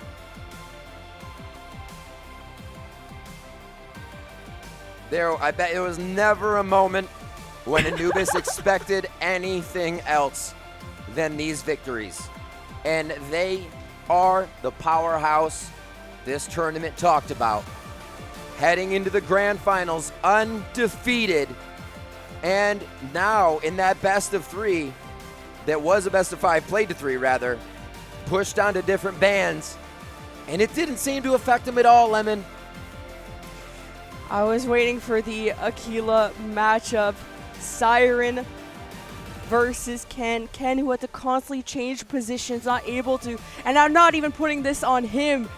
Anubis are so aggressive at all times. With the setups that were proactive, they were always on the console, having their Triceras, limiting what the melee strikers of Team EVA could accomplish, while the Hurricane in the sky dominates on all fronts.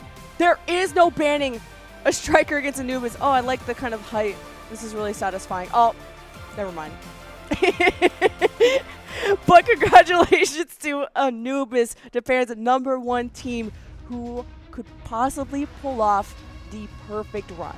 Well, they've been winning so much, so we haven't got to talk to them. So I'm excited about what the interview is going to be. But now we know they're in the grand finals. Let's talk about Eva. Let's talk about Celestial Being, right? We still have to look at these stats, but Eva now has to play again against a very ready and momentum-filled Celestial Being from that bottom bracket.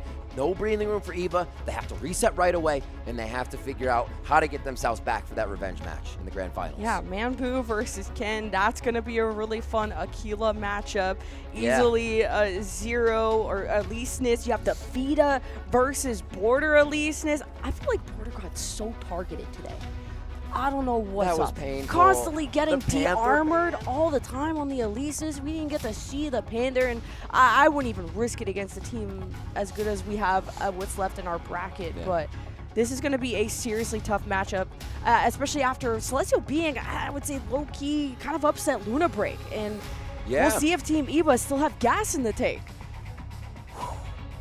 I feel like they're not obviously boomed by that match, but they might be able to tell, but the way that Anubis was dissecting them, like you said, you have to learn how to lose, but that means take everything from the losses to be better, not learn how to lose and go home and go be sad in front of people. It's learning from those losses, and there is so much to be learned there in the gap of power between Anubis and Eva, and hopefully they can shore some of that up before they get into the next match. We will see the scores now on your screen.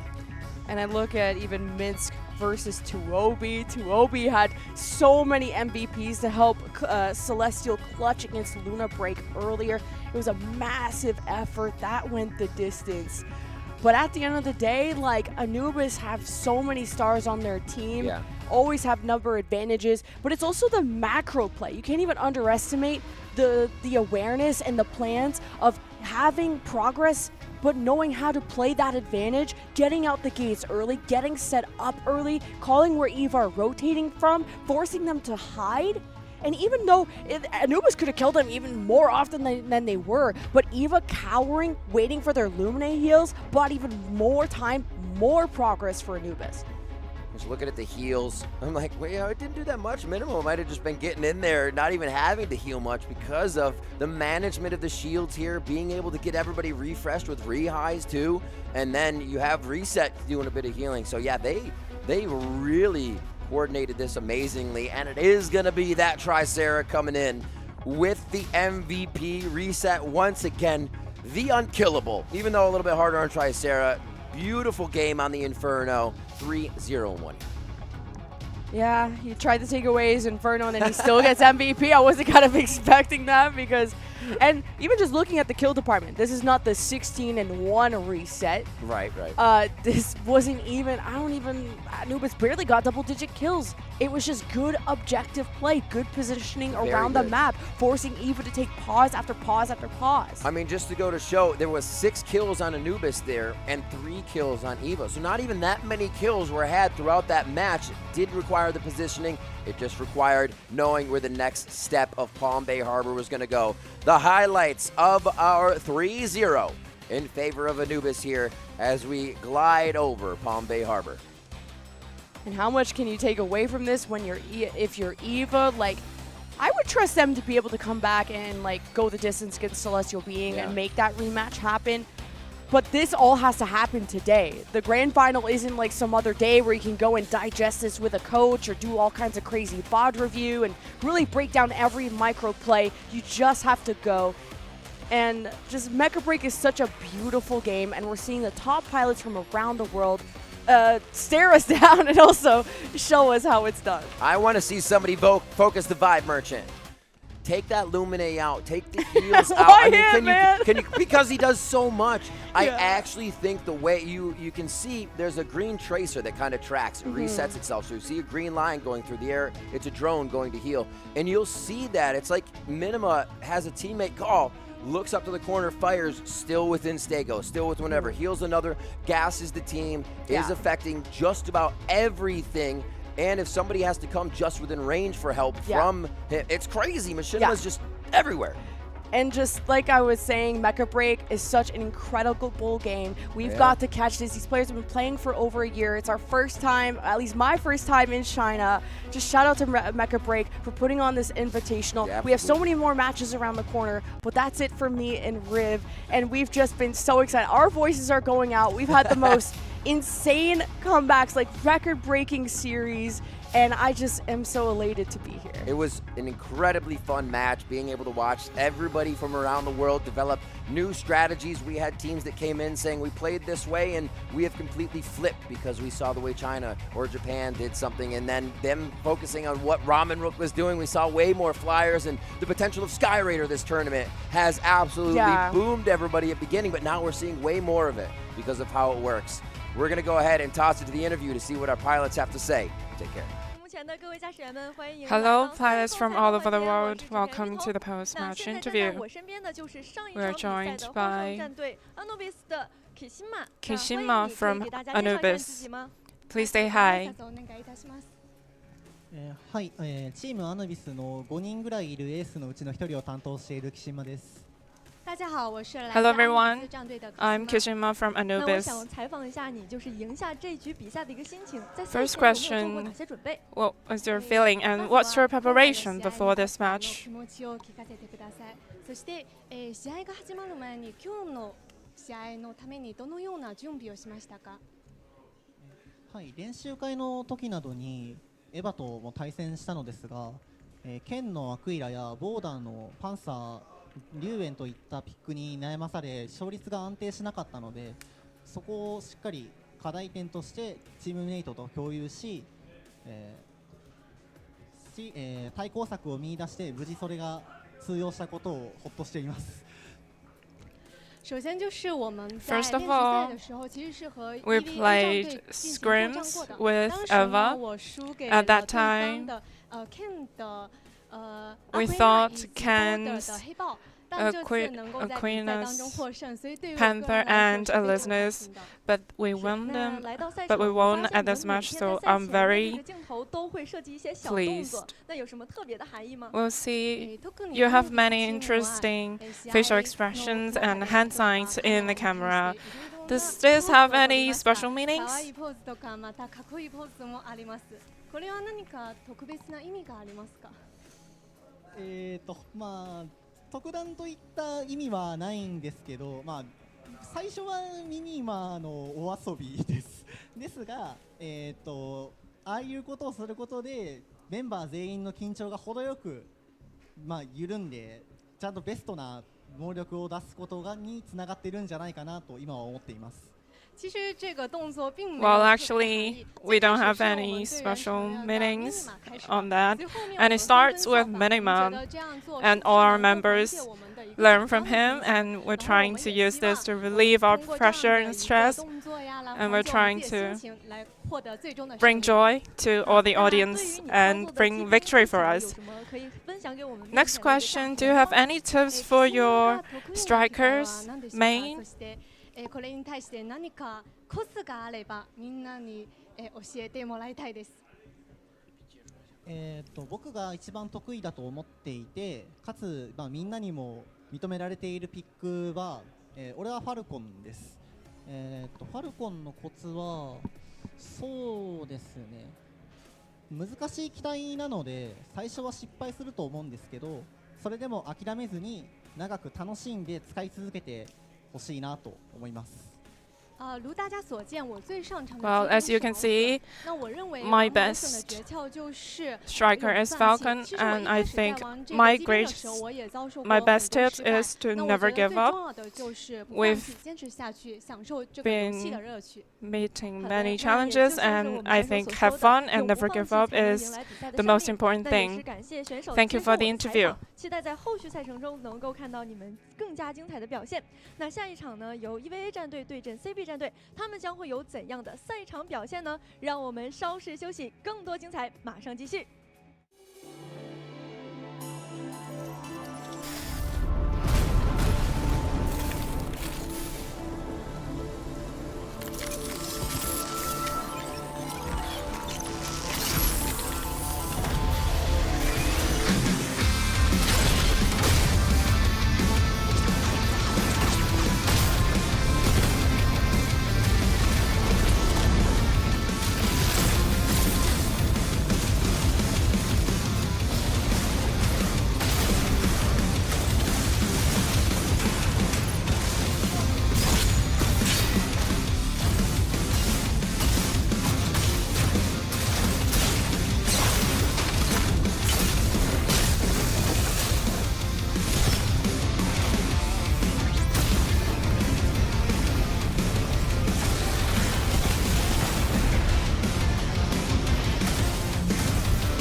Mecha Break Pre-Launch Global Invitational 2025 is here. From March 13th to 16th, 16 teams from China, North America, Japan will battle it out in Zhuhai, China, taking mech battles to the next level. The tournament features the 6v6 Operation Verge mode with a double elimination format. Round 1 kicks off on March 13th, with matchups decided by random draw. Teams that lose in the upper bracket drop to the lower bracket for a second chance, lose again, and they're eliminated. The upper bracket final, lower bracket final, and grand final are best of 5. All other matches are best of 3. The ultimate showdown between the final 2 teams takes place on March 16. Striker selection follows. No duplicates in squads rule, meaning each team can deploy only 1 unit of the same striker model per match. Each side bans 1 striker per match, and each striker can only be banned once per match. Banned strikers cannot be banned in later rounds of the same best of 3 or best of 5 series. The tournament includes 13 available strikers: Falcon, Panther, Elysinus, Tricera, Narukami, Lumine, Pinaka, Inferno, Sky Raider, Welkin, Aquila, Stego, and Hurricane. Players are allowed to personalize their strikers with paint jobs, patterns, and other cosmetic customizations, but performance-based modifications are strictly prohibited. 5 maps are in play: Graceland Sky City, Eye of Mizra, Grob Sinkhole, Palm Bay Harbor, and the Cape Blanc Observatory. The first map is picked randomly, and the losing team chooses subsequent maps. No repeats allowed in the same match. Top pilots from 3 regions are ready for action. Roster includes the legendary Panther pilot, renowned streamer Yinza, Team Liquid's Mayumi, and Prize from Taiclan. Popular streamers including Shui Wu Yuan Jin, Jake, and Unicy will also join the Shoutcaster team. More participants will be announced soon. Stay tuned. Locked, loaded, and ready for battle. Stay updated by following the official Mecha Break website and socials from all the latest news.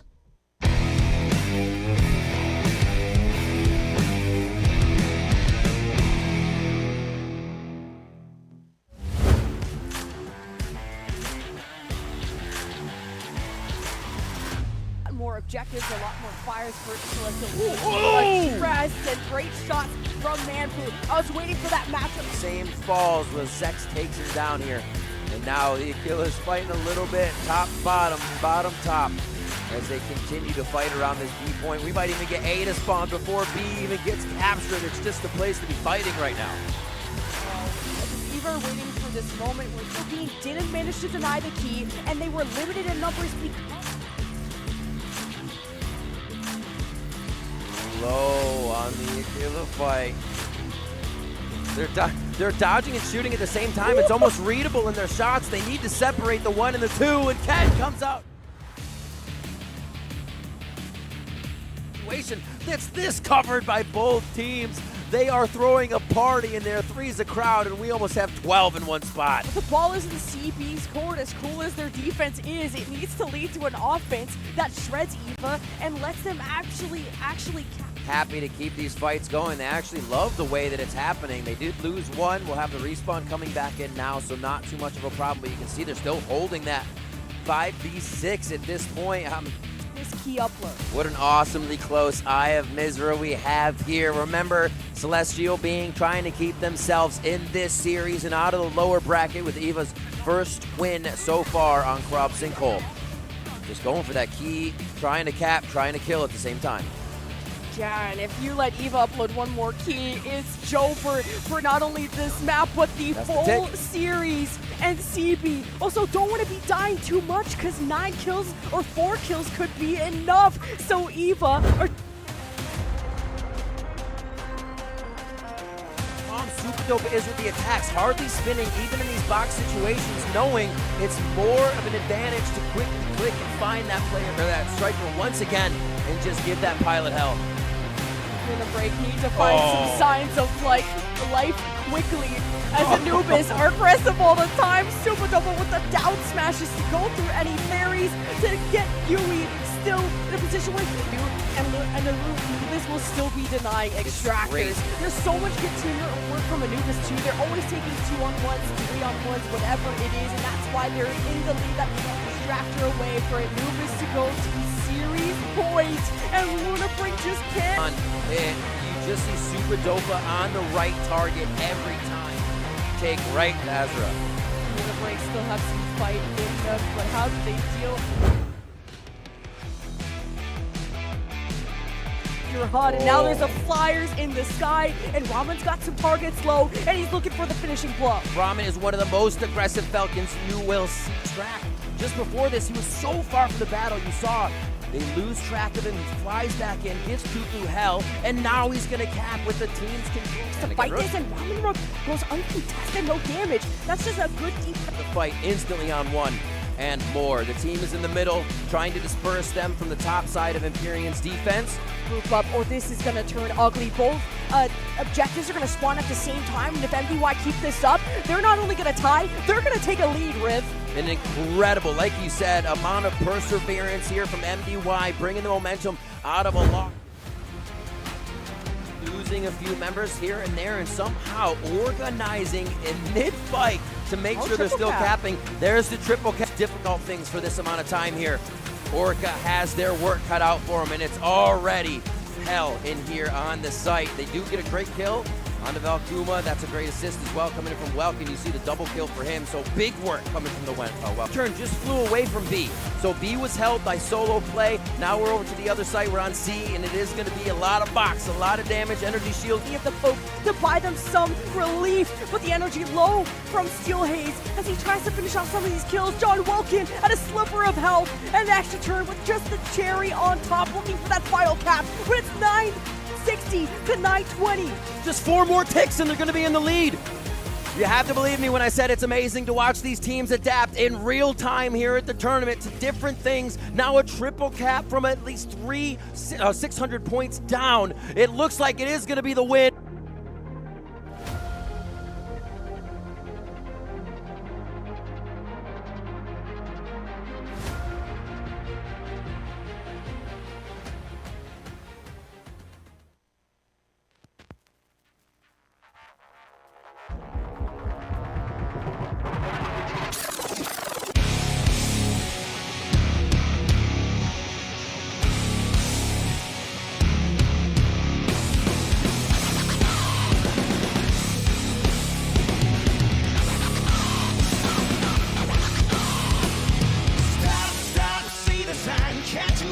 Don't cross the line, go for whatever, but for the better. We all so goddamn hypnotized.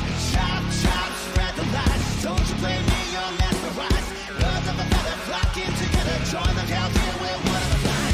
Brightest power I know, yeah, falling in the air. Empty shouting sounds that don't even care. Another one falling down. Driving the body go. Going round with the crowd. Riding with the video. Nothing wrong looking for a new stimulation. That's revelation. See them go for the same fabrication. Discrimination, classification, jarring internet masturbation, agitation, allegation, suffocation, aggravation, all for the nation. Termination, extermination, deflagration with no explanation. Brightest power I know, yeah, floating in the air. That's a shining fall, stars, do they even care? Another one falling down.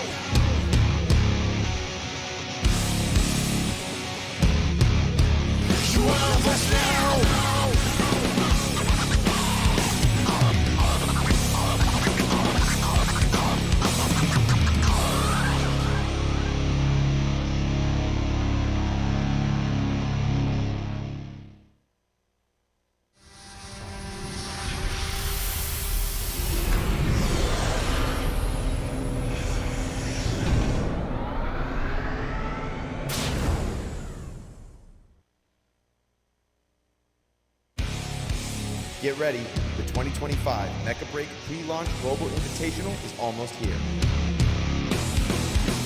第一次登上国际舞台，4周强敌环伺，但我坚信，我们将成为最后的胜者。俺たちの力を世界に見せつける時が千載一遇のチャンス、絶対に逃さない。The tension is rising. We're all in.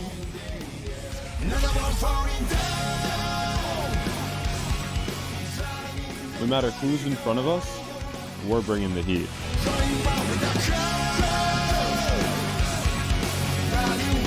这一次，我会让你们知道什么是最完美的团队协作。会場に響き当たる戦火の中、この手で勝利につかりとむ。There's no room for the weak. The unprepared will be the first to fall. どんな困難も最後まで戦う。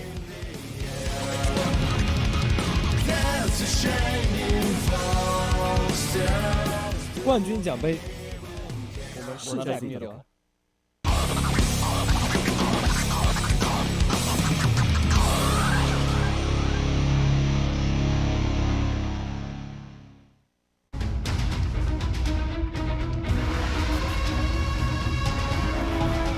Everyone to the Mecha Break pre-launch Global Invitational. My name is Dia, and I am joined by Jake for the 4th day in a row now. So I presume that you guys have been watching. I presume you're familiar with Jake, but just in case you missed us, here we are back for the lower bracket finals. 2 matches remain in the tournament. Top 3 teams have been decided, but all important. We've got to crown a champion here today, Dia. And the competition has been fierce. Anubis, though, with a 3-0 win in that upper bracket final, they look terrifying. For whoever progresses up to there, that is a scary opponent in the grand final. But of course, to earn the title as the best team in China now, it is going to be our last 2 Chinese teams competing for that shot at redemption in the grand final. Yeah, this is going to be a very exciting matchup because, as you said, it is an interregional rivalry, and it is also with the stakes hanging over your head of who's going to actually take down Anubis, because both of these teams have struggled on their way here. Naturally, they're in the lower bracket. At this point, I'd say that CB, Celestial Being, may be having a little bit of a tougher matchup because EVA have already taken them down once. And that's, you know, a mental burden to be going up against right now. EVA gonna have to come in confident. However, they just took a bruising defeat, so that confidence will be in question. We're gonna have to see if some of these superstar players, Ken and Border, have been so fun to watch all tournament long. 他们在刚才的比赛中有过劣势，但是他们没有丝毫退缩，迅速调整好状态，如弹簧一般，积蓄力量。Yeah, I wouldn't call this an easy matchup for anyone. In fact, I'd still put both of these teams as contenders to win the tournament because of how far they've made it. And I would have said that even when we had started. They've been powerful from day one, and despite the challenges that they faced, a team like CB are certainly on the rise, having just come off the back of a win against Luna Break, one of the other top-ranked teams in the tournament. I'd say CB stocks are going up. They've definitely been improving throughout the tournament, but will it be enough to overcome EVA? A very strong team in their own right. So Team Celestial Being joining us here on the stage for what will be an elimination match. One of these teams is going to be sent home in 3rd place. The other is going to have that one last shot at the trophy that they so desperately crave. We've seen some pretty great plays out of CB. Chuobin looking really good on Welkin in the last round, and of course Manbu always a focus on the Aquila, so we know that they've got some incredible damage dealing, some incredible isolation and team play potential that we actually saw really featured in their matchup up against Luna Break, who are a team that focuses very much on being able to control large maps. CB simply did it better, especially on Eye of Misra. While it was a close game at the start, CB just managed to take over. It's big to be able to beat a team like Echo Break at their own game, right? To show that you can be even better on that style. That being said, since these teams have already faced off, I'd expect them to be well versed in one another's strengths and weaknesses. And so I think the band pick format, I think the map selection is really going to be critical. However, the fact that this is a best of 5 means, you know, if you stay alive long enough, you're going to be playing every map. So, you know, realistically, you're going to have 3 that you can win regardless of the order. So that I don't think is going to matter really all that much. It's going to be up to the band pick. And thinking deeper into a best of 5, hard to keep track of all the bans you've expended, the ones that are going to be unavailable for you in the future maps. So there's a lot of deeper strategy, I think, in this best-of-5 format that could put these two teams to the test. Yeah, I think that given that we've now been playing for 4 days, most teams should have an idea of what bans work best on what maps, and I think it is a matter of whether or not you're saving those, like say Astego on Graceland Sky City, or you want to try and take that out earlier with a ban on a map that you don't really prioritize so that you have Stego available to you later. Just as an example of a striker that you might want to try and prioritize based on a specific map pick.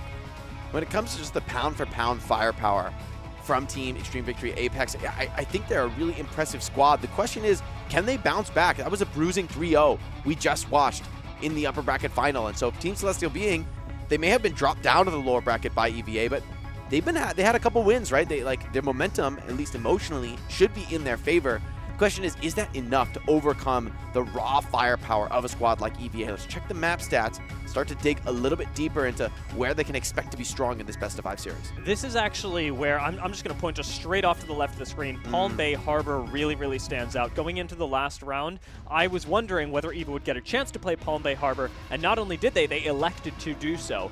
Taking a loss there and going up against CB now, CB have a 100% win rate on Palm Bay Harbor. And whether you take that first, whether you take it second, I would like to see that map come back to us because it is where CB should be feeling strongest and where EVA have had the least professional practice. Yeah, I mean, that's clear that we're going to be seeing that come out. I want to say earlier, the better for CB, you know, like take a map that you know you can win, get some wind in your sails, get some momentum going. That being said, you're going to have to go to 5 here if you want to win this one out. You're going to have to be able to play any map, win them all. And so ultimately, I think there's also a question to think about, you know, maybe you have some preferred striker bans that you know you want to deploy against your opponents, but do you save them for the maps where you think you're most likely to actually win? Do you use what you consider to be your most valuable bans on a map that might be too difficult regardless of the ban? Yeah, interesting decision. It is, and it requires that you have the confidence to play the long game as well. Knowing that you're not going to get 3-0 is, honestly, in this matchup, going to be a difficult ask for both teams, given that one team just went through it and the other is going up against a team they lost 2-0 to previously. I'm also really curious when we talk about the maps, whether we end up going back to things like Graceland Sky City. We saw that really heavily in the first couple days of the tournament. Yeah, that's and I think true. that was largely because, you know, teams really wanted to focus on their coordination. Now we're seeing departures onto more complicated maps like Eye of Mizra, like Krob Sinkhole, and whether a team wants to pull it back to basics and maybe go back to Graceland is going to be an interesting choice that dictates their mental game. Yeah, I think for a lot of these teams, you know, they've proven themselves experts at playing the objectives here in Mecha Break. I mean, that's what it takes to be here in the top 3. So there's no easy wins left in this part of the tournament. Every single map is going to be hard fought. And I think that's what makes this lower bracket final particularly exciting, despite the fact that, yes, EVA won last time, but Team Celestial Being, I think, they're a stronger team than they were in that last match, these last few days. I mean, this has really been the crucible for these elite teams in Mecha Break to come together here in Zhuhai, competing against one another, scrimming one another, talking constantly about the game, being so focused in it. And so the evolution of these squads throughout these 4 days of play has been pretty impressive. And it is just these, well, I want to say this last hurdle, it is 2 hurdles that you'll have to overcome. But I think you got to focus on the game in front of you, and CB should certainly be doing that. Even this morning, I don't think that it was clear whether they would be here. Luna Break were an exceptionally strong team that they had to go up against. True. And having won that matchup, I'd expect to give them a boost of confidence, but also take every match from there on out as a blessing. True, true, true. And I think for both of these squads, you know, what they're fighting for now, right? I don't think you can even start to think about the matchup against Anubis. That's maybe, you know, too far ahead, putting the cart before the horse. Right now, these two teams are competing to be the best Mecha Break squad in China. And we're competing here on the home turf for them. So really, I think this means a lot to these players, regardless of how the grand finals end up going, the opponent they will face there. Both of these teams want to take that crown for their region.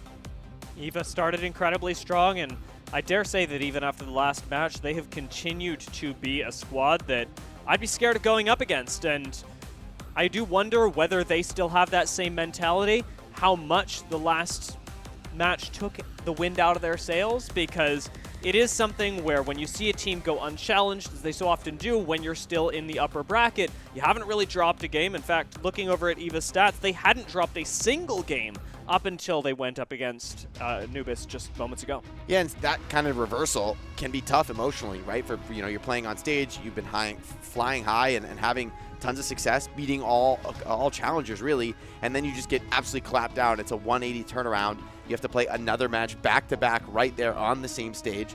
There's something to be said for a squad like Celestial being coming in with the momentum on that front, saying, hey, if Anubis can do it, we can do it too. And for Team EVA, the real question is, do they have the ability to let that roll off of them and just, be able to move on and jump into the next match, be focused on it? It's a best of 5 here. Extreme Victory Apex taking on Team Celestial being. Curious to see where we're going to open up. It is going to be Graceland Sky City. Huge. Think a relatively neutral territory. Good start. Something that neither team has played in a little while. Yeah. They've actually both got only one match on Graceland Sky City. CB's victory came up against DSG, and Eva's was up against Shuffle. So super early on in both teams that actually went out relatively early. Yeah, not, I think, too determinative. Team EVA, considering the ban, it is going to be the opening Inferno ban. Team CB thinking of a response right now. Such a deep map pool, best of 5. You're going to have to use a lot of different bans, so there's something to be said for potentially saving some impactful bans for later on in the series. Just taking the Inferno away from Vera is going to be nice. I was talking about some Inferno mechanics with them earlier today, and it is just a striker that you have an incredible depth of knowledge on, especially if you're a player that has made it this far in the tournament. Taking Panther away from Border is also pretty huge, especially on a map like Graceland Sky City. Panther can swing that map wildly, and so I like the heads-up ban. And unfortunately for them, it won't be available later, but you got to take your wins where you have them. Yeah, I think this is maybe one of the more impactful maps for Panther as a striker with, his focus on getting picks. It makes perfect sense to take it out on Graceland Sky City. Maybe it's a little bit easier to respond to when you're just focusing core objectives, but when the objectives are your life, a Panther is a serious foe on the other side. Let's check the comps. Both teams locking it in. Looks like key difference here. Falcon being hovered for Team EVA. And it's an Elyseness. Actually, I think it's the Elyseness on both Hurricane. squads. The Hurricane for Zero Xenon. Interesting choice to go with the ultra heavy build. Yeah, I think that if you are going Hurricane, we're probably seeing that battle for high ground to be the real relier. Yeah. Especially as you can do that on 2 of the 3 possible maps on Graceland Sky City. Yeah. Playing for the high ground strat, I could see it working. And even on this map you're seeing on your screen right now, playing in that low ground under the rocket ship, I think could be a powerful position. It's less aggressive, less dominant, but you can be very tanky in there. It could be hard to pick off. So the ultra heavy setup for CB, we'll see if Team EVA have what it takes to crack the turtle shell. Falcon instead of Sky Raider for Ken is a real confidence choice as well. If you are picking Falcon, you're reliant on being able to chase somebody down an isolated team, throw CB into chaos, and when I'm looking at CB, I don't expect them this late in the tournament to be a team that ends up getting a little chaotic, that ends up splitting up, especially given their composition. I mean, if CB do split up, it is a sign of much more things going wrong than a single pick. Yeah, I feel like maybe a Sky Raider would have been better. Already we see the fight breaking out on this ultimate height. Both teams heavily committing. I have to think this does slightly favor Team CB, though, with the Hurricane. See if Team EVA can disrupt that setup before it gets going. You know the drones are already going to be out for Hurricane, and Team CB, as you called, are just retaining this high ground pressure and forcing Eva down onto the low ground. Zero Xenom getting some good damage in. The question now becomes, how are the picks going to start happening? Because as much as CB have the height, they don't have particularly low health bars on Eva, with the exception of Zhang, who's been focused out and is currently on the healing. Team CB are electing to just pour on the pressure, dropping to the low ground, giving up height. This is a risky play, but Team EVA are reeling, trying to stay alive, trying to maintain the formation, but the pressure from the Hurricane is really starting to add up. Border, super low HP, falling back, forced out of the first life at the Elyseness. Stalling things out for now is the Elyseness' job. Watch the re-armor for a little bit later on, but my focus really has to be on the 2 Welkins, on Tuobi and Minsk, who, with the box, can secure some incredible kills. The fact that Veda is applying pressure to Minsk right now could be huge. Taking out the Welkin would be a massive change in the shift of this game. The Elyseness, Veda, still with those extra lives, Minsk fearlessly attacking. That's 1 for CB, but they want to pour on the pressure here. More kills certainly available if they can find them. This Hurricane is tanking everything. EVA struggling to do damage. That's another life down for the Elyseness on the EVA. Nice job by Border, but it will be a 180-second cooldown on the rearmor, so now has to play very carefully around their life. Twobi gets aggressive, and on the Welkin is still the big initiator, the person that can shift this game always for CB. We did get, on the other side, Minsk back into the game, so that same potential is available for EVA. Zero Xenon taking a bit of damage on the health bar, but getting supported by the rest of the squad. CB staying healthy, unable to convert into more eliminations though. Fight is getting very chaotic. EVA trying to rattle this back. Gotta remember, Border is gonna be low on those extra lives. Elysinus could be a viable target now. Is he in baby form as well? It looks like it. Going around the side, yes he is. That is a unarmored Elysinus that cannot get back into form for the next couple of seconds. Ken going to be taking up onto the high ground, starting to focus them out. So maybe, just maybe, Ken could be the savior. Border still falling incredibly low. CB's health bars are full though, when you are seeing the power of their tank composition really come to fruition. And in the end, it's only one kill, but it's enough to force EVA to somehow turn this around. 2 minutes on the clock now. The question of being able to just tank through this damage is starting to be asked here. CB up 1-0. And Team EVA, we thought they were the favorites in this match, but so far, CB have an early edge. Zero Zenom just continuing to lay down the pressure with Hurricane as well. Not only defensive, but offensive in a strange way, especially with this split emitter really chunking the rest of EVA, forcing them back. Multiple low health bars, nobody really comfortable stepping up to CB, although Veda is getting a little low, dropping below half HP. I think CB are comfortable. Yeah, they're starting to push in, looking for some more kills. 3 strikers low in the enemy squad. Now that's another kill for CB. Up 2-0, and EVA still reeling, still struggling to reset, to rearm. Veda charging in, taking a big risk, getting so low. I think has potentially an extra life there. Could be a target though, getting healed up. CB stabilizing up 3-0, slow and steady, winning the race right now. Now that Border has fallen though, we will have another Elysinus with 4 lives coming back in just 2 seconds. The rest of EVA surviving for now, but Zheng is incredibly low. This could be another kill going over to CB, and it is 4-0. CB are up against EVA. The team that dropped them down to the lower bracket is being taken down in the first round on Graceland Sky City. Yeah, they're being crushed through right now. CB grinding out kill after kill. Only one more to take this first round of Graceland Sky City, and Team Celestial Being, they know they've got this one in the bag. No need to be over-aggressive, no need to force anything. At the same time, what a great start for the series from a momentum perspective, right? EVA is coming in off a brutal loss. Celestial Being with a few solid wins, and now a dominant round 1 on Graceland Sky City. It's the perfect setup for Celestial Being. The best part is that they get to do this again, or rather, they have the chance to.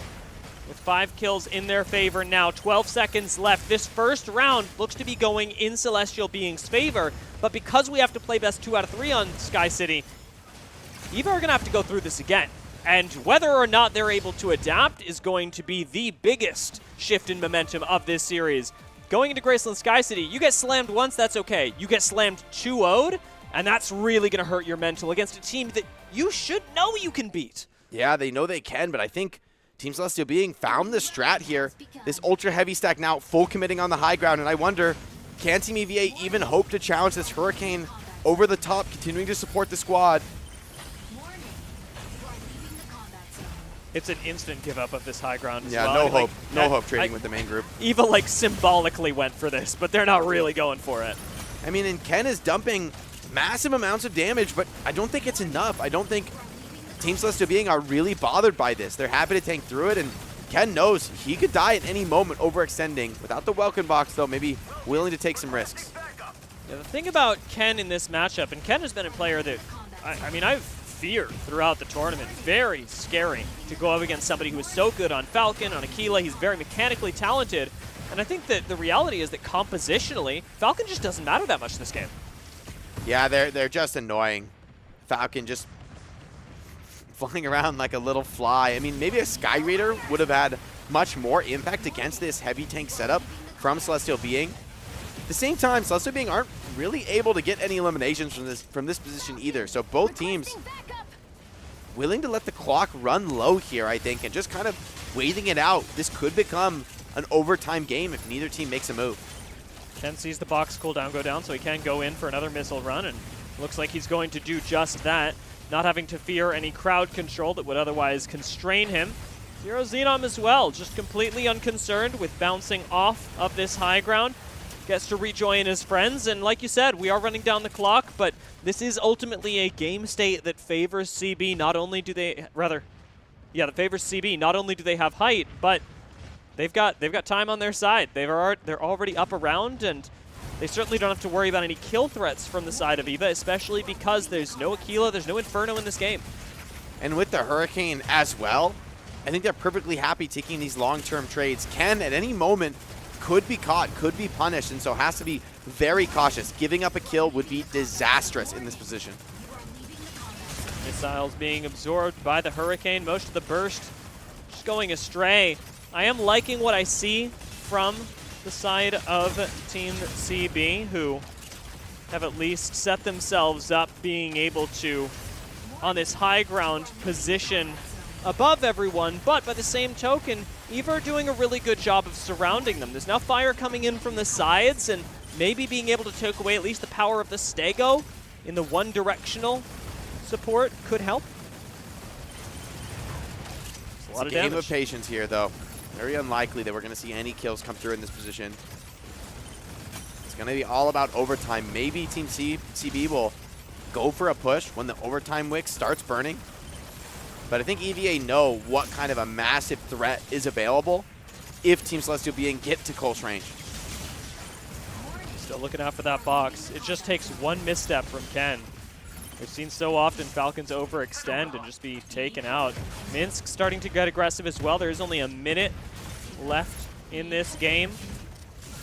And if Minsk can make something happen, it'll be great. I think the real scary thing is that Minsk was the first pickoff in the last round on Graceland Sky City. And you don't want to become that again for your team. You don't want to be the reason that you lose your first round on Graceland Sky City. And Team CB falling back a little bit here. Catch potentially for Border, looking to get set up, but is low. He's getting a lot of focus fire from the main group and forced out of the Elise Nest form. So small advantage earned for Team CB. The patience from Celestial Being has paid off for the moment. They'll still have the chance to return. Ken again playing with fire, but we've now got just 1 minute left, and Team EVA, they've got a lot of space. CB have moved down onto the low ground and look pretty unassailable. That does mean that EVA get to close the gap. It does mean they get to pick a close range fight, and they actually find one. Veda could go down here, and Team CB, if they lose just one kill now, it could be unrecoverable. With the clock low, one elimination very likely could decide this. Team CB have really found a nook and a cranny that they want to play comfortably, but EVA are hitting them from all sides. Do they really have the durability to survive through this? For the moment, the answer is yes, but will that last? Border gets staggered like a million times trying to get into close range, and I can't help but think the same would happen to Minsk, but it's 15 seconds left, and something has got to happen. An egg on one side or another has got to break. Chuobi still playing on the low ground, has plenty of opportunity to make something happen, and will jump up onto the high ground, trapping folks with the box, spinning to win, but not quite getting it off. Border again low in the Baby Elisnes form, and we're into overtime, baby. It is time. Low. Chuobi very low, getting cared by the supports, though. Focus onto that Welkin. Minsk now back into the fight. CB struggling to heal, struggling to keep these engagements alive. Chuobi very low. I don't know who got that first pick. Chuobi ends up going down. And that means that we are going to be taking this to a third round. That was a painful round for all of us here at home, watching the turret farm. This round, though, I think could be a lot more chaotic, potentially with a lack of ultimate height. And I think Team Celestial Being are going to be kicking themselves for backing off that position earlier in the round. Coming back to the bunker allowed EVA to really take control of the map, really flank them from all sides, and start to punish with damage. And they're trying to run it back here, hitting from the high ground, putting the pressure on Team CB. I think your struggle here is that as Team CB, your composition isn't meant to function the best on this map. It's not that it doesn't, but the other two were your strongest, so this is, I agree, potentially an uphill battle. And I think EVA are starting to get confident. They're starting to bully back Celestial Being right now. Minsk getting in the middle of you and spinning is certainly a sign of confidence, if nothing else. Chuobi answering right back, though, and I'm not seeing any health bars drop particularly low, especially with Zero Zenom able to reset with the Hurricane, keep the team alive while Lumine does their work. Yeah, the threat of this Hurricane is significant. Minsk being boxed, though. That was Border. Toby loses the fluid armor, has to fall back. Team Celestial Being are reeling a little bit. Each time they try to make a move, it's getting shut down by EVA, who are dominating the high ground, hitting from all sides. Playing with a lot of confidence right now. Remember that lost condition as well. CB, they've got a great composition, but if they split up, if they make one move that isn't together, that's where the composition of EVA can really jump on them like a sack of bricks. I do not want to see Border all over you while you've got Ken on a Falcon gutting you down. Xenon here, looking to get active, looking to put some damage down. We know what a threat this CB team is if they can find one vulnerable target to lock down. And so one mistake from EVA with all this poke pressure could be disastrous. They need to be extremely clean. May want to run the clock down to overtime again. I've got to take a page out of Mr. John Welkin's book in his interview yesterday, talking about how important it is to just be boxing problems on the Welkin. As much as defense is important, especially now when you've got so much cover, offense can be just as much, if not more so. You don't have to worry about fire from the top or the bottom. It is just for the sides, and that means that the box may very well be better used, getting aggressive and trying to find a pick on someone like Ken. Yeah, and Minsk is getting a lot of poke pressure. Not normally what we see Welkin do, but contributing well in this instance. Forces a defensive Welkin box out of Celestial Being. Stego Smoke popped as well. A lot of defense, but Border popped out of the suit. It's happened last map, though, and they were still able to get the win. Started to get risky, get aggressive in Baby Eliseness. That's one life down. It's not going to be enough to really make or break this game just yet. It's got to be multiple times on Eliseness, and you see Border actually sticking in the tinier form for right now, knowing that you have a little bit of flexibility and some stall that you can throw in for your team later on. Decoy drone out by Zero Xenom. In addition to keeping the team healthy, and we're seeing Team EVA split up, but CB don't really have an ability to punish. CB trying to make some moves, but that is splitting their formation just a little bit. So far, they haven't been able to connect onto any clean kills. Now, attacking into the high ground. Zheng Xiao in the crosshairs, but that's the Tricera. So hard to shut down. Toby very low, in trouble potentially on this Welkin. Could be being targeted. The rest of the squad trying to coalesce around him, keep him alive with the help of that Stego. So far, so good. For Celestial Being, the clock now really getting close to a minute. Once it does, I mean, we saw how brutal overtime can be. It's difficult to control your fate when it does come down to just one kill, one misstep, and teams get so aggressive. EVA actually executed really well in the overtime when they had height advantage. And guess what they've got right now, Jake? They've got height advantage should they want it. Yeah. Team CB, though, I think they're ready for the drops. They're ready to take these engagements should they be brought their way. Ken also has to be very cautious, right? He's been careful on the Welkin so far, hasn't given up any pickoffs. He's going to have to maintain that, especially with 30 seconds on the clock. Seems like both teams content to let this go to OT.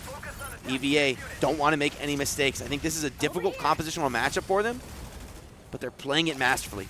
This can feel like a bit of a coin flip when you choose to go into overtime, when it does just become about the first misstep and maybe just about the first bit of damage that ends up landing. You could be seconds behind on another kill, and it's not going to matter because the first one is all that it comes down to in overtime. Ken does commit into the low ground, but he instantly gets boxed up, trapped up. Border in here with him.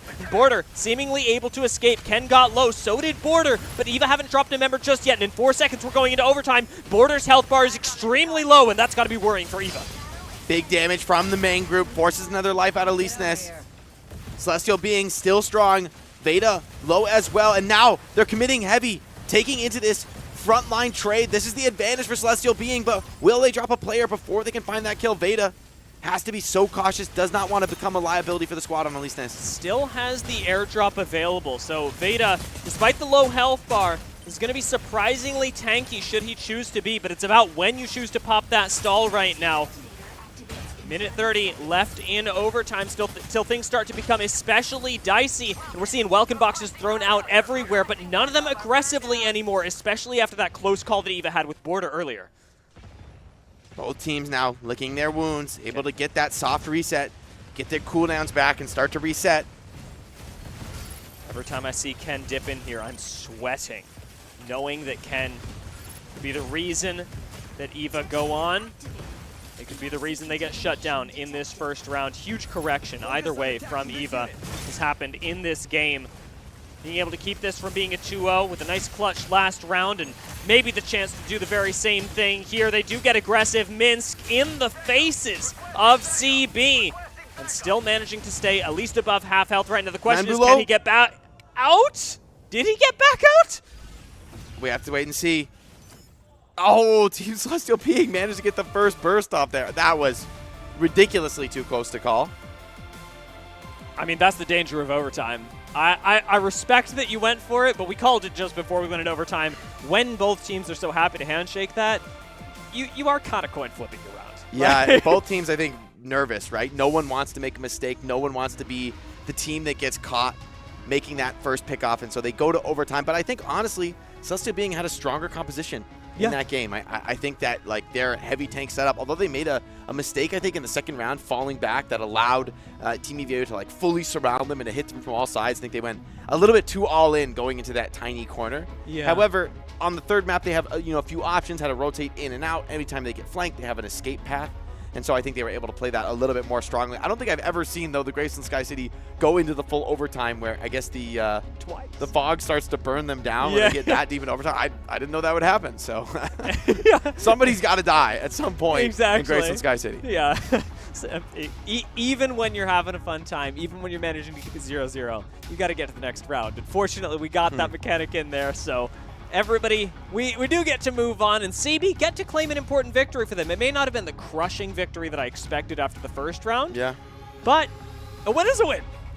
It's something, right? And for a team, I mean, CB, Celestial Being lost last time they faced EVA. Yeah. And so there's something to be said for maybe changing it up strategically, going for this extreme team play heavy style. However, I feel that maybe they've shown their hand just a little bit. If this is what they want, I mean, this is like a very, very Palm Bay composition that you want to run. Now you become potentially vulnerable to some striker bans, where I feel EVA are still a little bit more wide open as far as the strategies they can employ. They didn't go super hard committed one direction. They still have Ken on the signature Falcon, very comfortable, very mobile. And so, regardless of what map they go to, I feel like they could easily adapt that composition.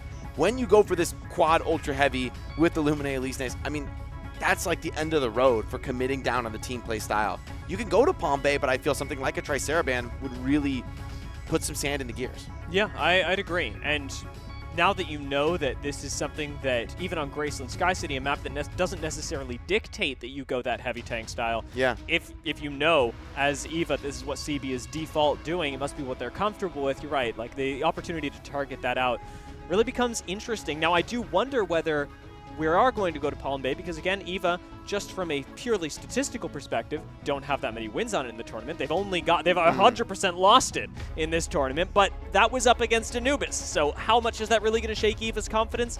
I don't know. Manbu really profiting in that ultra long trade, and oh, look at that damage taken from Zero Xenon. Yeah. He's taking 6 million damage.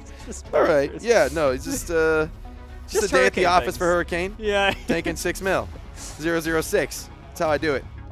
I'm checking the damage numbers right now. I'm really surprised to see Hunter as high in the damage as they are, just given that I thought Ken with the free bombing runs like every 30 seconds was going to be topping damage charts. He's still got a lot of damage. Somewhere in the in the 4 mils is good, but it's not the 6 mil that Hunter's got. Not gonna lie to you, that was a painful round of Graceland Sky City for all of us here in the broadcast at home. We're feeling for you, but that was it. We can only play Graceland Sky City one time based on the format. MVP is gonna be Toby. 2 kills. Sure. That was 2 rounds. And I mean, that's 2 complete round victories. Both with all 3 rounds were won with 1 kill. Yeah. Am I right? Like, well, the first round. Okay, no, the first round. The first one got pretty that was like a different series. That was so long ago. Like, this is like, I forgot about the first round. His whole KDA is basically the first round and then 1 kill. Like, yep. Yeah. And the last kill. It's like first round. Anyway, you could have fooled me. Yeah. On the Welkin, I think having the kill involvement is indicative of you playing correctly and CB's composition really functioning correctly. You are also going to be really reliant always on the Welkin to set up the kills so that you can knock him down. It's a good sign for CB, and again, very happy for them that they managed to walk away with this first round win. I think that if I'm EVA, I want to take this over to Krobzinkel because in Krobzinkel, it's still a mechanical map. I can showcase the ways that we're able to maybe outplay you on Ken. We also have a better game plan, and even better, you've actually found a win on it before. Yeah, and Celestial Being, they have to change up. There's no way to play the quad tank setup on Krobzinkel. I mean, you need to split, you need to play multiple objectives, or else Falcon's just going to be backcapping you all day long. And so I think Celestial Being, I like that for EVA. To go to Krob, you've won it before, you can do it again. Strategically, it's strong for you. And even if it's a Falcon ban, you could just bring out the Sky Raider, you know, or the Aquila. Like, there's so many different flex options. Eye of Mizra is the choice. And then again, we are going to 5 maps. So you could also think, you know what, we can win Eye of Mizra too, as long as it's like one of these multiple objective maps. I think Palm Bay was the one that we weren't ever going to see picked out of EVA. I think that's something for CB to pick later on in the series if they take a map loss. But to be fair, 3 map types have the multiple objectives, the split fighting. And Eye of Mizra also benefiting from the same thing as Krobzinkel in that EVA have beaten CB on it before. It was one of the 0-2 that they served up to CB, so bit in the confidence pack back here. Aquila is going to be banned out. Certainly a factor that EVA could rely on. Let's see what the responsive ban is. Thinking about the Elysinus. I mean, I don't mind taking the Elysinus. I do think that if they ban Elysinus, Border's probably going Panther. That's a good point, right? With no Elysinus to parry you and mark the Panther. Maybe the Panther could get active. I think also the extreme mobility the Panther has could be valuable on this map. However, Panther is still a risky choice, right? As much as it could be a pocket pick for Border, I think we've just seen too many games where the Panther has fallen flat for me. I think EVA, maybe they want to stick with something a little bit more tried and true, and that's definitely the Inferno. Yeah, Inferno, I think a very different play style for Border, which actually in this series is going to concern me a little bit. I'm willing to be a believer because Border has shown incredible skill on the very challenging melee-oriented strikers, but Inferno is a very different skill set, and I can't lie, if you are a Team EVA fan, this should have you sitting on the edge of your seat a little bit, seeing how well Team EVA can work with this, since normally they are reliant on the double melees to get up in your face. Now they've just got Minsk, and of course they're going to have Ken on Falcon, but it's not quite the same level of disruption that getting staggered constantly brings. Yeah, Ken's Falcon going to be taking on Veta's Sky Raider, and so that duel I think is going to be particularly important. Falcon maybe a little bit more mobile, a little bit more able to push that risk profile, but Sky Raider offers, I think, a little bit more team utility. And so it doesn't surprise me really, right, to see Celestial being doubling down on the team-focused play, valuing that AoE, the disruption. I want to see them fight together and fight strong. And for EVA, I think more of the same. Surround, hit from all angles. Based on that last map, this is a team that I think stylistically should be very comfortable on Eye of Mizra. Really excited for Manbu's Inferno as well. Manbu is such a good sniper and is normally on the Aquila, especially on this map. I think there's a chance that we could just get Manbu diffed on this map with the Inferno. That's a good point. Yeah, Manbu, Inferno is big. We load in now to Eye of Mizra on board with the flyers of both squads. Going with the Falcon into the Sky Raider, a little more team utility for Ken, or rather for Veta. And I don't mind it, I think it aligns more with CD's values as a team. Oh, Ken, he's getting risky with it. Playing very confidently on this Falcon. Welcome box is deployed for poke, and that's going to mean really no one to stop Ken of really getting in, getting wild with it. Until B spawns, it is just going to be people throwing a bunch of garbage at each other. Like, right now... Shades of Graceland. Yeah. We've been here before.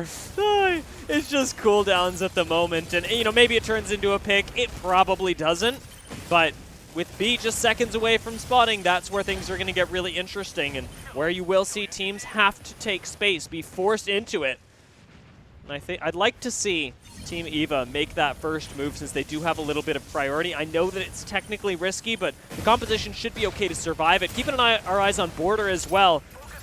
Big question marks around this guy on the Inferno. Very talented player, but is this going to match up with EVA's patented double melee style? Picking up the key is huge.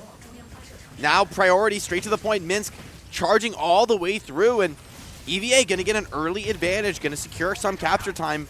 Will their teammates be punished, though, sending 2 to the objective for fighting now? Celestial being just going to play for the kills. We did mention how EVA had the terrain advantage. Even so, I'm really surprised to see Minsk getting away with that key capture. It is probably the easiest 30 points that I have seen, and up to a nothing lead as there haven't been any kills that favor CB just yet. Maybe I spoke too soon as Hunter does go down, but that's an instant trade onto Twoby as well. The Welkin falling on Team CB. So less pick for a few seconds, 13 of them in fact, and maybe that's the chance for Team EVA to get a few more kills on the board. Yeah, I'm not sure it came in fast enough because EVA, they got that cap, they traded 1 for 1. In the end, they're going to be feeling pretty good about this.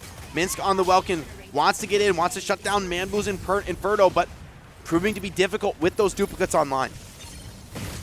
Looking at point A, we will be getting a little closer to everyone, and that's where I think Skyraider is really going to take off ahead.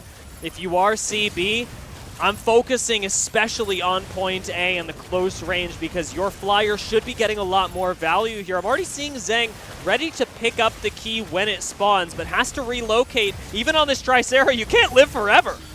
Struggling now, that pickoff onto Minsk is big. Without a Welkin, fighting this enclosed space is particularly difficult. You mentioned that in Skyraider has huge impact in these small spaces as well. So Team Celestial being looking for the key grab, trying to find it, but Manbu strikes back. We talked about the Manbu diff factor on this map. Here it is coming into play. EVA, they've been struggling though. They can't quite pick up this key. Taking out Zhang is big, but maybe not big enough to actually grab the key. We're going to try and go for it now, but constantly getting interrupted, and CB are grouped up in a big way. EVA trying to punish, but Manbu unable to actually find any damage through the gas. So it'll be a little while longer as the gas dissipates. Right now, it seems like we're in the same position as we were at the start of the round, just a little closer. Throwing spam into each other with a lot more ability to actually pick up kills, especially as Border gets aggressive, really on this Inferno, taking a huge risk. Willing to push the limit. Minsk low on the Welkin, does not want to be focused down. Getting a bit of peel from the Lumine, looking to get back into the engagement as quickly as possible. Once again, Manbu dumps that massive laser, trying to burst down this main group. EVA, a couple players dropping low. Hunter down. Critical pickoff now. Opens up the fight for Celestial Being. And that's going to be 3 unanswered kills that Celestial Being have gotten, but no objectives to actually speak of for it. You can, in theory, win off of kills on Eye of Misra, but at this rate, that's not what's going to be happening. You're going to need a few keycaps at least to make it work. I mean, C is about to come up. This is getting wild. I wonder if we won't see Ken just dip out from this fight and go grab an objective. Manbu finds another kill, and EVA are dropping 1 by 1, but so far Celestial Being haven't been able to get the cleanup team fight they're hoping for. EVA have committed 2 people onto C. Make that 3. They are ditching A almost entirely, playing for the stall, and instead focusing on being able to take out C and the few members that are there. As kills start coming in, we should see both caps at the same time. One over here on point C, and the other over at A. Skyraider stalling this out for a very long time, making Minsk's life difficult, but Twoby is going to go down, so it is going to be the 1 for 1, and should be able to get the cap, and at the same time, we should be seeing the exact same thing from EVA, who come from C. Beta in trouble. Beta being harassed by the Welkin, though, gets to that Stego smoke, able to reset and fly out of there. Hunter now trying to take position on the cap. Both teams coming to deliver a key at the same time, bringing the fight to one location. Team CB, they're already down 1 striker. There's a second out of the fight. They get their spawn, but a clear advantage for Team EVA is developing on Eye of Misra. Now we're starting to look at B as well. Manbu going to be focused down, could be bursted here, and dodges so just low. in time, but he's 1 HP. Manbu somehow alive and being hunted down by Border, who on the Inferno really wants to finish the kill. Ends up getting it with a snipe through a Welkin box. Nicely done, but it is still 64-37 as EVA retain their lead. Key spawn coming up very soon. EVA, they would love to get a team wipe right now, but do they want to push their luck or fall back to the objective with that key almost online? Twoby challenging the enemy Welkin, fighting at close range, but Minsk is unafraid, willing to double down and take that brawl. Just got a lot of responsibility on these Welkins to constantly be playing the objective, but with Twoby having a lower health bar, that exposes him to a lot of risk. Being taken down as a Welkin could be disastrous here, and Twoby goes down. CB at a huge disadvantage over at point B as the storm comes in. Oh, what a dangerous time for the storm to come in. This chaos could help Team CB navigate through, but the kills are still coming through despite the lack of lock-ons. EVA with raw skill are still finding the pickoffs that they need to secure a decisive advantage here on Eye of Misra. one after another. Players dropping, still unable to pick up that key though. Celestial being brawling well despite being down numbers. Lumine and the Storm basically just a gas spot right now, so it is nice to see them constantly going for the pickups on this key, but not able to find them just yet. The Storm should be expiring the next 45 seconds or so, maybe a little sooner, as time does fly when you're having fun, but looking at the way that CB are doing right now, I got to imagine they're pretty stressed out and still trying to grab the key. But it's almost impossible with so much focus on B, and especially with Twoby back in the game on Welkin for CB. It's an uphill battle to even get close to the key. Minsk is so low on Welkin for EVA. He's really unable to come into this fight. Needs to get Sport. And Team EVA, they lose one. Two other strikers extremely low HP. This could be a moment for Celestial Being to re-secure control of this game. Minsk has gone down. I'm looking at the kill feed, and Hunter, Ken, and Four Key down. go down as well. That is huge. This could turn into a double cap for Team CB.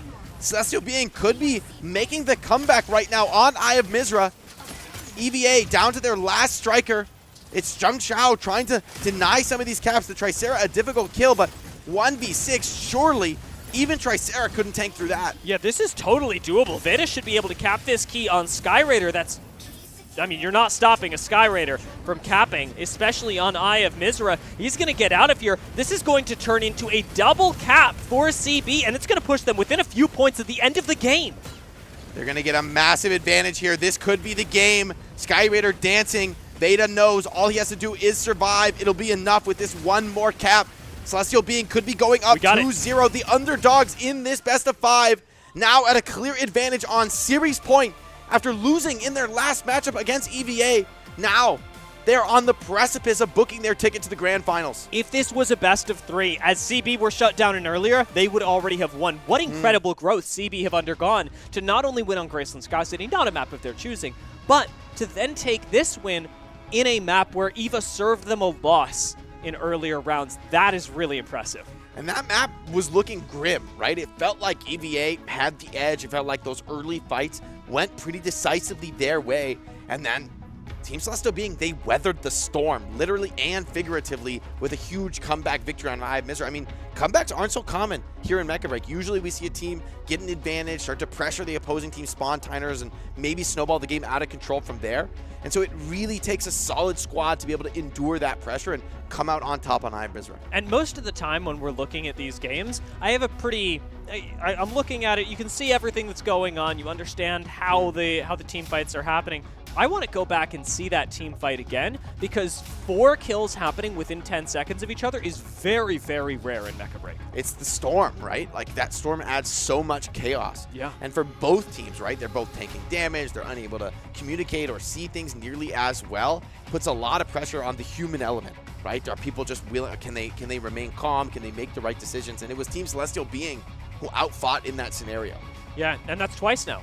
Now that we were on Graceland Sky City, which is all about team fighting, and now we've gone to Eye of Mizra, and off the back of a team fight, they're able to win. I mean, I think we're starting to construct a win condition for Celestial Being, and I would not be selecting Palm Bay Harbor if I were EVA. That's the scary thing now, because, right, you've got to reverse sweep for EVA. And we know that's possible because this team has won decisively over Celestial Being before. But at this point in the series, we've got to start asking the question, is Team EVA mental boomed? I mean, they just took a brutal 3-0, right? That beatdown from Anubis, frankly, wasn't a close game. They got smoked. And now they have to come in and play another best of 5. Their backs are against the wall. The team that you had just beaten, you thought would be an easy win, is now up 2-0 over you. What can Team EVA do to bring it back here? Yeah, there is a lot of work to be done, and it's tough because it's almost impossible to get directly inside the mind of a competitor and know what's going on. I will say that momentum, like we've been emphasizing, does play a big part. A lot of this for EVA could come down to picking a map that maybe is more in their favor. Now, I thought that would be Eye of Mizra. I'd like to see them continue with this trend and maybe go to something like a Krob sinkhole. I think Krob is your last stand. And, you know, the Aquila ban was used in the last map. Yeah. So we could go to Krob. You could have the Aquila. That could be a strong point for EVA. Got to give credit. Look at Ann. 0 deaths on this map. I think that's such a huge factor when your Lumine is able to go deathless on a map as chaotic as Eye of Mizra, as vulnerable to getting picked off as Eye of Mizra. I mean, this is speaks volumes to why Celestial Being have endured through that storm as their Lumine constantly pumping the heals. No downtime. Not to get ahead of ourselves, but that could be the making of an MVP for this round. Absolutely. Seriously. Yeah, we've seen. Hey, there we go. There we go. I mean, the repair gap was huge. Like, I think it was almost 300,000 repair gap. And that comes, I think, from the increased uptime from not going down at all. And Celestial Being, I mean, there's so much pressure on the Luminates at this level of play, right? One mistake could cost your team the game. And for Ant to make 0, I mean, I think that's, like, frankly, I think if you lose Luminate one time, I think EVA would have been able to close out Ivan as well. Yeah, when you are down that big team fighting tool, especially when we were looking at the center of the map being a big focus for both the first key to spawn at B and the second key to spawn at B. These are just huge, wide open team fights that are going on for minutes at a time, and Illuminate can easily be picked off, especially when you're going against somebody like Minsk, who actually had that turned around on them. Minsk has been such a powerful Welkin throughout this entire tournament, but especially the last series up against CB. I mean, Minsk was boxing and slamming people over and over, and it's Minsk that was getting picked off and not finding picks onto people like Ant. And we're talking about playing against one of the strongest Falcon players in the tournament. Ken has been fantastic on the Falcon across many, many series, has had huge success, but Team Celestial Being have endured. They have been able to tolerate that without losing their Illuminate in critical moments.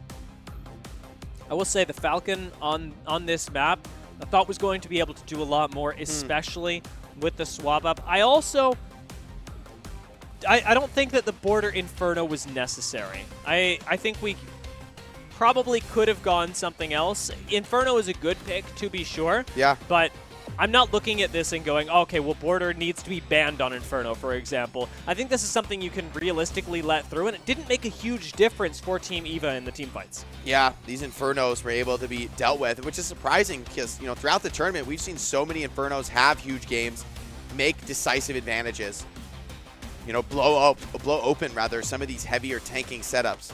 But Celestial Being, they've weathered that storm. They've endured it all. Survive through very, very scary, threatening team fights. And then you get to the situation where, I mean, I think the Sky Raider also really paid dividends. Feels like if you're able to just survive the threat that is Falcon, then Sky Raider just gets a little bit more done, especially when we look back to this fight in the highlight of fighting indoors. Them winning that fight, getting that key secured for Veda is what ultimately leads to the victory. And stylistically, Sky Raider is just a really good fit with what CB want to accomplish. If they want a team fight, if they want to be big, beefy lads. I wonder if you ban it. I think you ban it. I think you have to ban it. And we're going to Cape Blanc. That is surprising. I mean, in fairness, you're going to play the next 3 maps. Maybe this is just from a team perspective, what they're most comfortable on, where they feel most confident. There's something to be said for just going with what you are the best at rather than being worried about the matchup, worried about your opponent. And they banned Sky Raider, so attacking what has been a real source of strength for Team CB. That's smart. Celestial Being thinking about the Falcon ban? I don't think the Falcon has been a big enough problem for you. Agree. But if you're going to ban it, though, maybe here is the place. And they do ban it here, so they're saying, hey, you know what? We can't have a flyer, you can't have a flyer. There's something to be said for just leveling the playing field. And I mean, it's interesting that Veda, for as confident as they are on Sky Raider, doesn't also want to flex into Falcon, just to answer that. But like you said, I mean, it's not a bad ban. Falcon is really strong on this map, or has the potential to be really strong on this map, and if there's nothing you'd rather take away, I think that's fine. I'm really interested in what Border will lock in here. Inferno has been really good and very strong on this map. I think you can get just as much, if not more, done on Elise, especially if you already know that your pilot is going to be Border. He's so good on these melees, and I have to say I'm shaken by the fact that he's giving them up here in critical moments for EVA. Yeah, it's a challenging call. I think Inferno has been solid on this map at denying some of the captures with the ability to just like pump damage from range. The only real issue for you is that Welkin drone swarm. However, I feel, you know, Inferno, that massive AoE can sometimes deny the captures even when no one else could, successfully get damage in. We've seen Infernos have really huge games just playing the skybox. However, Aquila's on both teams, and I think that's going to be a key factor here on Cape Blanc Observatory. Aquila, not only a huge threat that can find opening picks and break things open for the squad, but also potentially a vulnerable piece, vulnerable to attack from the opponents. And I mean, if we had a Falcon That would be crazy. So, see, I mean, seeing the Aquila pickups here does make that a lot safer as well, especially since we're not seeing that much Lysnes. We're not seeing that many backline divers, period. Both teams are just going to have to tank a lot of damage from Inferno and from Aquila because there's not much that you can do about it. Celestial Being, I think, has been outstratting so far in the series. And so there's something to be said for Team EVA just saying, hey, you know what? Let's take the mirror match. Let's make this a question of deathmatch, of execution, where maybe they are a little bit more confident. Ken facing off against Manbu from the skies. Certainly a matchup to watch. Even if they're not shooting directly at each other, it's a matter of who can get more done. Both teams just content to trade cooldowns in the early game, waiting for that objective spawn to make an aggressive move. I don't expect A to be capped immediately, but I'm looking at Team CB and they're on it like a diving sack of right in bricks, on bro. They're like gambling on this, willing to take a risk. Hold on. Are they doing it? Are they doing it? Cap from Twobi? That's got to be the fastest A Corite cap that I've seen this tournament. It cost Manbu his life, but I think that's a trade that Celestial Being will be happy to take. And they trade it right back as well in terms of striker kills. Border continuing to pour on the pressure, would love to find some kind of an opener, find another kill here. Veda trading blows in the sky with Minx. Now in the sights of Team EVA. This Inferno, always a huge threat, one that has to be managed. Veda gonna fall back to regroup with the rest of the squad as the next drill spawns. I was talking with Veda about the Inferno earlier, and it's nice to see him using the same strats that he was talking about, just toggling the 3 for a second, a little bit more survivability for the Inferno, but not wasting it, wanting to keep the cooldown for in case he gets jumped on by a Welkin. He has to play very defensively on such a squishy striker, especially when you're essentially backlining on it. Team CB, once again, heavy commitment right on the objective, and they get the cap right from under EVA's nose. Extreme Victory Apex are crumbling. Team Celestial Being on their way to a 3-0 route victory and a ticket to the grand finals. Do Team EVA have what it takes to come back in the series? Veda is destroying right now, and Twobi no. I mean, no way. Okay, stop. This is like peak Welkin gameplay, is box the objective, take the objective. It may be a little too much. Twobi did get too aggressive and is going to go down, but I gotta respect the hustle because it's got CB up 3-0. They're just willing to take their chances. And I think Team EVA are struggling under that kind of pressure. The trade goes back, so one striker down on both squads. However, a second pick found by EVA, +1 player advantage. Can they leverage it? That Stego smoke keeping everyone alive. Border now over the top onto Zero Xenon. This could be a wipe now. Team EVA really starting to pick off striker after striker. Celestial Being gonna need to fall back and lick their wounds. But Manbu still brawling on this Aquila. Trades it back onto EVA, and so keeping this into a real bloodbath score, 3-1 with EVA grabbing a point. It's so weird to see the way these Corite extractors are being taken. It's unlike any other game that I've seen in the last 3 days, because we seem to be way more focused on the team fight than the extractors. Those are going down almost as afterthoughts. Manbu falling right now actually turns the tides in favor of Team EVA for just a little while longer, and that'll be enough for the the next Corite extractor to spawn. Hilltop under control for Celestial Being. Will that be enough to win the damage trade? Veda over the top on the Inferno, pumping damage. Another quick cap, attempted 90%, but just quite, oh no, just barely got the cap actually. EVA starting to even this up. Border finds a pick onto Ann. We talked about Ann making no mistakes, but there is one major one. Celestial Being without their healer. Will they be able to stay alive in this engagement? You know who's playing really well this game is Border. I am loving the amount of damage that he's put out. Unfortunately, yeah, sorry about that, Border. Gets taken out almost as soon as we mention him.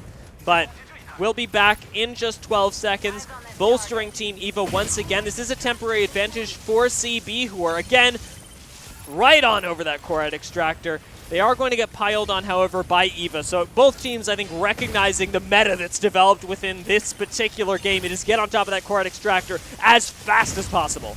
That's allowing Infernos to do monstrous damage, though. Tricera low, under pressure, being focus fired down. Hunter, though, finds Zex first.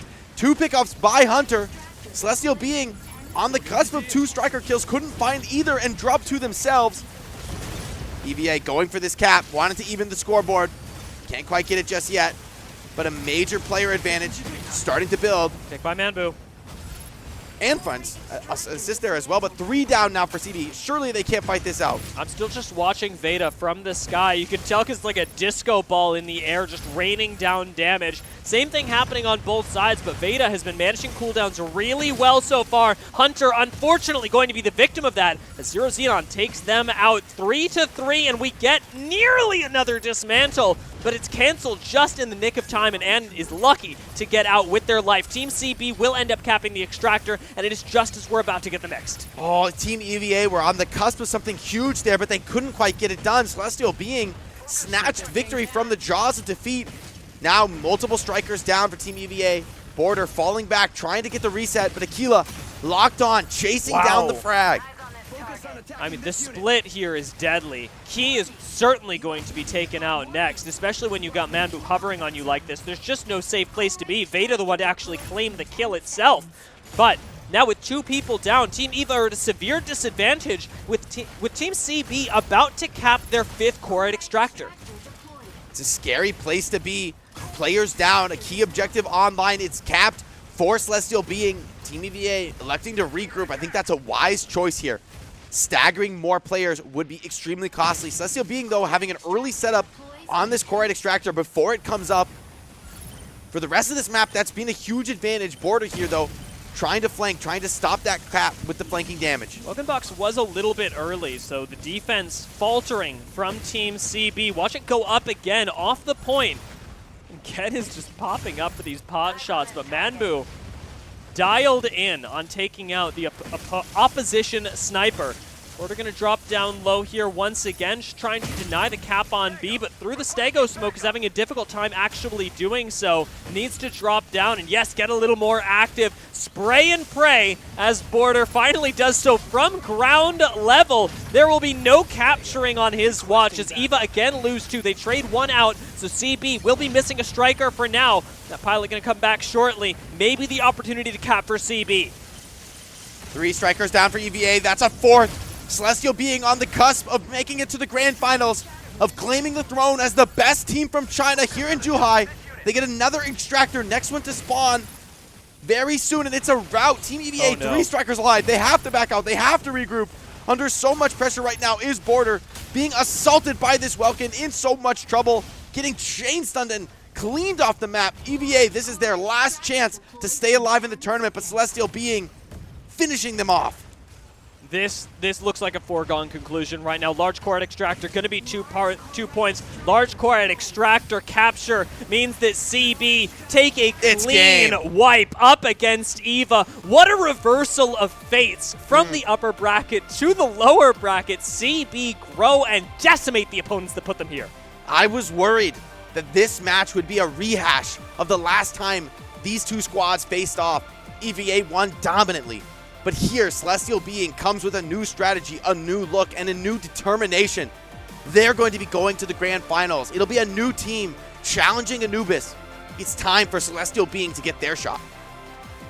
And this is now, we can say unequivocally, the best team coming out of China, at least here, as this pre-launch invitational has given us the best looks at these players, and especially at the growth that CB have undergone. To have just surpassed EVA, I will say, I've got a lot of hope for their next matchup as well. I know that Anubis is going to be a tough opponent, and I would still say that Anubis are the favored ones. I mean, they came out of the winner's bracket after all, but to see the reversal that CB have been able to put up to EVA, and the fact that it wasn't a close game, really inspires a lot of hope for what they're able to accomplish now that we know they're going to the grand finals.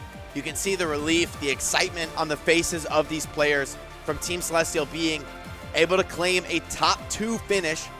Still fighting for that top 1, still fighting for the grand finals as they're going to go up against Team Anubis next. And maybe it was just fated to be this way. The best team from China, the best team from Japan clashing next in the grand finals. But first, we've got to talk about this lower bracket final. I mean, thinking about that final map, who do you have in the cards for MVP? Oh, man.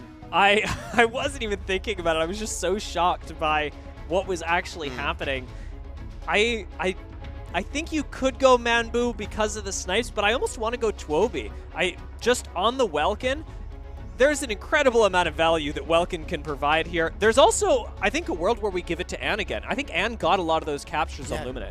Ann got, like, weirdly a lot of kills that game. Like, I know quite a few last hits from the Lumine, so pretty surprising stuff, but I agree with you. I mean, I think the strategy from Celestial being that early lead they were able to grab on Cape Blanc Observatory, I give a lot of credit to the Welkin. Just willing to, you know what, hey guys, let's just go for it on the cap, trying and trying and trying. And, you know, one little bit of damage fails to come through. You have that phalanx of shields set up just right.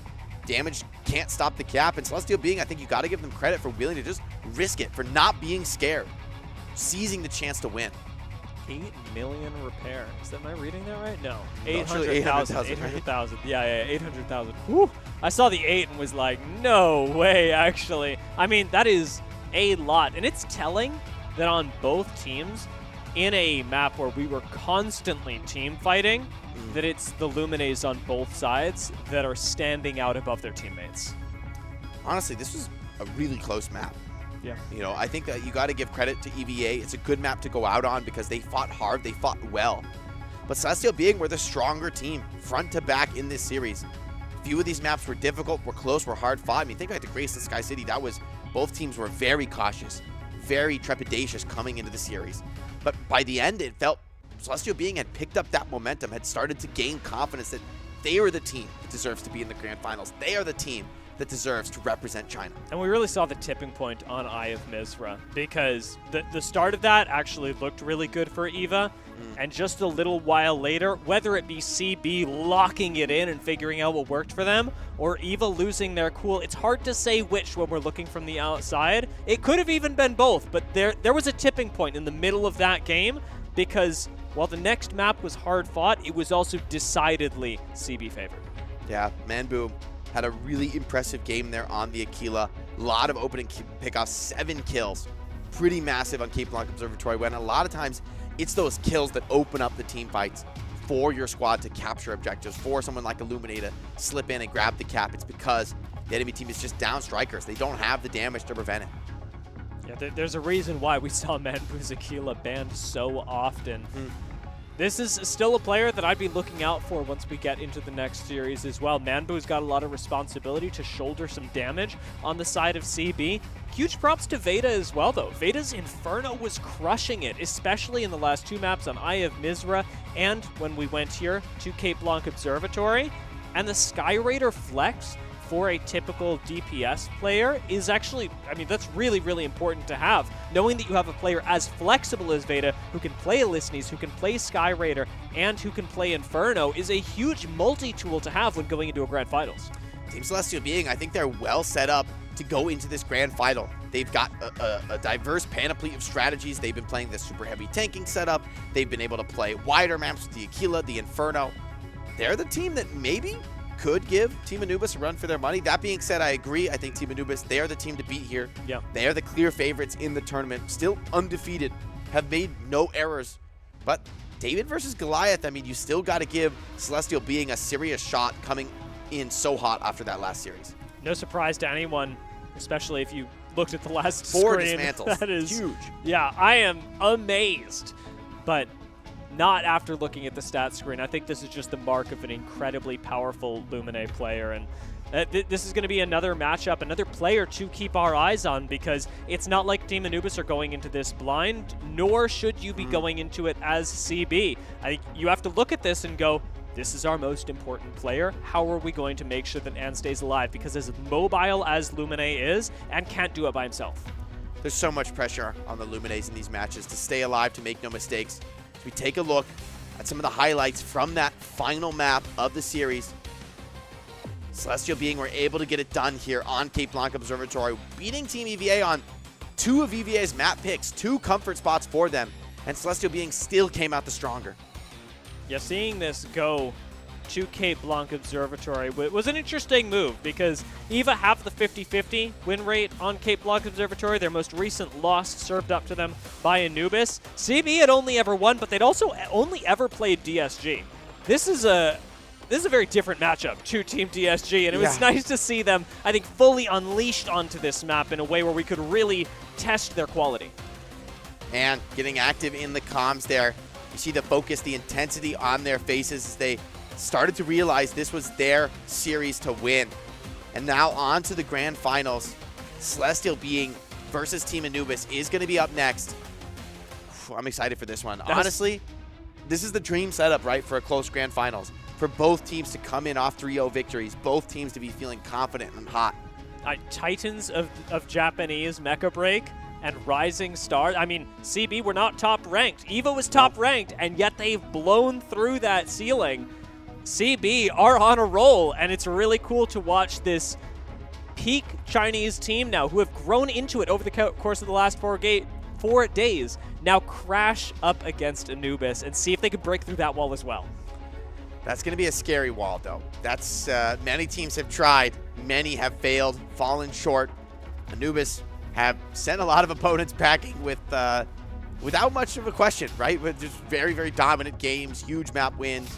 Strategically, though, I do like what Celestial Being are bringing. I think some of these ultra-heavy tank stack setups are extremely powerful, especially on, you think about Graceland, think about Palm Bay.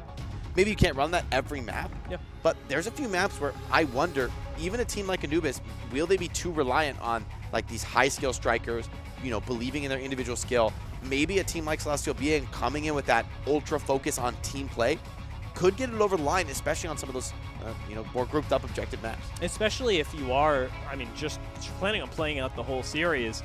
If you start off with a good map roll for CB, you know that even if by some chance Anubis pick map 2 and win map 2, you get it back on map 3. The same thing happens on map 5, and you get yourself a 3-2. Like that by winning that first map, you have that tempo lead in the series in terms of map picks. You know that if you go to map 5, it will be your choice.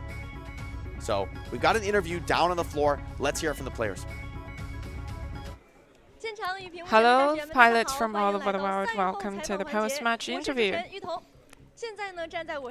We are joined by An from CB. Please say hi. Hello everyone.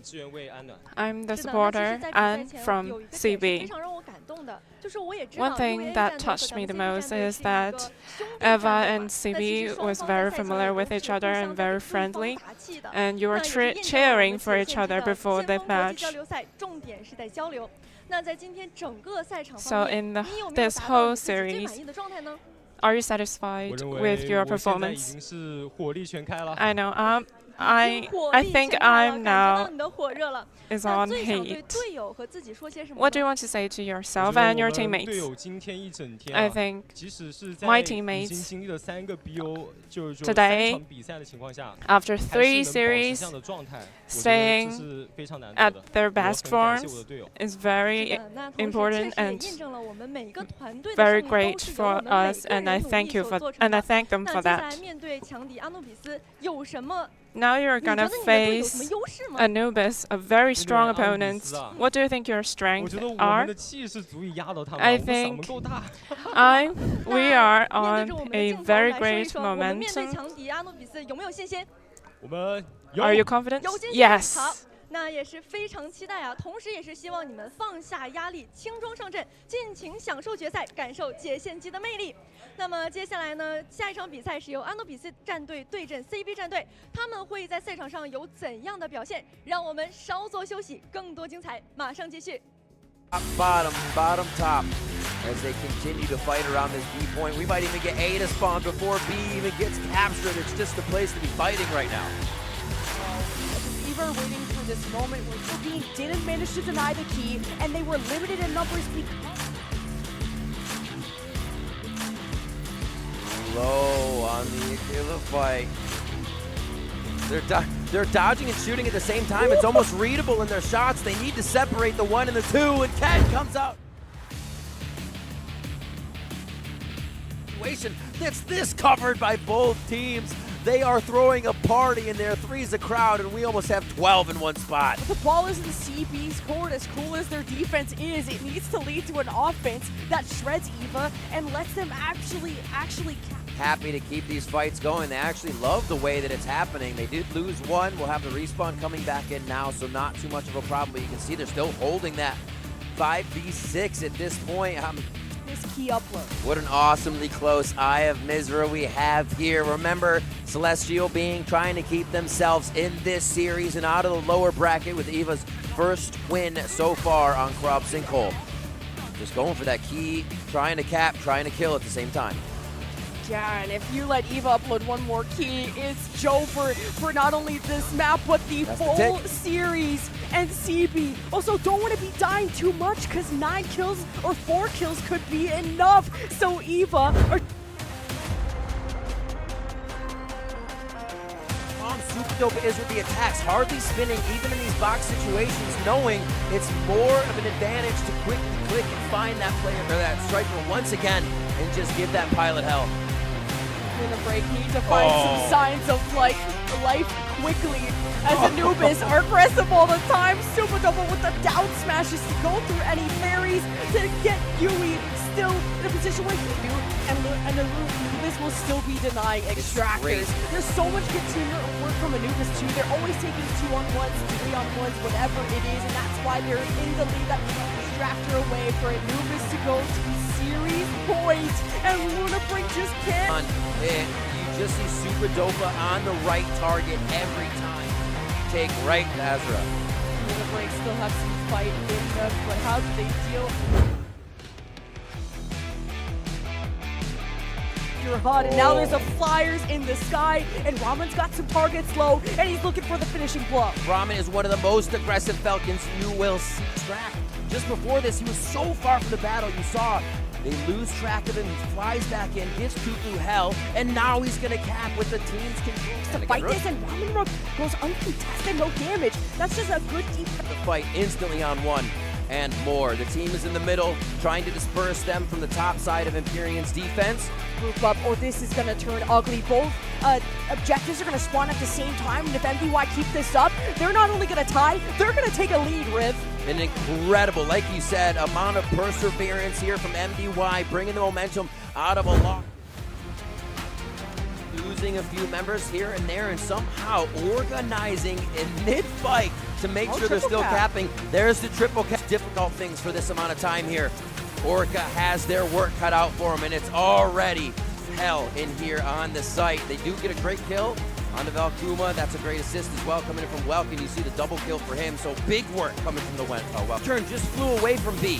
So B was held by solo play. Now we're over to the other side. We're on C, and it is going to be a lot of box, a lot of damage. Energy shield. Give the folk to buy them some relief, but the energy low from Steel Haze as he tries to finish off some of these kills. John Welkin at a sliver of health, and an extra turn with just the cherry on top, looking for that final cap, but it's 960 to 920.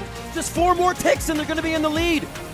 You have to believe me when I said it's amazing to watch these teams adapt in real time here at the tournament to different things. Now a triple cap from at least 600 points down. It looks like it is going to be the win.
Mecha Break Pre-Launch Global Invitational 2025 is here.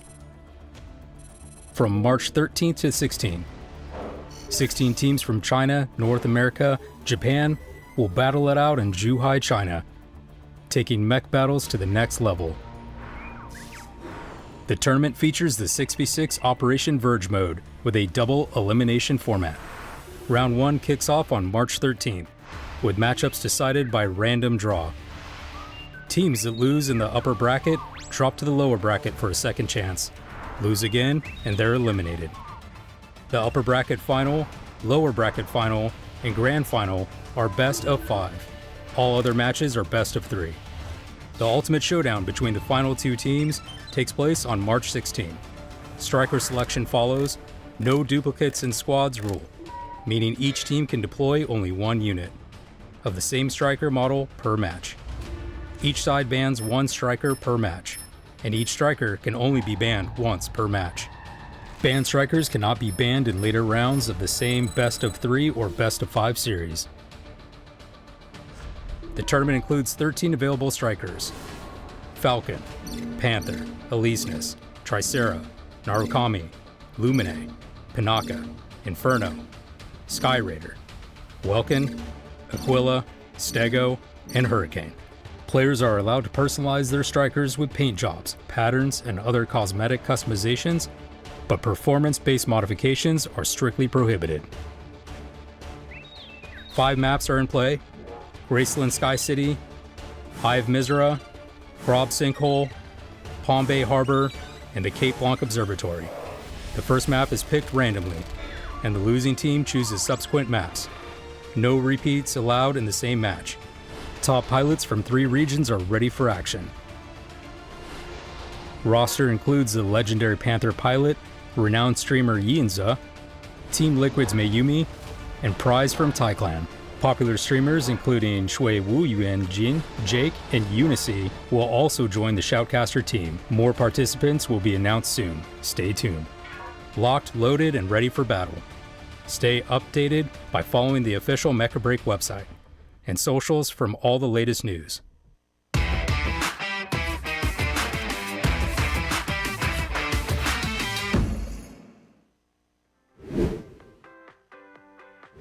こちらの方はですね、インズさん、DoTV560 万人も言っちゃえば China No.1。ありがとう。这位来到我们本土作战的选手呢，是一位来自美国的选手。现在他最擅长用的是龙渊和毛隼，是美国目前第1的毛隼驾驶员。This is Jayan, and he's a Japanese player. He's the #1 Falcon. He's a YouTube streamer, and his favorite food is ramen. ラーメン？哦，ラーメン。我选择的这位。哦 ，red。作为这个中国人来讲呢，对红色肯定有一些个比较喜欢的情节，是吧？这制作者其实就本人，是吧 Yeah, it looks good. It matches him. Look, red, red. Yeah, Show your shoes. It's white. Nice. すごいな。私が一番かっこいいと思うのはこれです。じゃ。Do you know Japanese Yakuza? Yeah. Oh. JK. JK Yakuza. Yeah. スリムボディな機体なのででもめっちゃ神秘的で白めっちゃ似合うなって思って。我觉得也可以啊，而且他选择那个驾驶员挺有他们本土特色的。Thank you, thank you. This is my favorite striker. She has a pretty face and good personality. Pretty face. Yeah, pretty face. My favorite striker is this because my teammates. Oh, it just matches our jersey. Yellow and black. Oh. The same color. ローズがとても可愛い。机甲的选择上还是挺好的，但是对于机兵来说，口味挺重的，与众不太同。She cute.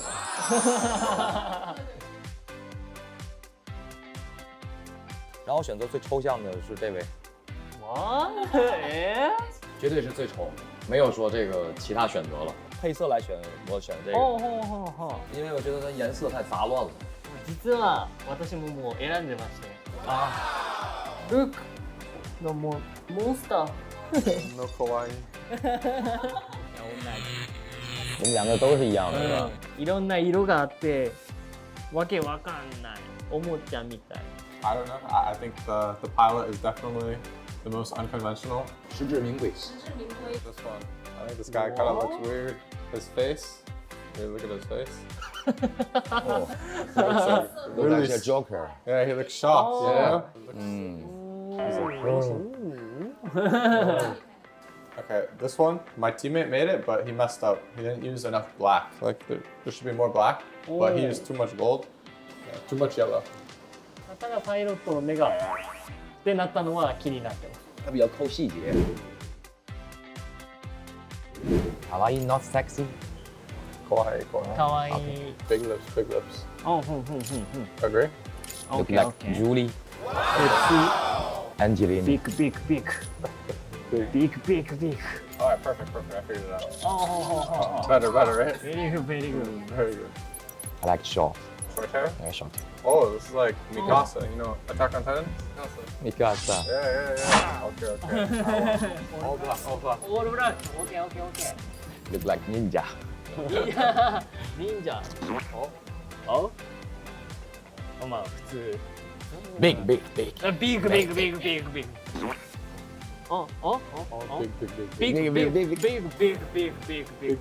Big legs too. Let's go. Let's go. Go on. 10. 5。所以主控无所谓。わかんないんで多分インズさんの方が。我说的你们俩其实都挺懂的。What's the color? チームカラー、イエロー、レッド、ブルー。Okay. Ah. Let's go. Maybe blue here, red here. Yeah. Try that. I will try. Yeah, dark blue. Yellow good there. A little bit. Okay, Really? White or black? Yes. Oh yeah, I like white. Okay. I think white good too. Okay. Blue, white, and yellow. Okay. Perfect. Yeah. Perfect. 不打10分，不打自己脸吗？这 100。最后，银子作为我们东道主肖大地中文化，作为本次节目的一个结尾。OK。加油！ It's this fighting. 加油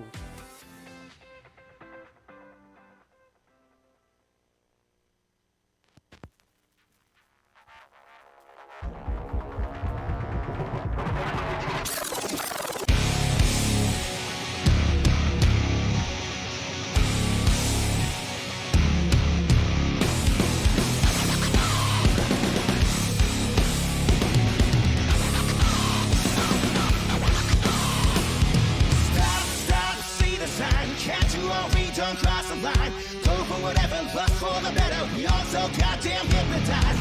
Chop, spread the lies. Don't you blame me, you're mesmerized.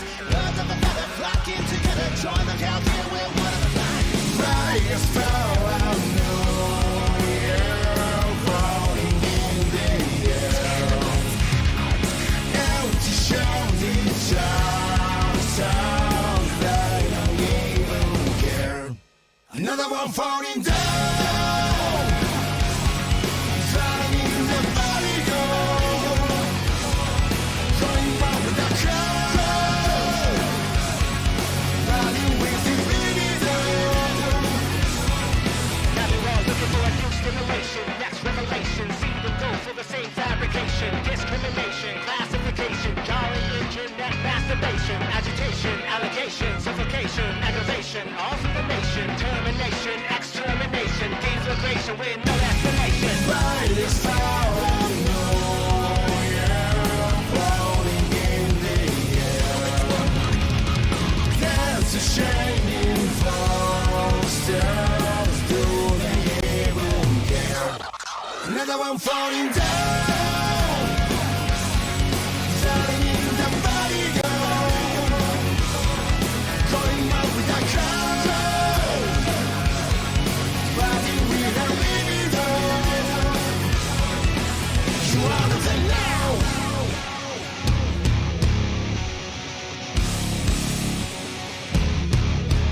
You are the voice now.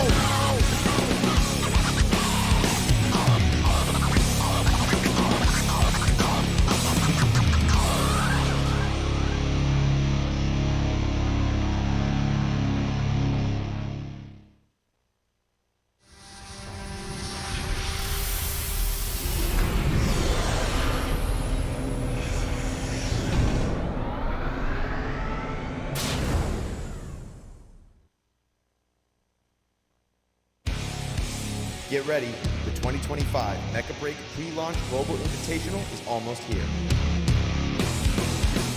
第一次登上国际舞台，4周强敌环伺，但我坚信，我们将成为最后的胜者。俺たちの力を世界に見せつける時が千載一遇のチャンス、絶対に逃さない。The tension is rising. We're all in.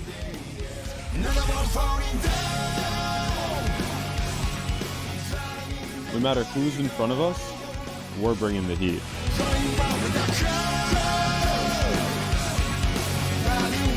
这一次，我会让你们知道什么是最完美的团队协作。会場に響き当たる戦火の中、この手で勝利にをつかり取る。There's no room for the weak. The unprepared will be the first to fall. どんな困難も最後まで戦う。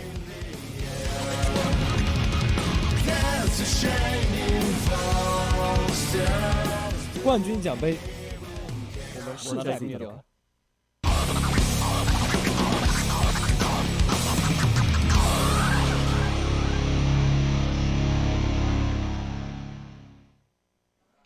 Welcome back, everybody, to the Mecha Break Global Pre-Launch Invitational. I'm Jake. I'm joined here by Dia, and if you're just joining us, we are getting into the grand finals. I know it sounds cheesy, Jake, but I can barely contain my excitement. Like, the whole 4 days have been building to this, and we've got an incredible, not just 2 teams, but an incredible story on our hands. As Anubis are this titanic team that nobody's been able to take down. Nobody's even come close. And CB, by the same token, have made a really unlikely run out of the lower bracket and crushed the opposition that put them there.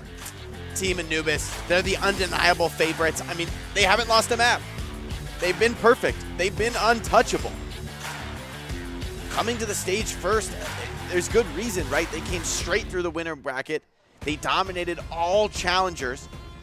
North America, China, Japan, no one was able to touch them. The big question is, will any of that change? I mean, they're coming out confident as they ought to be here on the stage. My man, Minima is bringing the heat. He's got a little locomotion going. Their opponents, Team Celestial Being, rising stars out of China. They fell down earlier to the lower bracket, but they fought their way back. They defeated EVA to take their place as the top team in China, now fighting to be the best team in the world if they can win this series. And off the back of a double MVP on Lumine, fighting for the title of Best Lumine at the tournament. Up against Minima, that'll be a really interesting matchup. Both really talented Lumines, clearly, but I mean, and is coming off the back of a lot of games. We were talking about this earlier. CB are a very warm team. And Team Anubis have played 9 matches.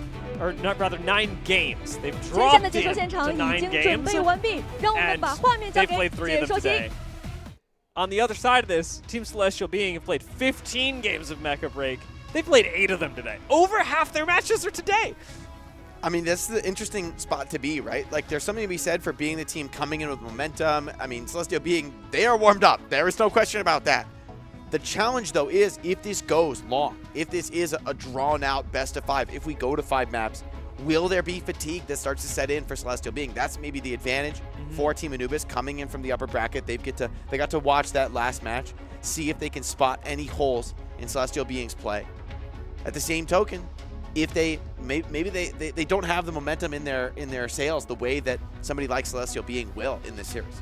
That's certainly true, and we were talking just before the break about maybe strategic differences that Celestial Being can be taking into this match. A very clear advantage of theirs in their previous matchup up against Team EVA was their squad play when they're able to group up together. Anubis have demonstrated that that's not necessarily their tactic. Anubis are very willing to split up, and maybe if CB can force a situation where everybody really does have to fight clumped together, a la Graceland Sky City, a la Palm Bay Harbor, we could see them pull out a couple of crucial map victories.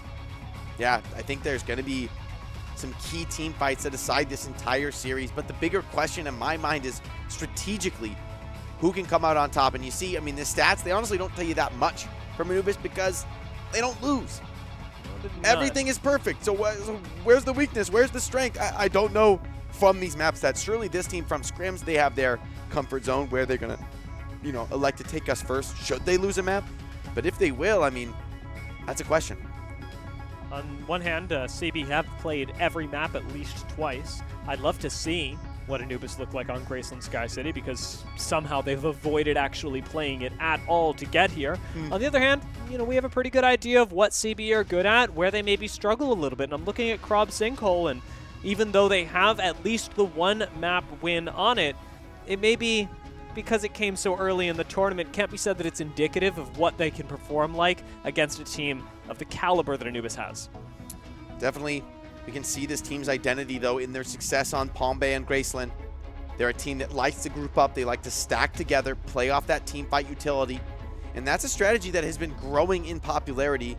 Anubis, though, is a vaunted squad. They've played Mecha Break for quite some time. They have a great strategic read of the game.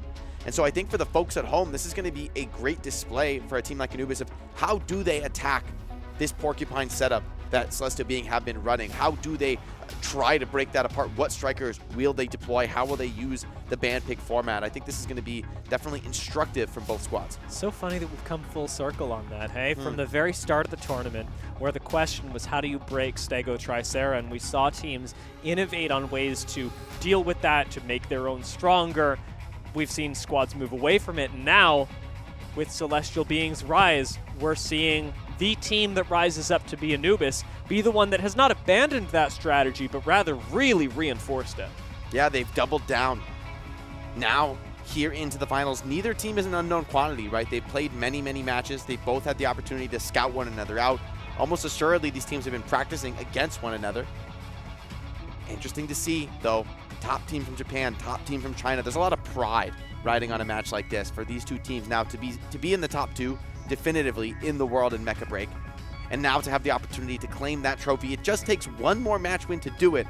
However, this could be the most difficult series of the tournament for either squad. And with the excitement around the game's launch as well, it'll be, I think, a big mark in some of these players' careers as Mecha Break continues to expand. Being able to win a huge tournament with, honestly, very little behind you. There isn't a whole ecosystem built out. Some teams have coaches, some do not. A team like Anubis has largely been self-driven improvement. To be able to come out and win a tournament with your exceptional skill and research before the game is even fully out, before a huge community can form around it, is going to be a fantastic boost of momentum for your career in the game moving forward.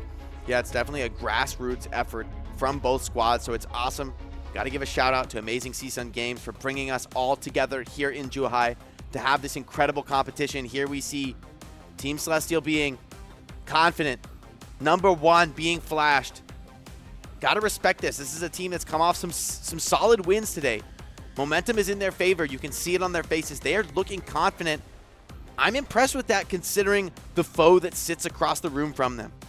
I'm always happy to see when players are displaying a variety of emotions as we cut to their individual camps, but especially those players that remember to point out their team logo. And it's a bit of a weird detail to fixate on, but I find it really nice to see that in some of these moments, yes, some players want to focus on themselves, some players want to put on a show, and other players are really focused on the fact that this is a team element to the game, that there are lots of others that have brought them here, and just being able to, in this high-pressure moment, as you prepare for the game, remember that you are part of a larger team is a great thing to have in your mentality as a player when you are preparing for a match with this high of stakes. Yeah, and Mecha Break is just a game that is not going to be won or lost by one player. It's a team game. It's going to be decided by who has the better coordination, who has the deeper pool of strategies, the better ability to exploit this format and get the most mileage out of the band pick. I know we're coming up on him, so I'm just getting really excited for Just what be Minima's ready. going to Just give us here. Witness Minima. I'm not even sure what he could have prepared. Everyone else looking cool, confident. Nice but Minima, hair. you know he's going to give us something special.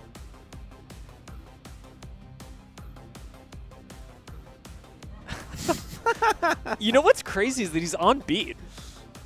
That's impressive, right? He can't even hear the music, right? He's going in. I like when they get a map win and he just starts mad dogging the camera. It's like, Minima, you just doing me like that? just mogging. I mean, all right. From the guy that brought us the choo-choo train on stage. The gentleman who's brought you he's getting in there. I mean, there's lots of a range of emotion that Minima has shown us. Range of dance moves, frankly. That's true. That's true. We need to get him on the dance floor after this. See, now you're talking. Now we're talking the after party. We get Minima out there. Dance off, dance battle. He wins 100%. Yeah, we don't even need to have the battle. Yeah. You know, whether or not the grand finals go his way, the dance battle afterwards, he's taken. No doubt, no doubt. And it's good to see, though, for a squad like Anubis, that they've been this dominant, but they've been having fun the entire way. They've been enjoying themselves here in China, competing, representing now both of these squads, representing really their country at the highest level of Mecha Break. This map selection, though, could be huge, right? I think both teams, and it's a Palm Bay. Okay. Ooh, this is I think this is the dream for Team Celestial being, right? This is your wheelhouse, but Anubis, get that first ban. What do they elect to attack? Okay. Sky Raider banned out. Okay. The new meta. Yesterday, you know, yeah. Sky Raider's world. And Hurricane. We're all living it. Okay, two, I think, very strong meta picks on Palm Bay. So now both teams are going to have to make some adjustments. I would have expected the quad ultra heavy with the Sky Raider. Seems to be a dominant strategy, but now two of those key pieces have been removed on Palm Bay. And that makes the team fights a lot more decisive, especially when you remove something like a Hurricane that has a lot of stall, that has the ability to peel for your teammates in really unique ways. Now that you don't have that, I'm looking at like Manbu's Aquila, for example, way easier to focus that out. And by the same token, things like Tricera and Stego carry a lot more risk with them, as much as I'm happy to see that both of them are available on this map because they basically embody the essence of what it means to win Palm Bay Harbor. Yeah, Aquila and Inferno, I think, are going to be heavy difference maker strikers in this mirror match to open the series. I mean, I wouldn't really pick any other way. It's a real test of raw skill, both teams having the same strategic read with this ban pick. Taking a look at what Reset is running. Swapping to the Tricera is interesting. He has played a fair amount of Tricera, also known for some Inferno play throughout the tournament, so just seeing him swap up to the Tricera, play a little bit more defensively, is indicative of what Anubis are going to be going for overall. Giving Kishinma the Inferno is also great, because as a typical Falcon player, you're not going to be getting as much value out of being in the skies for this particular matchup, but at least you can rely on him to bring the curious off angles, the DPS, and knowing how to stay safe on somebody like Falcon does translate really well to Inferno. And with no Hurricane in the match, I think Aquila and Inferno are really going to be able to let loose and dump that damage from range. So eyes on the sky for both teams as they look to control those off angles, control those flanks, and win the pressure fight on the payload. Now we see the rollouts, both teams entering Palm Bay Harbor. Laser focused on this Welkin matchup as well. Welkin can dominate any game realistically, but especially on Palm Bay Harbor. We've seen good Welkins rip teams apart, and Supadopa has... I think it would be crazy to say that he is not in contention for being a top Welkin, but Tuobi has been going off today. Anubis, despite being on blue side, taking an early high ground advantage. Typically we see the red side team win that high ground fight. Really well positioned by this Japanese squad. They look to get an early advantage. Veda wants to start pumping damage on Inferno. Celestial Being taking the fight to the objective. Now both teams starting this brawl, very chaotic. Anubis has the advantage, and they are slowly capping the point. It looks like A is going to go to Anubis, and just as we say that, it does. So, as soon as it started, the fight now essentially can be over. Both teams backing off to their respective payloads, and Anubis able to stay safe, not drop anybody. CB, much the same. Hold on. Big pick. Anubis finding two openers, soon to be more. Both teams continuing this fight on the low ground, but majorly advantage right now for Anubis. Supadopa is traded back. Whoa. Celestial Being, the rest of their players are healthy despite being down two strikers. They're fighting very well. With both Welkins down, Tubi is going to come back into the game just now. Zex following that right up. But noticing there is a pretty substantial lead for the side of Anubis, 25 to 15%. This will be largely equalized by the weight as we approach the opening of Cap Point A. Inferno with the decoys. Kishinma dancing out for a second, but it's not enough. Is cut down. And so with the B point soon to be activated, Celestial Being trying to push that striker advantage. So far, been unable to secure a second pickup. Kishinma should be back to help fight this B point. This is the biggest contributor to your damage is Kishinma. And if you're able to find more picks, that'd be even better. Surprising to see Veda picked off, though. Super Dopa on the Welkin, making it happen for Anubis. Now, big advantage given over to Anubis as the fight on B is sure to start without everyone being around for CB to contest. Manbu over the top, under pressure from Super Dopa. Capture control, position dominant for Anubis right now. Celestial Being have to get in, have to recommit, lest this advantage start to compound for Anubis. Cap will be going the way of Anubis, though, with no strikers falling in either squad. The tankiness favoring the team to be in position first. That pickoff from Super Dopa starting to pay dividends. Now, I will say to Anubis' credit, they have played this really well. They've captured things really quickly. They've been very efficient. You and I can both acknowledge, Jake, that the game really begins once we hit point C. Once we get into the open, that's where all of this little bits of chip damage, small advantages that Anubis have stacked up, that's where it really matters. I like that Kishinma is dominating this high ground, putting the pressure on his opponents. Very unlikely he's going to actually find a striker kill here, but that's not necessarily what he's looking for. What's key is as these carts start to exit the buildings, there is a moment where you can really be flanked, pressured from all sides. Here, we're starting to see this contest for high ground. Veda under pressure, boxed by Super Dopa, starting to stun down, trying to chain onto this Inferno, uses the decoy, stays alive for now. But roof dominance secured for Anubis. The difficulty for Celestial Being will be coming out into the open. And if he used that whole thing, it's like a 20-second cooldown on the safety that Inferno has. Does jump up to meet Kishinma, maybe deal a little bit of damage here and there, but Super Dopa again is all over him, protecting the sky supremacy of his own Inferno, and Veda trying desperately to get out is not going to make it. That's a huge pick for Anubis as we approach point C. Super Dopa so aware on this Welkin, marking these heavy damage dealers. Now onto Manbu, forcing the Aquila back away from the engagement. Cart advantage starting to accrue here for Anubis. Next point about to be open. Anubis, though, taking the fight all into the high ground, bringing everybody doubling down with their Inferno. Tuobi was trying to challenge the sky, was cleared from that position. Super Dopa, though, now under some pressure. Can he continue to engage? Both teams up to 6 strikers.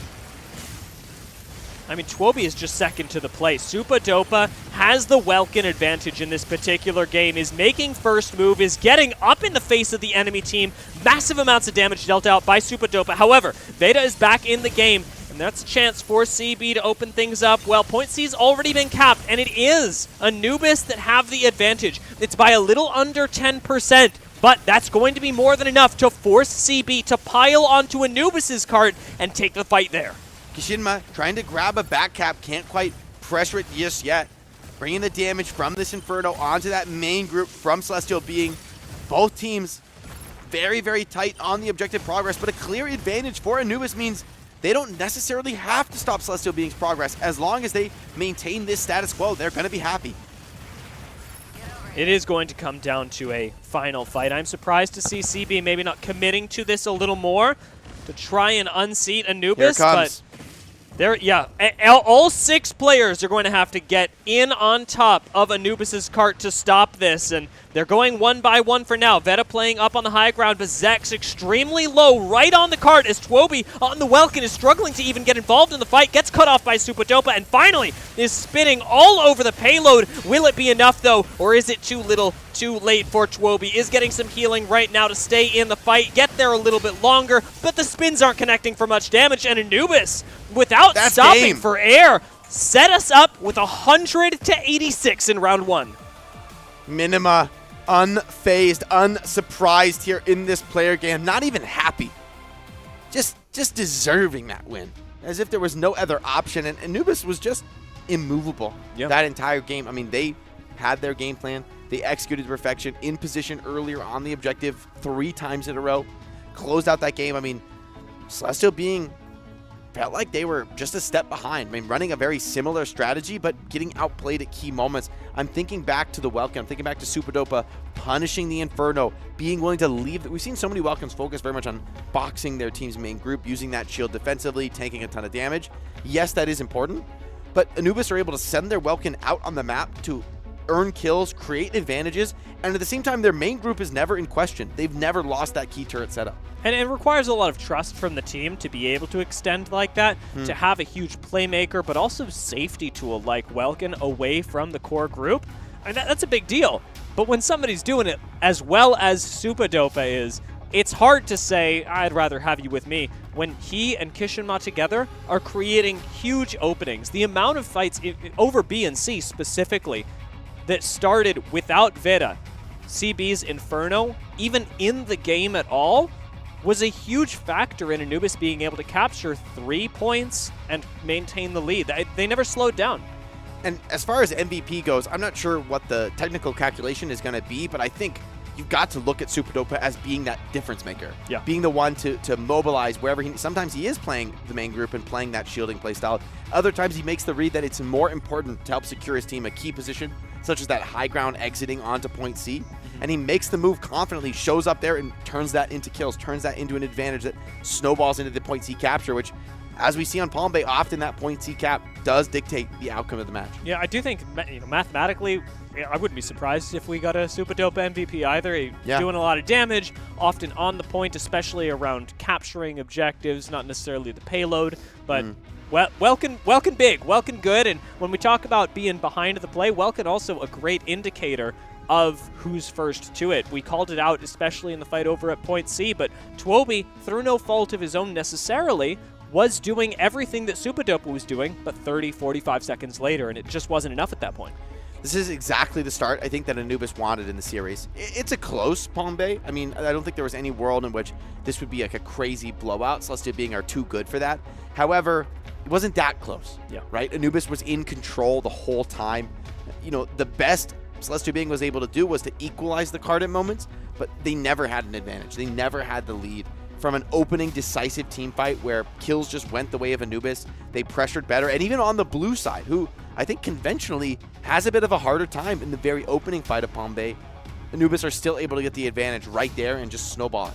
Yeah, I mean, really good play from Anubis and exactly what we'd expect from a team that got to the grand finals in the way that they did. I think that the concern for CB fans now may be that this is expected to be a map where your strategy that got you out of the lower finals should have worked here. Yeah. And it didn't. But by the same token, it is just game one. They did keep it pretty close, and it's not like there aren't other maps that they've succeeded on that are still available to them. This will be an uphill battle, but it was always going to be. Minima, 0 damage. He is locked in on the healing, but that's working for Anubis. Really prioritizing. That's interesting. Usually we see, you know, these Lumines throw a little bit of damage here and there, but Minima not valuing that at all. And honestly, hard to question because there were so many moments where I thought, okay, surely CB are going to just dump everything and be able to break this cart setup, but not once were they able to. Reset, racking up the merit points there, largely from riding the cart. And I think a lot of that comes from the coordination. It's Zhuhai, it's Supadopa, it's Minima, along with Reset, playing, I think, the best main group turret setup of any team in the tournament. And frankly, that's been decisive. That's led to the key victories in so many series here in Zhuhai. Interesting that they ended up going as Anubis with the Inferno as well, unlocking a lot of damage potential, but clear as day, Supadopa, we called it, and it looks like it was recognized. The MVP of the game, not just for the damage, not just for the objective presence, but for both and the ability to spearhead the team, to decide where they're going to attack and enable that, something that Welkin, more than any other striker, is capable of doing. And I think Supadopa was really aware of the advantage matchup against Inferno and was really forcing that 1v1 time and time again, putting the pressure on Celestial Being, denying the Inferno, whether he's killing the Inferno in some of these opening fights, which is huge, or he's just forcing the Inferno to stop DPSing. That protects the main group. I mean, I think this is a really wise choice. You could just box the objective and play to tank up over there, but in the end, the Inferno probably is going to outdamage your raw tanking ability if the Inferno is free firing. So taking the fight to Inferno might be just a better decision for Welkin players at home when it comes to their ability to create space for this main group on the objective. It does require communication, trust, as we said earlier, a big part of Anubis, but I don't think that's something that we've seen lacking from them at any point in the tournament. If anything, it can be said that Anubis really have a lot of faith in each other, and I'm never seeing them police the decisions of other pilots on their team. They are working as a cohesive unit, and I struggle to think of a time, Jake, where I looked at Anubis and went, you could have team played a little bit better there. Yeah, there's just no distance between those players. There's so much trust there, and to see them coming off game one, smiling, laughing, we saw in those Team Celestial being player cams, not many people talking. That makes me a little bit worried about this series. A team like Anubis, give them an inch, they take a mile. Team Celestial being, they're going to take us to Eye of Mizra. They were able to win close, tense matches here before. Now, hovering the Aquila ban, maybe this is the striker that changes things. Banning Aquila does feel like more harm than good for Celestial Being, if I'm honest. Manbo's been so good on this. And while I know you want to ban out Ciaran because snipers are good, I would also love to see Team Celestial Being make use of this. I hope they've got a counter pick, something special for Manbu prepared. Welkin bans come in. Very interesting here. Could be very challenging to capture some of these keys. Kishinma on the signature Falcon. That's a pick we've been waiting for in this series. Zhuhai's over to the Elise Nest, and it's going to be Supadopa hopping back on the Tricera. Yeah, this Welkin ban has really thrown a wrench into things. Reset moving over to the Inferno from Tricera. We do note this is something that he can play. He's actually played it before in the tournament, but all this to accommodate a Kishinma Falcon. Seems worth it, to be honest. The guy's a really good Falcon player. Zhuhai's also back on the Elysnes is going to be a huge threat generator. Celestial Being, though, they're going to gamble on Veda 9 Sky Raider. This was a successful play for them the last series when they played Eye of Mizra. However, this is Kishinma we're talking about. Will he still be able to match up in that flyer duel? That's the only daylight between these teams' compositions. Anubis sticking with their guns, confident in the raw individual execution of Kishinma. And Team Celestial Being, no surprise, believing in their team play as the key that will win them this day. Eye of Mizra really going to test the team coordination. Removing the Welkin, I think, is a nice move. Just weirdly enough, it comes from Anubis. It's very strange that after getting a Welkin MVP, you take that out, but I also see it as something that lets you flex between points a lot better, because otherwise, we've seen Welkins do this before, especially when you've got a Falcon on the map. If you send a Welkin over to cap point C when nobody else is there, and only a Falcon goes to meet him, that Falcon can't do anything against a box. Yeah, box and grab the objective is free, so maybe this is a sort of quasi-protect for Kishinma's Falcon as we're on board with him, opening up on Eye of Mizra, coming in for a quick sortie on this turret setup.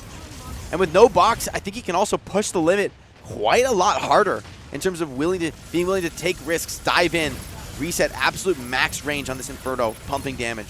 That's true. Excited to see what it looks like with the Sky Raider as well. Two very different styles of flyer. One sort of a caster in a way, and the other very much a hunt you down, take you out style of DPS. Kishinma, his job is going to be pressure and creating opportunities for CB to split up so that he can isolate and destroy. Gets a critical cooldown out of Manbu, and we'll take Manbu out of the sky. You are grounding an Inferno, which in itself can be a huge boon to your team. Slight advantage for Team Anubis. Celestial Being has a couple players dropping low. They're going to make a push forward, but Anubis falling back, tactically retreating, moving towards the objective. I don't think this is due to the pressure from Celestial Being. I think Anubis just want to be first to the objective. They've consistently shown that on Palm Bay as a successful strategy, and Reset up to a nice flanking position on this Inferno, dumping damage on the unsuspecting members of CB coming in through the choke point. This was a great setup by Reset. It may even be the thing that wins Anubis this team fight. Such a huge amount of damage to open things, even in a game with such high time to kill as Mecha Break. Damage, it sticks. It's quite a lot of damage being done. Zhuhai's now. See what he can get done. Charging up on the Elise Nest, looking to do damage, but not overextend. Both teams starting to get chaotic now in the dark room around point A. Mistakes can be made. Under pressure are both squads. Watch point C as well. That is going to be the next point to spawn. And if both teams play this well Reset and are able down. to stall this out, point C will be where things happen. Toby looking for more. Crack in the armor exposed for Team Anubis. One of the first times we've seen them struggle. And Elise's form is popped as well. Celestial being player advantage inside the room. Still fighting this out though. Team Anubis, they're not backing down easily. Minima sustaining the squad incredibly well. And Supadopa trades onto Zex. Hold on. Celestial being it may be slipping away from them. Point C about to spawn. 30 seconds away. Just hold on to this. And we'll likely see Veda end up clashing with Kishinma over at point C. The two flyers, the ones that are mobile enough to make it happen. Really hard to cap at point A when everyone is focused on it. But Rehais has already lost 1 life on Elisnes and re-armored. So 3 minutes of survival have to be in the cards for Rehais. See if he can deliver now. It's an intense fight on point A. As you mentioned, point C about to open. Zero Xenon, though, struggling to stay alive under the weltering pressure of Anubis. They're brawling on this objective. They don't want to give it up. C has spawned, though, and the Flyers are 1v1 dueling, as you can see in the picture-in-picture. Both teams dropping strikers on point A, though. That's where the lion's share of the fighting is taking place. Tuobi now under pressure, struggling to stay alive. Resources are split. Heals low. Manbu on the Inferno now in the sights of Rehais. Wants to deny that key damage dealer. Check, this dogfight goes crazy. Watching what's happening over at point C is wild, and it's taking so long that we may even get a triple spawn. Point B about to come up. Are we? Oh, almost pulling off the capture with Elisnes transform there. Doesn't quite happen, but Tuobi stays in the fight. And point A still a huge war of attrition for both these teams. Ciaran very low, and we're seeing Veda try and go for the cap on point C. Where the dogfight was happening, Veda's now got backup. This could be a triple key spawn. Anubis continuing to double down in point A. Now Zex under pressure, struggling to stay alive. Losing the Tricera would be a critical loss here, and it does go down. So Anubis with a decisive advantage on point A. Will it be enough? Still, single player on point C is Kishinma, denying any kind of capture there. So the resource split is tactically perfect right now from Anubis. They're not giving anything up, but the third key to spawn surely would be too much. I mean, who else do you pull off of these points? You've already given up your Flyer. You've given up your Stego. What can CB afford to pull out next, and what can Anubis afford to pull out next? There's just nobody that mobile left. Manbu actually maybe about to go down. This could be very bad, and the game could get out of control quickly. 3 keys on the map. This could be a quick Eye of Mizra from here. Nobody able to grab an objective yet. Inferno dipping, ducking, diving, and dodging with all these heals. Gets a bit of armor regen to stabilize, and now tries to turn the tables back onto Anubis, who still have yet been able to pick up this key. We've sent out Elisnes. That is not a bad move. Rehais now defending point B. Well, at point C, Kishinma is slowly but surely winning this fight against the Stego. Very low health left. And I think we might see Zero Xenom go down very soon, opening things up for the Falcon to be unleashed onto the map. Grab a few captures as well. Point A stalled out as ever, and with a kill on it now as well. Reset starts to pick up the key. We could see a huge capture come in.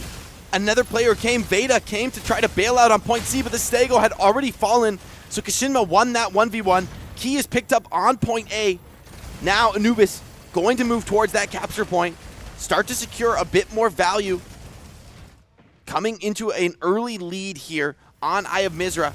But if history is any guide, this is going to be a close one. Kishinma isn't able to quite snag the key despite winning that 1v1. No one able to duel Kishinma, though. This is the value of the Falcon on Eye of Mizra. The value of a player like Kishinma, I mean, you do not get this every day. Even up against a Sky Raider and a Stego both, he was able to hold his own and ultimately turn this point C into a place where strikers, where pilots from CB go to die. He's just styling on him, dancing on him. They keep bringing reinforcements, and they keep being cut down. Anubis, they do lose one armor form of the Elisnes. Manbu tries to pile on the pressure under a lot of damage himself, though. Will he be able to stay alive? Big advantage, though, in the scorecard for Anubis. You got to start thinking about the clock. About half the time has run down. Storm should be coming very, very soon.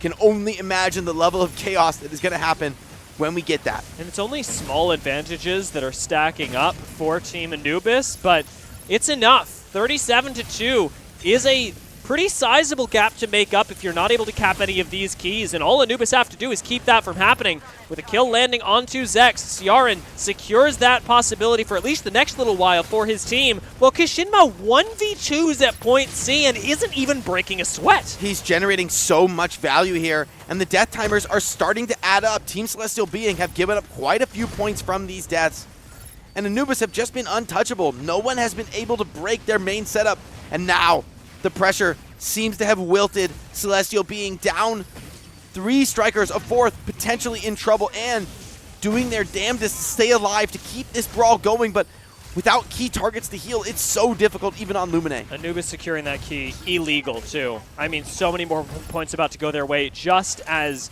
the key at point A is about to spawn. If Ann goes down, we're cooked. Where's Kishinma? I know he's hunting for more. Zhuhai's chasing down Ann. This baby Alisna is so mobile, but Ann juking incredibly well to stay alive. May have shirked the damage right now. Veda takes a big melee stun, and the cleanup potentially for Zhuhai's. Taking out Skyraider would be pretty big as well. I think Veda's back in his sights. No lock-on for the moment as he dips through Skyraider smoke, but 70-2 in the meanwhile. The kills, the keys, everything is going Anubis' way, even as Zhuhai goes down. We've got 3 minutes, 4 almost left, and CB have got a mountain to climb. Reset, looking uncontested here on the Inferno. The storm has come in. Pure chaos reigns right now on Eye of Mizra. A true test for these teams. Their coordination, their communication, auto locks down, ability to scout enemies down. It's all on raw instinct at this point. Tricera now under focus fire. Anubis look to have a slight lead in the health pools, but it's a tight one. It's nice that we're inside, you know, away from the sand, away from all that mess. With the Skyraider smokes, I mean, nobody's getting done any favors by the next minute or so. It is interesting that point C has sort of just devolved, gone away from the focus.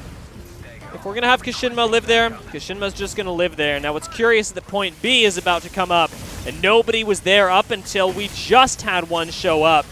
In the nick of time, it's nice that we've got Skyraider paying some attention. Point C still under threat though, and once again, Kishinma's winning that duel all day. Many small numbers engagements split around the map. Difficult for either team to secure a decisive advantage with 3 points online. It's up to the instincts of these players not to give any kind of an opening, but Kishinma just continuing to win decisive duels on point C. So much pressure. Yeah, he's about to get another pick off. At least this form popped. Oh my god, it's Alisnus too. That's somehow even more difficult, because Alisnus, you can't really unseat, but at the same time, Elise is not going to win versus Falcon, not on any day of the year. Point B has got a crazy fight going on as well with Alisnus and Skyraider, but that fight is won by Alisnus. A nice strike coming out of Twoby, who flexed to the Alisnus for this round specifically. Point cap on C, not going to work even with the transformation. This could be game. Zhuhai bringing the key in. A few key captures will be enough to put Anubis over the line. Clock running extremely low. And somebody has to stop Zhuhai. I think this is too little, too late. That's Anubis cruising forward to a second map victory. 1 map off the championship here at the Mecha Break Invitational. And they know it too. The confidence is building. The outplay, fearsome. Minima, we saw you smiling. We saw you having a good time. I mean, Minima, a monster that game. For me, all about Kishinma. So much pressure was C was never captured as a key, but how many people went there in the vain attempt to make something happen? It is a Celestial Being graveyard at point C, and Kishinma's the Undertaker, man. He's just in there dropping bodies, and it starts to add up, right? And like, to be honest, Eye of Mizra, like, this is, I think, maybe the most difficult map here. Yeah. On Mecha Break, right? With 3 live objectives at once. All the pressure of those incredibly intense team fights on point A, and at the same time, you have to divert resources to other points on the map. Incredible team fighting prowess from Team Anubis, but I'm even more impressed with their ability to sacrifice key elements of those team fights and still be able to hold on, still not give up any ground. That was the question that we were asking, right? As point B came up and it became a triple objective map going, I mean, what does CB give up what does Anubis give up? Like, how do you actually manage a fight and a map that is so disparate? And it was nice that we saw the answer with the Falcon. I think that was always going to be a clear member that you split off. Alyssnes becoming an answer for both teams as well. You send the Flyer, then you send the Alyssnes, because win or not, Alyssnes can stall for a while. It was cool to see that adaptation because we simply haven't seen this level of play on Eye of Mizo throughout the entire tournament. Yeah, no one has really pushed Anubis this hard. I mean, Celestial Being, you got to give them credit. They made that very, very difficult. Many teams have just crumbled under the withering pressure that Anubis puts on. I mean, they are really strong in those team fights. They could just clean you off the map if you make any mistakes. So Celestial Being are fighting hard. However, our Celestial Being are just one step ahead of the meta, right? As much as Sky Raider's gotten more popular, has been this powerful choice for disrupting the main group setups, for winning those team fights, Anubis have shown that they can hold on without the Sky Raider, and then they can create that pressure elsewhere on the map where they know Kashima's going to win the 1v1. He can 1v1 any striker in the game. That's the advantage that a top Falcon have. It's rare to see a 1v1 in Mecha Break, but of course, Eye of Misery creates that natural opportunity. Yeah, it's true, and I honestly, like, I don't think there's any striker. If you're assuming even skill, they can take down a Falcon. Even if Kishinma's not winning that 1v1, he's not losing it. Yeah. It's pretty crazy. The Welkin ban, right? It comes back in because Welkin, when you said that, I was like, well, what about the Welkin? But of course, it's banned on that map. Yeah. And so I think this is why they want to Welkin out. Is they say, you know what? Let's make this a game about 1v1s. Like, we know Celestia Being, they're great in the team fights. They can maybe go toe-to-toe. Although Anubis maybe is a little bit better, even on that front. But when it comes down to these like low numbers engagements, Welkin, I think, is a bit of an X factor. So by eliminating that, it's like, all right, let's take our skill duel 1v1 on these side objectives with our Elysius, with our Falcon. We know we're going to win. Anubis just with total confidence in that fact. And it is a fact. Look at the merit point differential here. Minima, a beautiful game on this Lumine. No deaths, massive heal throughput. I mean, another game with no deaths is impressive. I want to point out, this was a game where coming into it, we were talking about Anne as well, who got double MVP in the last series. I'm noticing now for the second game in a row that despite the fact that Minima is topping the leaderboards, Anne still topping Repair. Has a lot more to do. You know, maybe that's because the team is taking more damage. There is going to be a bit of give and take here, but Anne also didn't die that round. And this is a Lumine that, despite being on the losing end of things, is clearly a cornerstone of the team. I think both of these Lumines are having fantastic games. They're showing what's possible on the support striker. But I think what's winning this for Anubis is just their tactical read of the meta. You know, even I had become a believer in Sky Raider up to this point where I thought, you know what, maybe that team fighting utility is just better than Falcon's mobility and damage. Minima is going to snag the MVP here on map 2. Fantastic performance and clearly an emotional leader for the team, bringing that positive energy for the squad. And I mean, heck, I guess it's pretty easy to be positive. You're one map from lifting the trophy here at the Mecha Break Global Pre-Launch Invitational in Zhuhai, China. You're here to be the best team in the world. And on the cusp of it, Celestial Being, this is their last chance. And where do they take us? They've already been defeated on Palm Bay. Maybe a Graceland, maybe that could change things up, but Anubis, there's no holes in this team. I don't think there's a map that they're scared of right now. It's true. These games are like close lockouts, which is weird to say because, you know, Anubis look unstoppable on Palm Bay. They look unbeatable. Like, I don't know how you defeat them. They look perfect. Yeah. It's ridiculous. I can't even look at CB and go, well, you're doing this wrong, guys. No. Like, simply shape up. They're not. They're actually playing really, really good Mecha Break, and Anubis are firing on all cylinders. It's really impressive to see, and it just occurred to me how apt of a metaphor firing on all cylinders is for this particular game. Beautiful. Reset, I want to highlight this as well. The Inferno, just a masterful Inferno here in this situation. Fighting so well in the small room where you could be vulnerable, you could be caught out. Has a great read, a great consistency, trying to take as little resources as possible from the rest of the squad while delivering maximum DPS output. Everyone on Anubis, I think, just has the perfect read of their role in the team composition. That's what makes them synergize so flawlessly. And there's some crazy flexibility here as well. From Welkin to Tricera, Supadopa flexed this time around. The Stego to Alyssnes change for Rehais is massive. And I think Minima's the only person that doesn't flex in the same way as Anna's the only person that doesn't flex on CB because, I mean, you're never going to not run Illumine. Do you ever just ban Illumine just to be an agent of chaos right now for CB? I feel like they've got to do something drastic here. Oh, wow. And we're going to Sinkhole. I'm scared. I mean, in the end, look, you got to win all 3 maps in the pool. Crab Sinkhole, we've seen some epic matches on this map. So it's going to be an exciting one. However, I just feel like Anubis are on a roll right now. I mean, I X'd out for this pick by CB. They haven't won a Sinkhole map since round 1 of the tournament. They lost to Eve on it. They lost to Luna on it. Both teams that they did eventually go on to beat. To roll it here, to pick it here against Anubis? It's confident, but is it cocky? Because honestly, Anubis, I mean, they've just shown they are absolute masters of the split objective fight. And nowhere is that more prevalent than on Crab Sinkhole. The Falcon ban, that puts some respect on Kishinma's name. You've got to do that. You cannot let him run the Falcon, dance around on you like he did in the last match. You just know he's going to be creating advantages all across the map with that Falcon Striker. So I think this is a wise ban from Celestial Being. Cannot let this one through.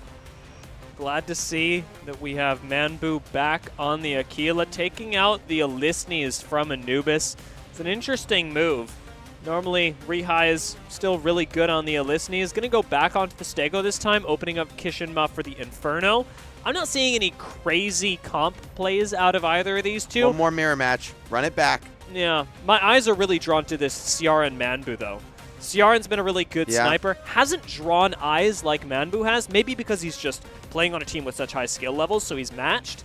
But by the same token, Manbu has very much jumped ahead of the squad. When Team CB put Manbu on Aquila, people listen. People focus. It's a great call out. I think if there's going to be a difference maker on Crab Sinkhole, there's no better striker than Aquila to do just that. However, for me, Anubis, the team play has been flawless.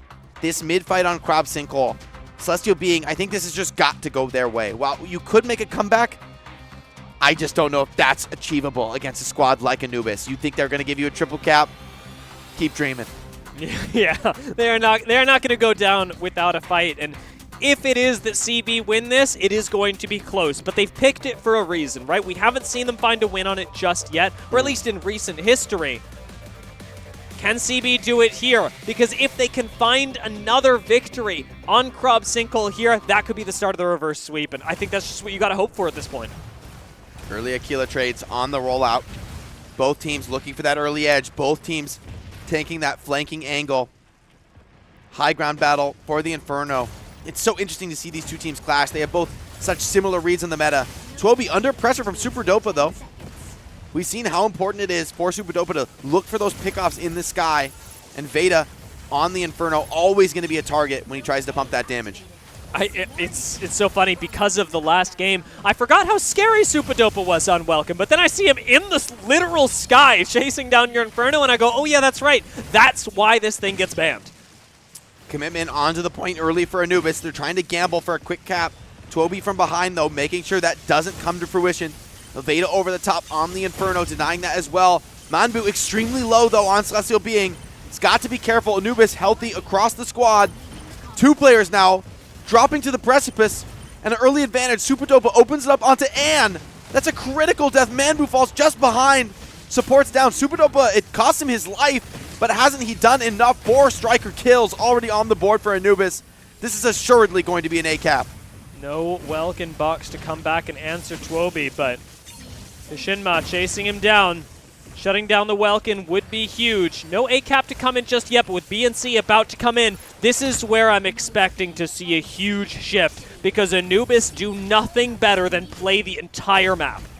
Minima instantly, he's going to gamble, leave the squad, trusting that they can sustain without his heals. He's going to get a cap for his reward. C goes as well for them, and so despite being unable to grab A, they're winning the team fight. Reset finds the pick onto Veda, and this game is getting out of control. Oh my God, cap for Anubis.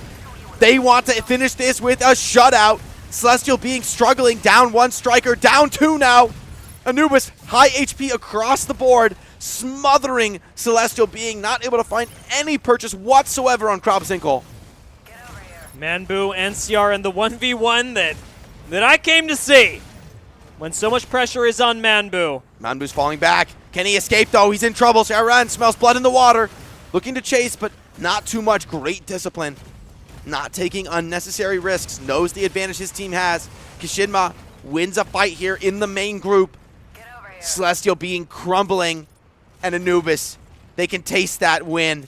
They're eyeing that trophy in the center of the stage. Triple cap, untouchable so far. Celestial being waiting for the respawn. Gonna gather for one big attempt. One striker to pressure B. The rest now trying to get a flip on C. We've played the game for just about a minute, maybe a little more, and Anubis are already a third of the way to victory. This will not be a complete shutout, though. Chwobi manages to capture a point C, and that alone may be some of the biggest victories we see from CB this game if it continues going this way. Let this be the start of something special for CB, because otherwise point C may be all they own. Xenon going solo here, trying to get a flip, but can't win a 1v1 against Inferno, who's too big of a threat. Staying alive for the moment, but seems to be bleeding out slowly. Split pressure now coming in from Celestial being trying to fight on both A and B at the same time, but they drop a striker in the process. Anubis, Supadopa here into the backline, willing to mix it up, willing to take the fight to Celestial being. Halfway to victory now. Anubis have everything but point C. Even Veda jumping onto the low ground. Can't afford to get too antsy. Even on the Inferno with some of the highest damage in the game. Comes back up, finds Supadopa, who slams him right back down to the ground. So fearless right now is Supadopa, charging into battle with Veda, who's forced to constantly kite away, cannot deliver the damage that Inferno would like to. And a big grab from Supadopa. Not quite able to finish the kill, but it's extremely close, constantly keeping the pressure on Inferno. And Kishinma, on the other hand, is staying focused, clearly damaging down this main group, just kiting the enemy Welkin, not looking to get distracted. Almost hits the slam again. Ciaran gonna take out Manbu. And it is going to be another big haymaker dealt to CB. Zex falls as well. 600, nearly 700 to the 101 of CB. Anubis still have this large and in charge, but I bet you they are eyeing point C. Chwobi, almost a huge play to capture point B. Could have been the start of something huge, but instead look across the map at Welkin, and we are back to the triple cap for Anubis. Get that trophy ready, Anubis. They are here to claim the throne, representing Japan, sending Celestial being now home in what looks to be an almost certain second place. The triple cap on Krabsinkel, 800 points, ticking up higher and higher. Anubis, they've been dominant all tournament long, and there looks to be no change in the grand final. Supadopa just laying in the sky, observing the work that he's been able to do so far. I can't help but wonder, will CB be able to capture anything else? They've got so many people on point C, but Kishinma's shown up just in time to stop any cap. It's just merciless from Anubis, looking to finish the game off right here, right now, with a triple cap on Krabsinkel. It's hard to get more dominant in Mecha Break. Your champions of the Mecha Break Global Pre-Launch Invitational here in Zhuhai, China. It's Anubis, ticking up over 1,000, and a victory for Anubis as they claim the trophy. We came here to find the best team in Mecha Break, and I leave without a doubt, Jake. Anubis, it is not even close. No pilot, no striker is able to touch these folks. The search is over, and this squad of 6 representing Japan, Team Anubis, are your champions here at the Mecha Break Global Invitational, your first champions in global Mecha Break play. They've been having fun all tournament long, been such fan favorites, but now I think the gravity of the moment is setting in. They were able to secure that win in such a dominant fashion through incredible team play, masterful individual performances across their strikers, and now the trophy lift.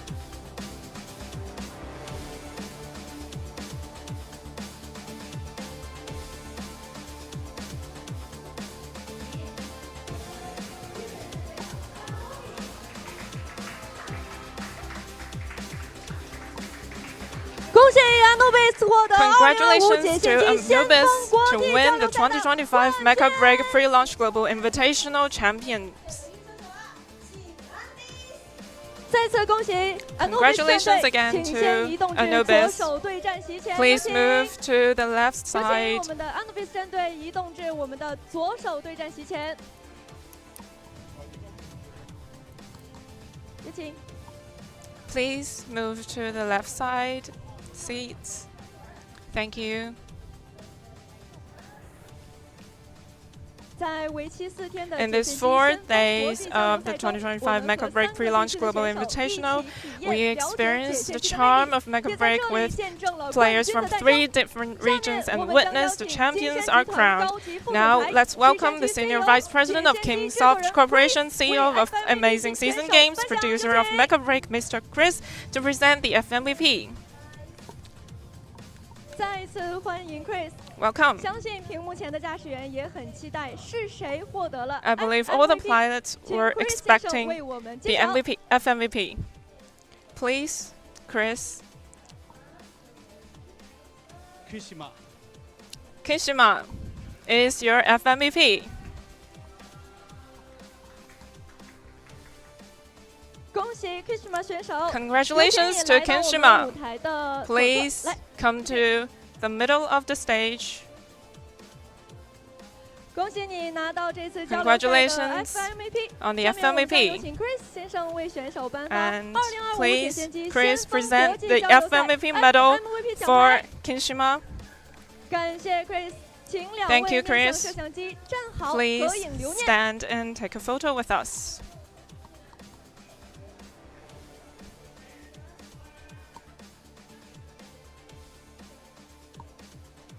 再一次感谢 Chris， Thanks again 请 to 移步至 Quiz. 台下休息。 Please back downstairs. 下面有请其他选手 And 回到 let's 舞台。 welcome all the players back to the stage.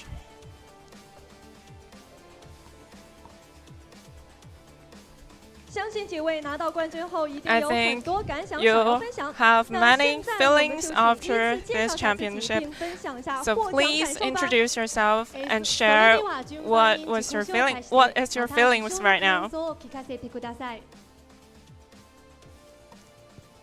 チームアヌビス、チームアヌビスで、関所トライセラを担当していますスパドパです、優勝できて非常に嬉しいです。ありがとうございました。大家好，我是 Hello 来自阿努比 everyone, 斯战队的。 I'm 此次 Super 我 Duper 们 from 能获奖，我 Anubis. 非常的开心。 I'm very happy to win this championship. Thank you. アクイラとステーコを担当していました、今回のネームはシャレンという名前でいきましたが、一応フルネームはシャレンアルティメット来航ハオマルと言います。皆さん強くて本当に心強かったです。ありがとうございます。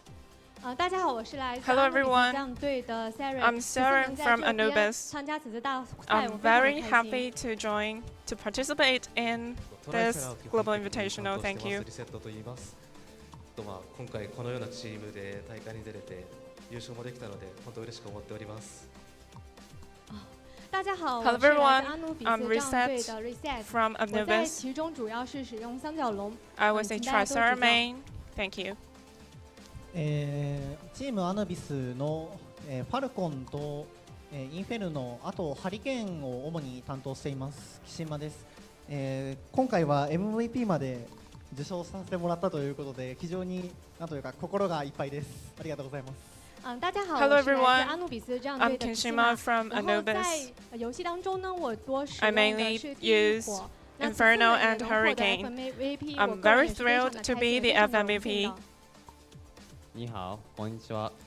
チームアヌビスで主にデュエンとステーゴを担当しているリハイズです。もう優勝できて最高です。一緒に戦ってくれたチームメンバーに今感謝を申し上げます。ありがとう。大家好，我是 Hello 来自阿努比 everyone. 斯 I'm 战队的 Rehai 记 from 者。我在其中主要 Anubis. 使用的机兵呢是毛瑟 I 和 mainly 剑 use 龙。 Falcon 此次能 and 够夺冠， Stego. 我和我的队伍都非常的开 It's a 心。 great pleasure for us to win this はい、championship. チームアヌビスで、ヒーラーを担当していましたミニマです。そうですね、試合終わった感想としては、味方が強い味方が強いありがとうございます。Hello everyone, I'm Minima from Anubis. I'm the team healer, supporter, and mainly use Luminate. We show our strength in this tournament. I'm very happy to win this championship. Thank you again, 6 players, and congratulations again to win this championship of 2025 Mecha Break Pre-Launch Global Invitational. And please lift your trophy again.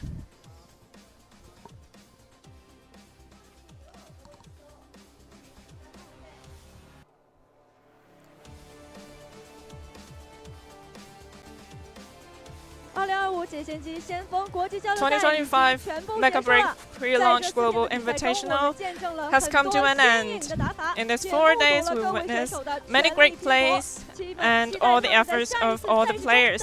We look forward to more greatness from them. So this is the end of the Global Invitational. Thank you, all the pilots. We'll see you in the near future.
They're dodging and shooting at the same time. It's almost readable in their shots. They need to separate the 1 and the 2, and Ken comes out.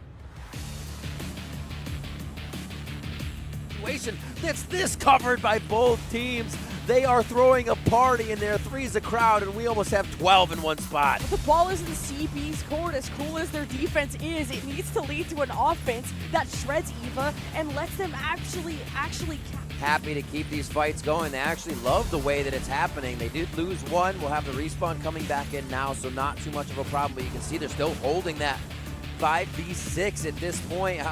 This key upload. What an awesomely close Eye of Mizra we have here. Remember, Celestial trying to keep themselves in this series and out of the lower bracket with EVA's first win so far on Crop Sinkhole. Just going for that key, trying to cap, trying to kill at the same time. Yeah, and if you let EVA upload 1 more key, it's Joe for not only this map, but the full series. And CB also don't want to be dying too much, because 9 kills or 4 kills could